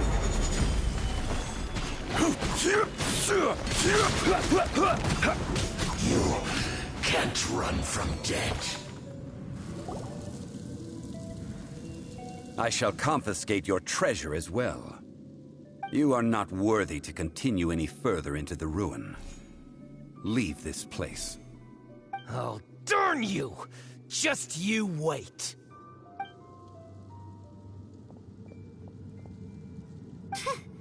Some archaeological survey. He could only pretend for so long. Yeah! Good thing Paimon can smell a liar from a mile away. Clement's wrongdoing stemmed from greed, yes. But besides greed, there are many other things that may tempt us to break contracts. When people see the object of their dreams, how many are really able to control their desire and follow the contract? I think we should be honest with each other now. Huh? Be honest about what? That in truth, not a single member of this archaeological expedition came here for archaeology. Why do you say that? Miss, you lack even the most basic archaeological knowledge, and can recognize naught but a few simple relics. However, you are an expert when it comes to anything regarding the god of salt. You aren't interested in archaeology or relics. What you're really interested in is the god of salt. I believe those legends about the god of salt that you mentioned on the Pearl Galley are passed down between generations at Yinyuan Hall. Okay, that's enough. Sir, you are indeed a man of great knowledge and talents. I seem to have been right to seek you out once I plucked up my courage. You're right. I'm not a scholar of archaeology. I come from one of the 8 trades under the jurisdiction of the Qixing, Yinyuan Hall of the salt industry. Our ancestors were those protected by the god of salt all those years ago, when the Archon War engulfed the land in chaos.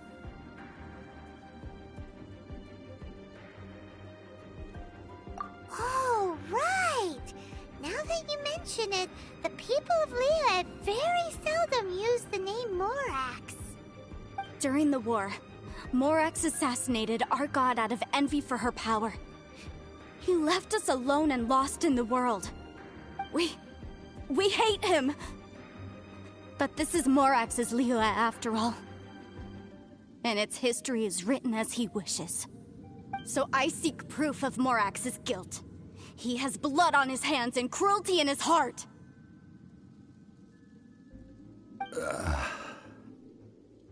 We agreed to a contract that we will face the truth head on, didn't we, Mr. Zhongli? You must judge this history fairly. Naturally, of course. But I must add, Liyue is no longer Morax's Liyue. Come with me. All the answers you seek lie ahead.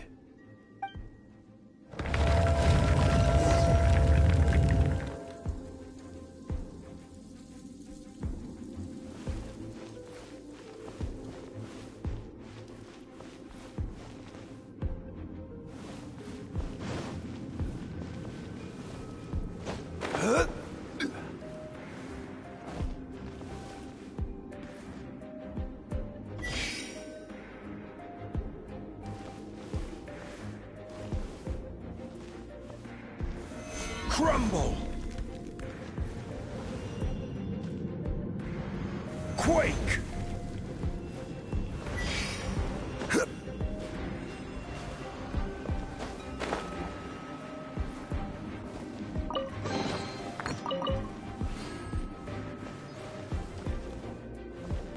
Crumble!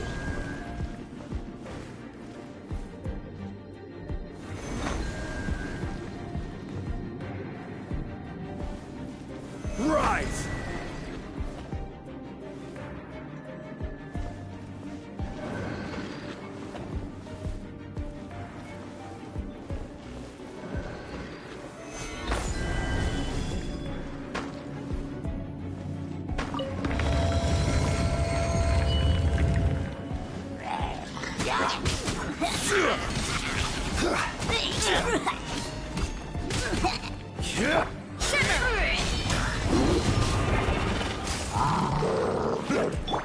Hold the line!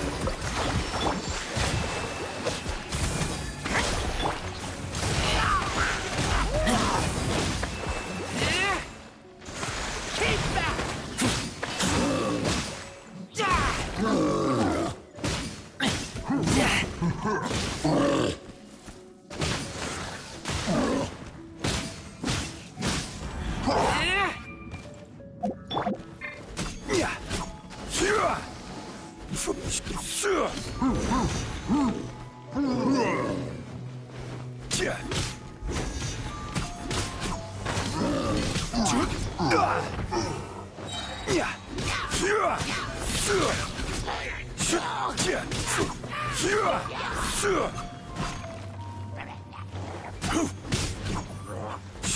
This is order. Quake!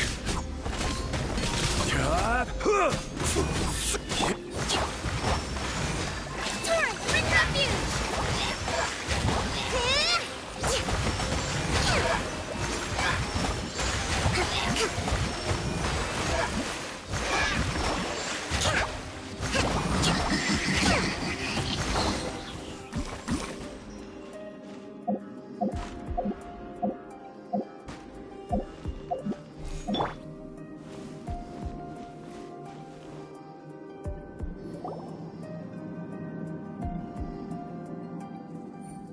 This is a sword? Aha! It's a broken sword! This is proof!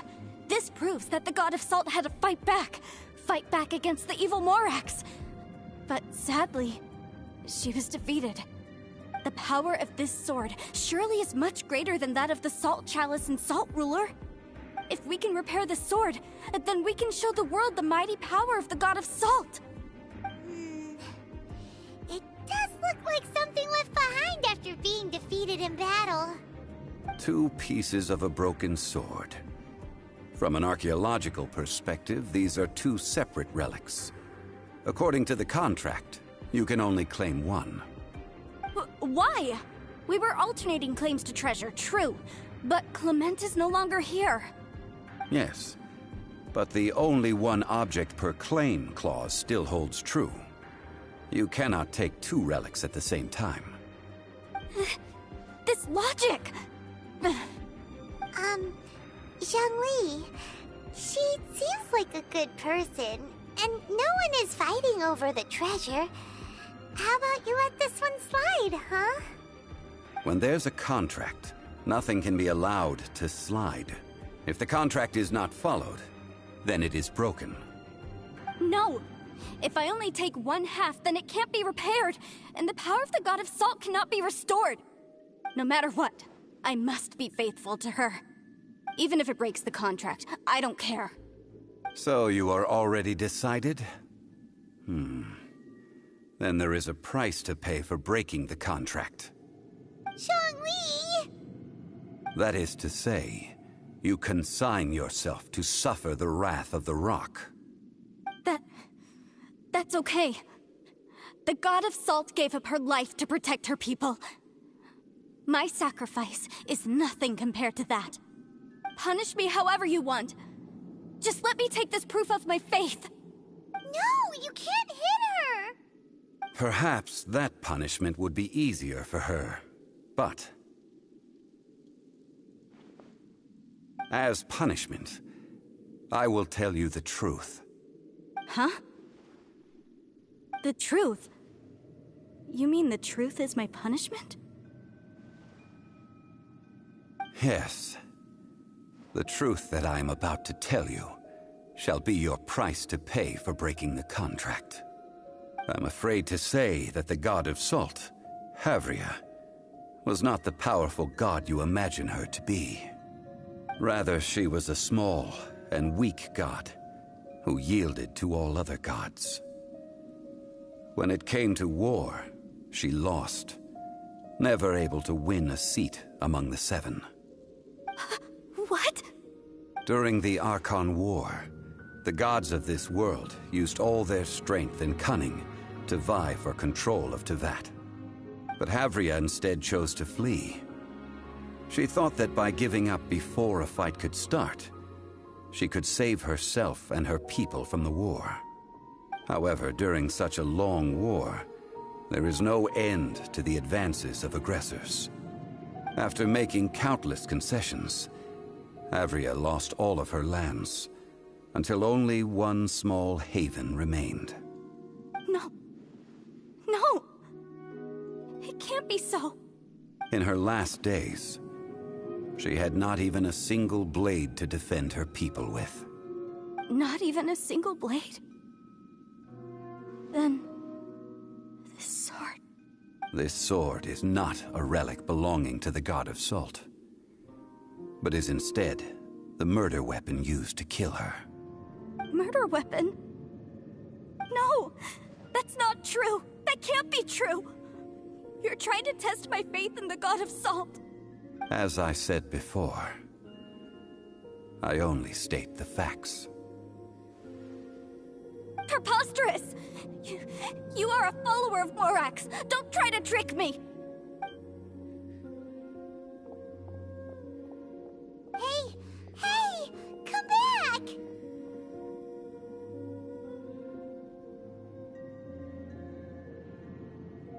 Indeed. Otherwise, why would I use the truth as punishment? I did not want to tell her such cruel facts. But the contract was broken.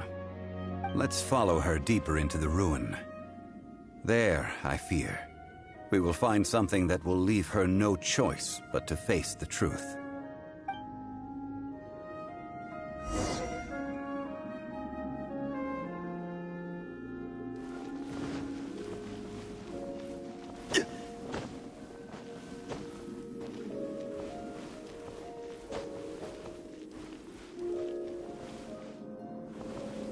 Crumble!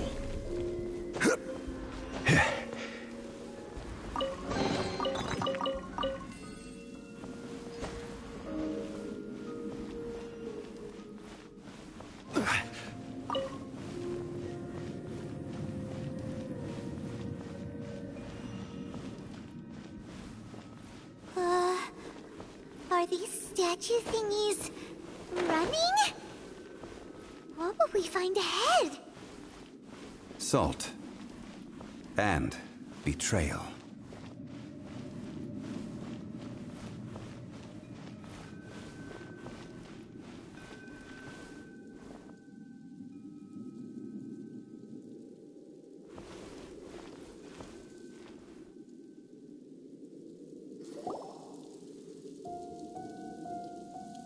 What are all these?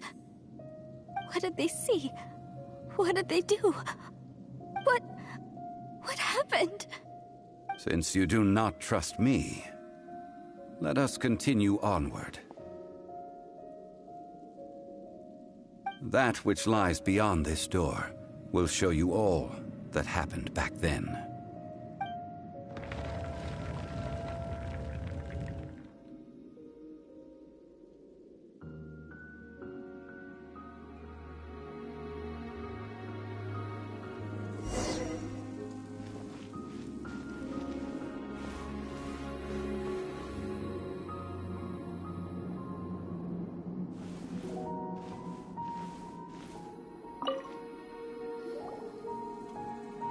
This is the scene of the crime. Havria's body dissipated, leaving nothing but these traces of salt. Her dying moments have since been frozen in time to this very day. The story continues that some among her people realized at last that this gentle, kind, but weak god could never protect anyone in wartime. The Archon War was cruel in the extreme. Instead of consigning her to the agony of defeat, they thought perhaps it would be better to give her a quick release. But what about these statue thingies? No matter how weak the god, the power that flows forth when they are slain is beyond the strength of mortal coils to bear. Those who could not flee were thus transformed. Those of her people who were untouched by this disaster left for Liyue, where they sought refuge with Rex Lapis. Their descendants feared Havria's remnants and lived in terror that she had laid upon them an eternal curse. So they risked their lives to come here, to break the sword, and offer up obeisances in hopes that her anger might be appeased. But they need not have done so. For how could a god who had never once resisted, even till the end, nurse hatred for her people in her heart? Even if this is so, I can't! This must be a lie. A false history, all of it! Don't you dare try to shake my faith!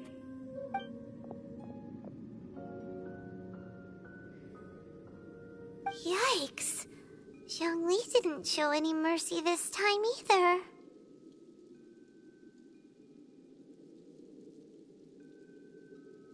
This is the price she must pay. Yet I would not call it a bad thing. Judging by how she appeared, I fear that she will struggle for a time. But even if she may not escape that struggle immediately, simply recognizing the truth is good enough for now.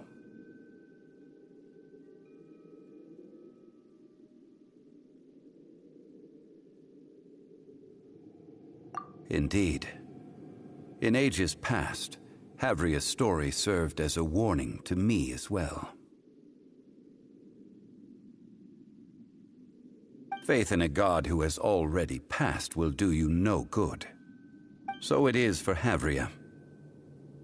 And so it is for Morax also. All right then. Now, would you like to accompany me in taking a trip to Guyonstone Forest? Huh? What do you want to do, Zhongli? Treading old ground. Telling old stories. One cannot help but be reminded of old acquaintances.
Now, I mentioned before that many gods of old have been sealed beneath the Guyan stone forest. The Adepti have presently handed Liyue over to mortals, and Havria's time was even further in the past. The Salt Chalice and Salt Ruler that she left behind should not return to Liyue. To leave them here is to let them slumber. And it is also a homecoming.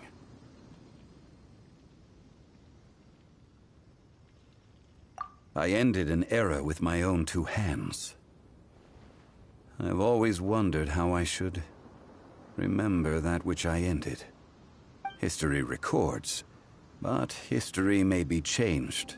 This incident proved that.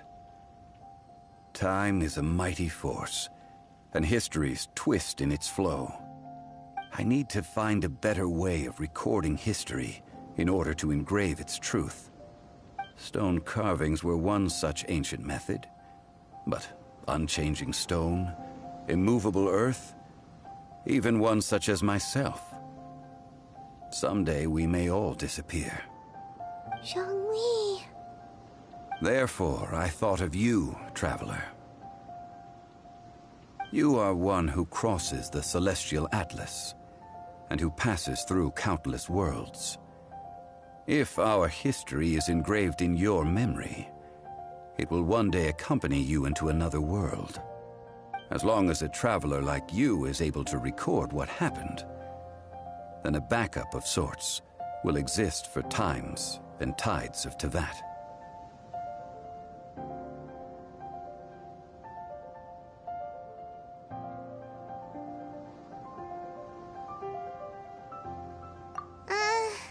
Sounds like tough work. Now then, it is time that we consigned both the Salt Chalice and Salt Ruler to the sea. Huh? Why do we need to throw them into the sea? As I said before, this is the place to which the remnants of many bygone gods are consigned. This includes Osial, Overlord of the Vortex, who the Jade Chamber most recently returned to this ocean prison.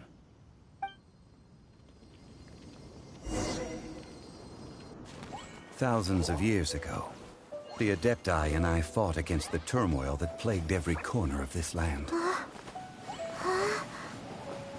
Guyan Stone Forest, where I sealed many gods with my spears.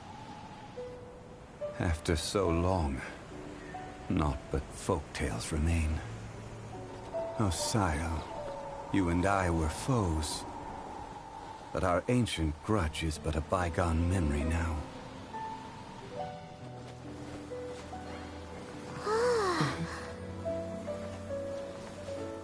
May that which Havria has left behind be yours to subsume.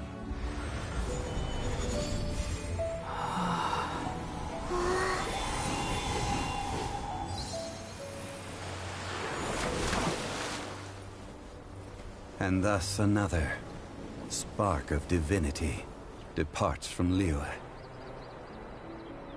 My legacy shall now be left to those who come after to debate.